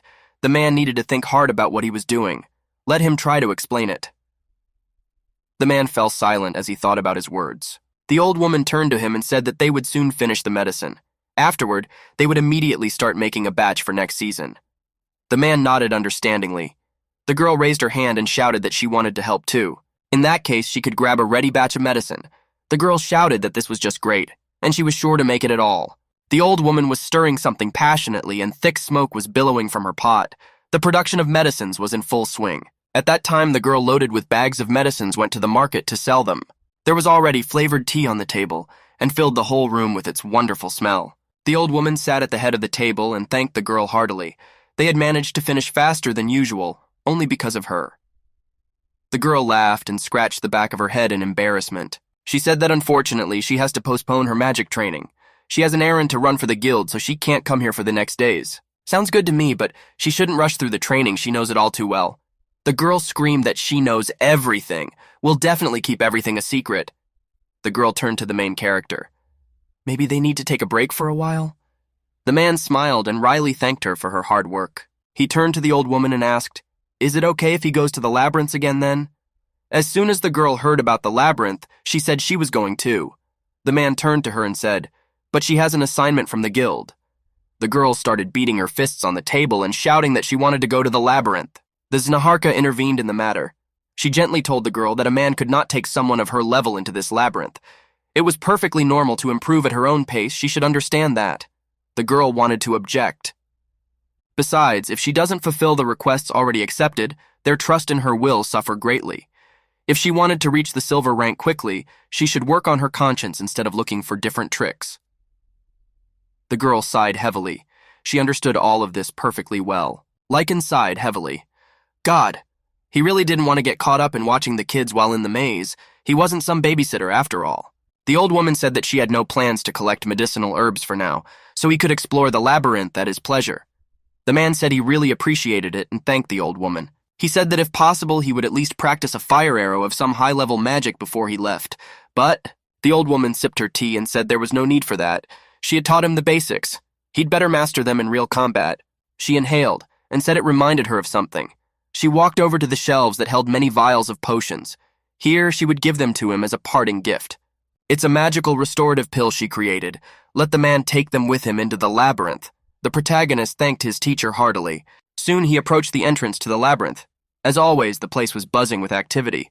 The man walked along the wide streets that were crowded with people. As always, people were buying and selling something. There was talk all around. This time, he plans to go to the maze for days. He doesn't need to buy dried food. At least stock up on non-perishable food. The man looked away and noticed the man behind him. He was standing there talking about something. He approached the shop and, pointing to a particular item, said he would take this one. The seller was a little frightened at the sight of such a formidable man. He accepted the payment and thanked him for the purchase. At this time, an unknown man was following the protagonist. He did not take his eyes off him, while the man gathered all the materials he needed. After collecting everything he needed, the protagonist went about his business. The two non-acquaintances, who had been following him while he was shopping, turned their interested eyes on him. One of the men sighed heavily. It was just like the rumors said. There was quite a bit of pressure coming from this stranger. One had to be careful. Apparently, if he looked at the man with his left eye, he would be petrified immediately. The protagonist apparently overheard these conversations. What were they saying about him? What kind of heresy are they talking about? And who's out there spreading these strange rumors about him? Suddenly, he saw an old acquaintance. It was the chief of the local guards, waving his hand affably and approaching the man. There was a bright smile on the guard's face. It was obvious that he was glad to see an old acquaintance. What's he doing here? Soon the man found himself in the city's security office, the guard's room. First, the man wanted to apologize for his rude behavior the other day. They were sitting in a room across from each other, having a casual conversation. The protagonist said he didn't remember having anything to apologize for. The guard said he was talking about the time they kept him here under suspicion. They weren't very attentive. The man apologized again. He said he heard from John and Solus that the man saved them, and to top it off, he also gave them a red potion. Must be the two of you who were attacked by the Timberwolves. The man began to remember. They certainly embellished the story. Lecan said the warden must have approached the wrong person. Are they done with this? He'd like to prepare for the descent into the labyrinth. The head of security immediately jumped up and asked him to wait a bit. Theodol has been informed of his arrival. One of the soldiers is probably on his way. But the man was adamant. He got up from the table and said that he had no business with either the feudal lords or the soldiers. The chief of the guards kept urging him on. He said, "Don't let the man say that." They wanted to thank him for selling them such an abundance of goods from the labyrinth. The man said he didn't want thanks. He was remarkably straightforward. Another guard came to the room where they were sitting and called for the captain. The soldier said Lord Hengit had arrived. The man looked around and asked if they had brought him to the reception room. The protagonist grinned, while the chief of guards kept begging him to let him save face in front of the feudal lord. The protagonist was already heading towards the labyrinth of the Holber. There were a lot of people crowded near the entrance. A man standing in line and patiently waiting for his hour. He declined Doug's offer and decided not to stay. That soldier. He said he was the feudal lord's second son, but man, don't know if that's really true. Before someone called him out on it, he said, "Sure to sell all the good stuff right here." Not that he particularly cared about manners, but when someone went out of their way to act impolite, it really wasn't pleasant. Okay, he wouldn't have to deal with aristocrats or soldiers while he was in the labyrinth. He was in his element here. There were many people heading into the labyrinth, and the man quickly blended into the crowd. According to the maze guide in the guardhouse, there are floors in the maze. Last time he backtracked after the 26th floor, but this time he'll go much deeper. The man was determined to test the spells he had learned from the witch doctor on the first floors. He wanted to make sure he could use them in real combat before he continued deeper into the labyrinth. Several figures appeared in front of him, literally out of nowhere. But the man wasn't surprised as he had been the first time. It was a familiar thing to him now. I see, and so now he's together, the one the healer told him about. On each floor there is a large beast that is twice as big as the other magical monsters. If a person defeats it twice in a row, a mark will appear on the floor. If the adventurer says the word floor after her appearance, then in his thoughts will appear the floors on which there are worse marks. Thinking of the desired floor and saying the transition, the person will be able to be transported right there. It takes time to move between floors, so this spell is pretty handy. Should have tried using transition when returning, but he will have to defend himself properly. He was on the 11th floor. There were stone columns everywhere, and somewhere in the distance stood the lone beast. It had a large growth on its head. The animal was called a crooked snout. It looked like a big boar. His whole body was covered with thick fur. Lecan stepped out from around the corner and began to watch his new victim. This was the creature he planned to use the new spell on. The man cast a spell, and a pillar of flame erupted from his hand. It flew straight into the monster's body. The monster squealed in pain and fell to the ground. The blow was really hard, but it still didn't die. Now he has a chance while the monster lies there and hasn't recovered from the shock. I should have used the strongest spell in my arsenal. The man concentrated all his energy and focused his attention. Putting his finger forward, the man redirected all the jets of energy straight at him and used the fire spear. Immediately, a powerful energy pillar of bright flame erupted from his hand. As soon as it reached the monster's body, it immediately pierced it. The hit was right in the neck, and the beast died instantly. Its internal organs literally vaporized. It worked, but with a small caveat. The activation is too slow. At this speed, he won't be able to use the spell in real combat. There were also columns on the 12th floor. Man, there encountered a flat albino snake. It was lying on the ground, sticking out its bifurcated tongue. And here the man applied his spell. As soon as the snake sensed it, it made a loud hissing sound. It lunged at the adventurer and bared its venomous fangs to miss him. The man above reacted quickly and drew his sword. He quickly pierced the serpent's head and it died in a flash. Well, it shortened the activation time, but it's still slow. Besides, isn't shooting from the finger the wrong approach? It's certainly easier to aim that way, but he feels it limits his magical power. Another monster flew at him. It opened its wide mouth and now looked like a lump with teeth. It was a brown furball. The man put out his fist now and used the fire spear. The jet of fire was much larger and more powerful, and it scorched the monster, almost completely covering it with fire. He ran straight at the monster with his hand and used another type of attack. Lecan held up his fist and sizzled the beast as it roared in pain. It's still no good. If he uses his fist, but it takes a lot more energy to gather magic. If he uses his hand as a blade, accuracy and power goes down. Waiting for him on the 16th floor was a small tree that was cracked in half, and the crack formed a mouth. There were small eyes on the tree. The tree spread its branches like paws and tried to grab the man with them. He stood in front of it, waiting for the right moment to attack. The branches were already practically closing in on him. The man gathered the energy to create a stream and direct it straight at the beast. Once again, he thrust his hand forward. Exposing his palm, energy began to flow through his body, heading towards his arm to release and create a powerful strike. A powerful fire beam erupted from his hand, cutting the tree in half like a blade. Now it was perfect. Speed and strength and precision were all there. Fire spear, palm strike. Soon he descended to the 21st floor. He stood in front of the cave entrance. The blackness was terrifying, but at the same time Manila him new adventures. Lecan was once again facing a huge monster that sat on the floor, blocking the passageways. It was a suppressor, one of the monsters of the lower floors. The man looked at it and wondered, this is the big monster needed for the transition. I wonder if he can't stand because he's too big. Even when sitting, his arms are quite long. He's unable to move until he is attacked. In that case, the first attack will be key. He will solve everything with a single shot of the strongest fire lance he was ever capable of. The energy inside his body literally boiled, fill the body with magical energy, and slowly gather it below his navel, develop and create a flow, from his stomach to his chest over his shoulder and into his palm. The energy flowed in an inexorable stream. A powerful column of fire erupted from his hand. The fire spear flew forward, cutting through space, and after a few seconds it had already crashed into the monster's stone body. With such a powerful blow, the stone monster began to crumble to dust. There was a large explosion, and in place of the monster's head was a large hole. After such a powerful, concentrated blow, the man would need to clean himself up. He stood there, breathing heavily as he looked at the result of his work. Soon he realized that his strength was almost leaving him. This is not good. He's almost eaten exhausted, and there are still many floors left to go. He's used up all his mana at once. That's right, he can take the blue potion. How could he have forgotten? But still it wasn't enough. Luckily, he only got the potion out. He'd have to use whatever he had. The man gathered up all his potions and popped them into his mouth in one fell swoop. The sensation was unspeakable, the taste so vile that he couldn't help himself. The man threw up everything in his mouth. The potions were tainted. Somehow his body rejected them too. What was that feeling? Right. He remembered that he still had the pills the nurse had given him. The man took out a small pill and popped one into his mouth. He sat leaning against the nearest wall and began breathing heavily to rest. He began to recall his words. The witch doctor had told him that. Potions, even he understands the potions. Only knows that people shouldn't take them more than once. Potions, though part of their world, they defy the very law of nature. They have an instant effect, but you shouldn't take them repeatedly. The man grinned. They definitely have special laws.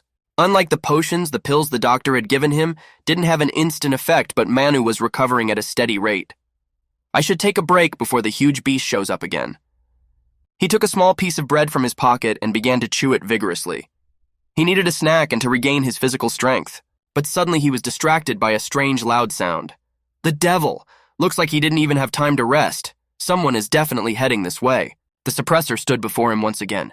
The man scrutinized the monster's enormous body. What a bad time it was after all. His mana still hadn't recovered, and behind him were 6 other people whose intentions he didn't know until now. It was getting interesting. Excitement burned inside the man. Well, let them attack. The man grabbed his sword, thrusting it forward. The beast swung its huge paw and was ready to crush the man here and now. He put out the hard blade of his sword, and it made contact with the monster's hard body. The big stone broke off at the point of contact. Someone's heavy footsteps were approaching the man. Their armor clattered against the concrete floor, probably some kind of knights. Indeed, in front of him stood several people dressed in knight uniforms. Also with them were mages. One of the men smiled broadly and greeted the man. Lord Thomas Duga, the heir to the Earl himself, had arrived. The man turned around, distracted from his work. What are they up to? That's all we need. People started whispering about something in the back. One man said that he should electrocute him then, right? The knight looked at him and said with a smile that they were counting on him. He raised his staff up and began to recite a spell. His voice sounded terrifying. Even the air began to vibrate around the man, and he started listening to these sermons. Then he realized that a man was wasting so much time on just one spell, he didn't want to fight with anyone. The man swung his huge axe to finally deliver a crushing blow to the monster. A loud bang sounded, and the hammer made contact with the monster's clay body. At the same time, the sorcerer who was standing behind finally finished reading his spell. Shatter with electric sparks. The man himself could even feel the pressure the spell was exerting on the environment. Soon the monster's body began to disintegrate again into many small shards. The Lord admired the results of his work. Everyone around him was in awe of such a thing. What a beautiful pronunciation. What an amazing attack. That suppressor didn't stand a chance. Lord listened to all this and was pleased with himself. The man walked backward with the hammer on his shoulders. He was thinking. He had killed this monster with one blow, but here was the question. Why did these men come? At this time, people shouted in admiration. "Oh, brave warrior, his efforts in supporting Thomas will not be forgotten." The people seemed to be very pleased. At the man's feet, he hit the stone floor with a loud thud. It seems there was something valuable in there. The protagonist wondered, at what point did he become a support? I thought they said he was the Earl's heir or something, and yet, he must be the older brother of that awful soldier boy. If he takes that money, he's going to be under some other obligation. He shouldn't have gotten himself into this kind of trouble. He turned back and walked with a confident gait. He threw back that it was only his battle. They began to echo him in rapturous acclamations. They called him a wonderful man, so humble. Did they really get to see a real knight on this battlefield? The man squawked and looked irritably in their direction. He needed a break. Soon he found himself on the 28th floor. The adventurers dodged the landslide attack to avoid being welded to the endless masses of Earth. The center of magic power seemed to be inside this monster. The man gathered his energy into a fist to use the fire spear. An explosion and the Earth masses began to dissolve. The monster was defeated. On the 29th floor, he was met by a hammer-headed snake. It opened its toothy mouth and flew straight at the man. He dodged her sharp head at the last moment to avoid being stabbed through. The snake hissed furiously and opened its mouth to grab the man, but the man flew back and defended himself with his sword and prepared to cut it in half. This monster didn't give him much competition either. Just one strike of the fire spear burned its head. The man was breathing heavily after the contraction. These 2 floors were quite heavy. As expected, the magical beasts on the lower floors were on a completely different level. Looks like the next floor will be the last. The labyrinth master must be waiting. I wonder how strong he will be. The man was already anticipating the taste of battle. As he entered the next floor, he saw some indistinct black silhouette lying on the ground. He walked forward with a steady gait. It's not like it was. A huge octagonal space, about paces wide. The size of the other rooms and passageways was nothing compared to the other rooms and passageways. He finally reached the lowest 30th level of the labyrinth. There was some monster lying in the middle of the room, snoring comfortably. It looked like he was asleep. The beast was human-like, and its entire body was covered with thick fur. It had 2 small, twisted horns on its head. It looked like some kind of ape, but much bigger and uglier. The owner of this room seemed to be in front of the protagonist. It was the boss of the Olgang Labyrinth. The man pushed with his foot with great force to wake up the monster, but there didn't seem to be any reaction from it. Suddenly, the monster's paws moved. He began to rise. In one fell swoop, the monster rose to its feet, arching its back and letting out a growl. Lecan looked at it, and what he saw sent a chill down his spine. He'd never seen monsters like this before. And now the monster stood before him in all its glory. Its face was truly terrifying. His eyes were bloodshot, and his mouth was full of long, sharp fangs. Even though this monster was sound asleep just a few seconds ago, he instantly came to full alertness. He's not just a beast, he's a powerful warrior. The man exhibited admiration for this beast. Finally, he would have a worthy opponent. With his enormous height and incredible muscle mass, his movements are absolutely silent. Thank the god of labyrinths, by looking up now, he could really try his hand at it. Before he could finish his thoughts, the monster swung its huge paw, and the claw slid almost a few centimeters from his face. The man barely managed to dodge at the last moment. He already had a few scratches on his face. The monster had gotten him after all, but his torso was exposed. The man dodged and grasped the ball tighter and prepared to chop the monster. Unbelievable. The monster immediately repelled the attack. It had a terrifying reaction speed. Finally, the man had met a worthy opponent. He was incredibly happy that he could now fight at full strength, and also this monster's movements were top-notch. The man dodged the monster and swung his sword at a convenient moment. Now he wouldn't miss his chance. But it wasn't that easy, he didn't notice, but the big stone was already flying towards him. It slammed into the warrior's body, and the warrior bounced back with a groan. It was unbelievable. The monster had great intelligence on top of everything else. A doubt crept into the man's mind. In this position, would he be able to repel his attack with dignity? The monster swung his arm, and the man barely had time to dodge catching moments to slash his sword at its paw. He recognized that this monster was quite strong. His heart pounded loudly in his chest and his breathing became ragged. For the first time in his life, he is facing such strength. This creature's reaction speed and physical data is simply amazing. But it was the large claws on its paws that alarmed him the most. With these claws, it could easily chop through any obstacle. Even the sturdiest cloak, made from the skin of the king bear himself, is cut through by the slightest touch of his claws. They can pierce the body down to the bone. The two opponents stood opposite each other and glared at each other furiously. The man had his sword out, trying to defend himself against the monster, but he was walking in circles around him as if he were the master of the situation. The monster felt he was stronger. The monster swung and intended to hit him with his right leg. The monster's paw twitched. The man opened his eyes wide and felt the strongest blow. He dodged the monstrous claws at the last second.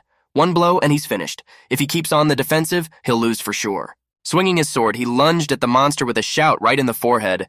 He had to act decisively or he'd be finished. He struck one after another, but the monster opened its paws to repel them. He was already at his limit, but if the man stopped for even a second, the monster would kill him in an instant. He had to be faster, faster! The beast just stared at him, with his beastly eyes, as if realizing that the man could not defeat him. Eventually, the protagonist exhausted. His lungs were burning with fire now, his strength was leaving him. The monster jerked its leg, and the man, unable to hold on and missing the moment, received a powerful blow straight to his stomach. The blow was so strong that it felt like his very soul was going to fly out through his mouth. That's the kind of powerful punch that sent a man flying into a wall. A few more seconds and he'd be flattened. The monster lunged after him with its huge claws. At the last moment, he activated the three-dimensional analysis to calculate the best trajectory and not die. He needed to push off the wall to save his life. The man turned around and thrust the tip of his sword forward to stab the monster that was already flying at him. The monster closed with his hands to block the sword. The blade began to enter the flesh. The sword stabbed into the monster's arm and entered it almost halfway. But the monster managed to block the blow. The monster waved his hand and tossed the man aside. It was impossible to deflect such a blow. The man flew to the side, and with his last strength managed to slow down. The monster was sitting some distance away from him, breathing heavily. The monster looked at him with its burning eyes. It only seemed to make him angry. He had a huge sword wound on his arm. The man realized that the hide of this thing was too thick. He was unable to even scratch it. Breathing hitched, he tried to concentrate. Too bad he wasn't wearing the princess pendant. But now he didn't have a second to take out the pendant from his inventory. With this power, he would have been able to defeat the monster. But now there was no choice. He remembered picking herbs with Sheila. She said the man had made good progress. It was time, and now you could teach him magic techniques. They were of intermediate level. The man was interested. The old woman smiled and said she would tell him about the magic of displacement. It is used both in battle and in everyday affairs. It is a type of spatial magic. In a way, it is one of the most important magic techniques. She pointed her finger at the bundle of magic grass, and it immediately rose up. Well, that magic had this peculiar effect. The ability to move material objects with the power of thought. She asked the man, does he understand the importance of such a technique? He wondered. The man replied that in that case there was no need to move anything by himself. The old woman nodded. It was so in their time there were many ways to move things. Let him take this technique and think about it carefully, which means being able to use more than one of them at a time. The man understood perfectly. He stood opposite the monster and held out his sword. The man concentrated his magic and began to cast the spell. The princess's pendant immediately appeared from his inventory. The necklace immediately hopped around his neck by itself. Now its magical abilities were enhanced as well as its physical defense and strength. The monster roared a grin into its maw. They threw themselves at each other again, each fighter wanting to win for what it was worth, even at the cost of their lives. The monster reached out a paw to grab the man's head, but the man dodged and thrust his sword forward. The blade was already a few centimeters away from the monster's head and was about to chop it in half. He's got him at last, the man was jubilant. But suddenly the unforeseen happened. The monster still managed to reach up and grab the man's neck with its huge paw. He squeezed so hard that the air began to escape from his lungs. Even though his life had left him, he was going to take it with him to the other world. His paw clenched tighter and tighter, and the man wheezed. But then it was over. The monster disappeared, and the adventurer fell to the ground. A small chest fell to the ground beside him. Lecan was falling to the ground, his power nearly depleted. His breathing's even more erratic. He's losing consciousness. He must take the pill now or he'll die. The man quickly threw the pill into his mouth and swallowed as quickly as possible. The medicine began to move down his throat, and relief came quickly. He was almost dead. Had his corpse disappeared a moment later, the monster would have crushed his throat. If this labyrinth hadn't been one of those ones where the monster's body turns into a treasure chest, he'd be dead by now. The man's sword is broken, but it served a good amount of time. I wonder what's in the chest. He opened the lid of a small chest and took out a golden stone from there. This monster was creepy. The man recalled the moments of the fight and his heart began to race again. No, he was an incredibly powerful opponent. Lecan clenched the award in his fist. Now this golden stone seemed to him the most valuable thing on this earth, because he had gotten it almost at the cost of his own life. He returned to town to sell what he had gotten. Cheney greeted him cheerfully at the restaurant. He congratulated the man on his excellent first pass of the maze. They were sitting at a table, and for once the man had a chance to have a good rest. The merchant asked him how it felt. The man replied that it was quite fun. The boss of the labyrinth turned out to be very strong. He was one step away from death. The man thought about it and said that didn't sound like much fun. Cheney asked, was he able to get anything of value? Lecan replied that to his surprise he had not gotten equipment but a golden stone. The man was surprised by a gold stone? Someone? What improves performance? That's exactly what happened. But the same thing he was told by the head of the guards at the entrance of the labyrinth. He also added that the golden stone was only of value to adventurers. Therefore, no feudal lord would be interested in it. That's right, but if you put it up for sale, it's the famous adventurers who'll snatch it up. By the way, the merchant said he wasn't even surprised that the man knew the head of security. He is a very pleasant man, unlike the knights of that lord that the man met in the dungeon. The man thought for a second. What a wonderful city it would be without those dastardly knights. There's no other way to put it. Suddenly, the protagonist shifted his gaze to the side where the stranger was standing. On his back, he was holding some sort of musical instrument. Seating himself on a chair a little ways away, he placed a musical instrument more like a big pot in his lap and began to run his fingers over it. This thing started making strange but pleasant noises, and the man started singing. What is that, strolling musicians? The man sighed, remembering they were in his world too. He didn't know much about music, but it sounded just fine. He must be a professional. There was an array of delicious food on the table. A man was celebrating his first passage of the labyrinth in this world, listening to beautiful music and eating beautiful food. It's even a little too elegant for him, and if you put that thought aside, it makes the evening even more beautiful. The musician finished his song and fell silent. Lecan opened his eyes wide. Lecan tapped his hands simply and rose from his chair. His interlocutor was startled. What was the matter? Lecan didn't seem to be himself, but the story that musician sang. There must be a sequel. The man's eyes had a look of admiration in them. He said he'd like to hear it. Is that possible? The tip is enclosed. Cheney asked the waiter to tell the man to keep playing. A waiter approached a strolling musician and offered him a coin in return for playing further. The man happily continued playing. The song said of the ruler Mahazal. The man's voice lulled the protagonist to sleep. It was simply beautiful. The song said that the ruler, not knowing death, rots alive. Immortal torment and pain to him servant, century-old enchantress cursed the king. And the name of the sorceress who ruined the whole country, the terrible witch, the mad Elshilla. Night had already fallen upon the city. They had finished their celebration rather late, and now the man was returning home in the twilight.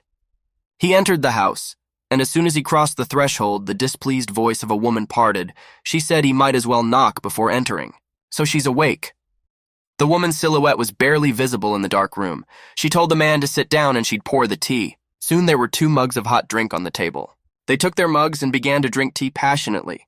The woman set the dishes on the table and asked him how things had gone in the labyrinth. The woman heard this and congratulated him, so we should celebrate his victory. The protagonist said that the labyrinth master Olgung was a terribly strong opponent. Lecan is on the verge of death. To me, anyone can defeat this monster on the first try, said the old woman. In fact, the man was only able to defeat it because he had learned the magic of displacement. It was she who taught him. These words were spoken with great gratitude. For a second, there was a pause between them. The woman closed her eyes and leaned her head forward. It was like she sensed the man wanted to talk about something, and he began to speak timidly. In a diner, he heard a song by a traveling musician. Her name is the Witch of the Fallen Kingdom. The woman sipped some more tea and said she knew one. The man smiled and asked if she had another name. El Shilla, right? The woman smiled, and here she was, called by her old name again. So she's the witch the traveling musician was singing about? The woman replied that the story had certainly been overplayed. Well, yes, she is the Waputo witch. She agreed so easily. The man was surprised. Another man in her position would have started to play the fool. The woman replied that he had reason to ask her that question, right? Then the man replied that it was only speculation, but if she really is that witch, everything falls into place at once. Therefore, he came to this conclusion. The woman smiled and said she knew he would have exposed her sooner or later, but she didn't think it would be so soon. They're a scary bunch. The woman began her story. She said she used to be an ordinary person, a peasant. She had an innate talent for healing magic since birth. Therefore, the first principal of the kingdom decided to make her his concubine. Right before the engagement, a woman fell in love with his father, King Mahazal, and he was promoted from the prince's concubine to the king's maid. She was perfectly happy with her life. Everything was fine. The king was a wise and strong ruler, and she was honored to be under his wing. He noticed her innate talent and introduced her to the best mages in the kingdom as teachers, whereupon she plunged headlong into the study of magic. She dreamed that those happy days would last forever. Perhaps God himself decided to punish her for such a thought. The king thought seriously about keeping her young and sensible forever. He gathered the wise men of the whole kingdom and gave orders for these ways to fulfill his wish. 3 years later, they were able to find the secret spell of immortality. It required the use of an ancient dragon's magic stone found in the tomb of the very first ruler. The woman said she was against the ritual not just extending lifespan, it could grant immortality, but it could strip away humanity, turning it into a hollow shell. But despite what she said, the ritual was still performed. And after him, from an ordinary girl, she became an immortal witch with the same name. A woman obsessed with finding a way to live forever. The king had performed the ritual with her and turned into a rotting dead man. The woman lowered her eyes and her voice made itself sad. Yes, the king had had enough of her immortality at first. But he got greedy, and he said he wanted to perform the ritual on himself. All the sages were vehemently opposed to the idea. In her case, the ritual was successful only because of her youth and great magical power, but the king's body could not bear such a thing. The fear was confirmed, and he became a walking dead man, having lost his mind and memories. As a temporary measure, she and the royal minister ruled the city through magic and control, creating the illusion to the people that the king was still alive. But no matter how much they tried to soften the circumstances with lies, it couldn't last forever. The king's eldest son, who was to ascend the throne, suddenly died of an island disease, and the second son, hated, decided to take revenge on him. She had to punish the prince, and she couldn't kill the heir once chosen as king, so she joined him by siding with the rebels. After this, the kingdom had enough of the turmoil of the civil war. It spread throughout the country, and in a short time the kingdom was destroyed. But she continued to believe that as long as the prince lived, by killing the king he could restore their country. After a prolonged battle, the prince chased everyone out of the royal palace and, sneaking into the royal chambers, completely burned down his walking dead father and committed suicide. She still couldn't understand what moved him at that moment. A nation that had lost its monarch had collapsed completely, and the witch disappeared without a trace. After this story, there was a heavy pause at the table. It seemed that even the air was heavy at that moment. The man said it was hard to believe the story, but unfortunately it was probably true. The old woman smiled and asked, would he believe the ravings of a crazy old woman? The man said he had an ability that he kept from her. It allows you to see people, animals, and magical beasts around you. It can also be used to determine magical power. From the moment he entered the city, he saw a blob of incredibly huge energy belonging to a mind-staggering being, bedecked comparable to the master of a high-level labyrinth.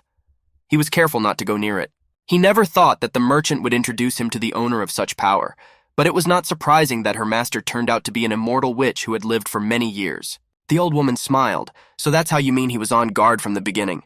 The woman asked in a calm voice, and what was he going to do now? The man was silent for a moment and then replied briefly that he wasn't going to do anything. The woman looked at him with a smile and asked, "He was sure?" The man nodded his head. He was definitely sure. He had no reason to do anything. She's immortal, which means the odds of him losing are high. In addition, she shared with him her knowledge and abilities. She was his teacher. He learned magic with her, and he wants to continue. That's all. The old woman looked at him carefully. Then she nodded her head and thanked the man. He got up from the table and said that's what he came for.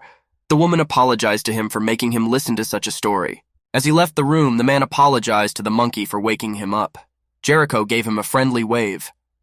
He was about to leave when the old woman said that she too was alert. She said with a grin when he came to her she was ready for one last battle, but she never imagined that the man would become her apprentice. Tomorrow is his day off.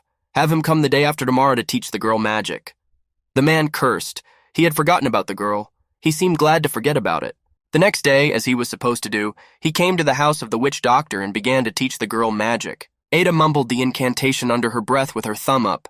But still, she couldn't get it right. The man silently watched with a serious look.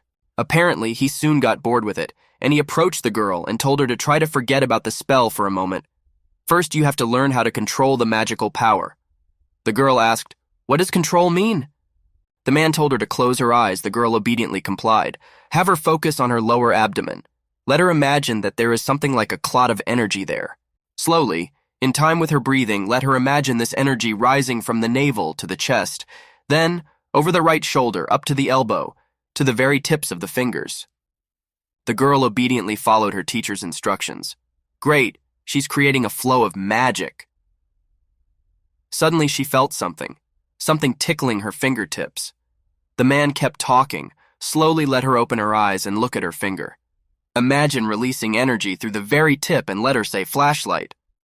The girl did just that, releases the energy and says the word lantern. There was a bright flash and then it immediately went out. Well, I had to use it again. Repeat everything exactly as her teacher said. The girl still managed to light the little lamps. She gazed in amazement at the result of her work with open, wide eyes. Men watched all this with a smile. The girl started almost crying with happiness. It was magic. The protagonist looked at her in surprise, and at what now payback? As it happened, the girl stuttered at first, saying that this was the first time she had ever managed to learn something. Tears streamed down her face. She ran up to her teacher and snuggled with her hands resting her face against his chest. All the while she was mumbling words of gratitude through her tears. The girl was incredibly happy that she was worth something.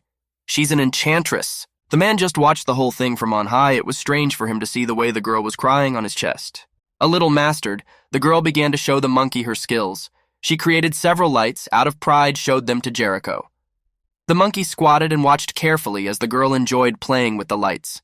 The protagonist was also watching all this from the side, from the back. The witch doctor came up to him and congratulated him. The man hesitated. He didn't even know whether to be happy or not. To be honest, she seemed to be missing something very important.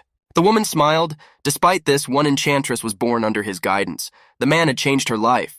The woman's voice sounded with a kind of maternal warmth. She asked him to look after the little one. Lecan looked at his ward in silence.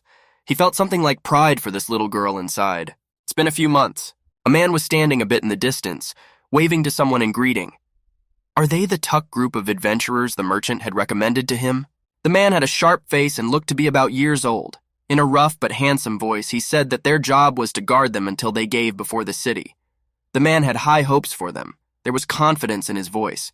A girl came up to him and said hello, saying she was the granddaughter of the healer Sheila.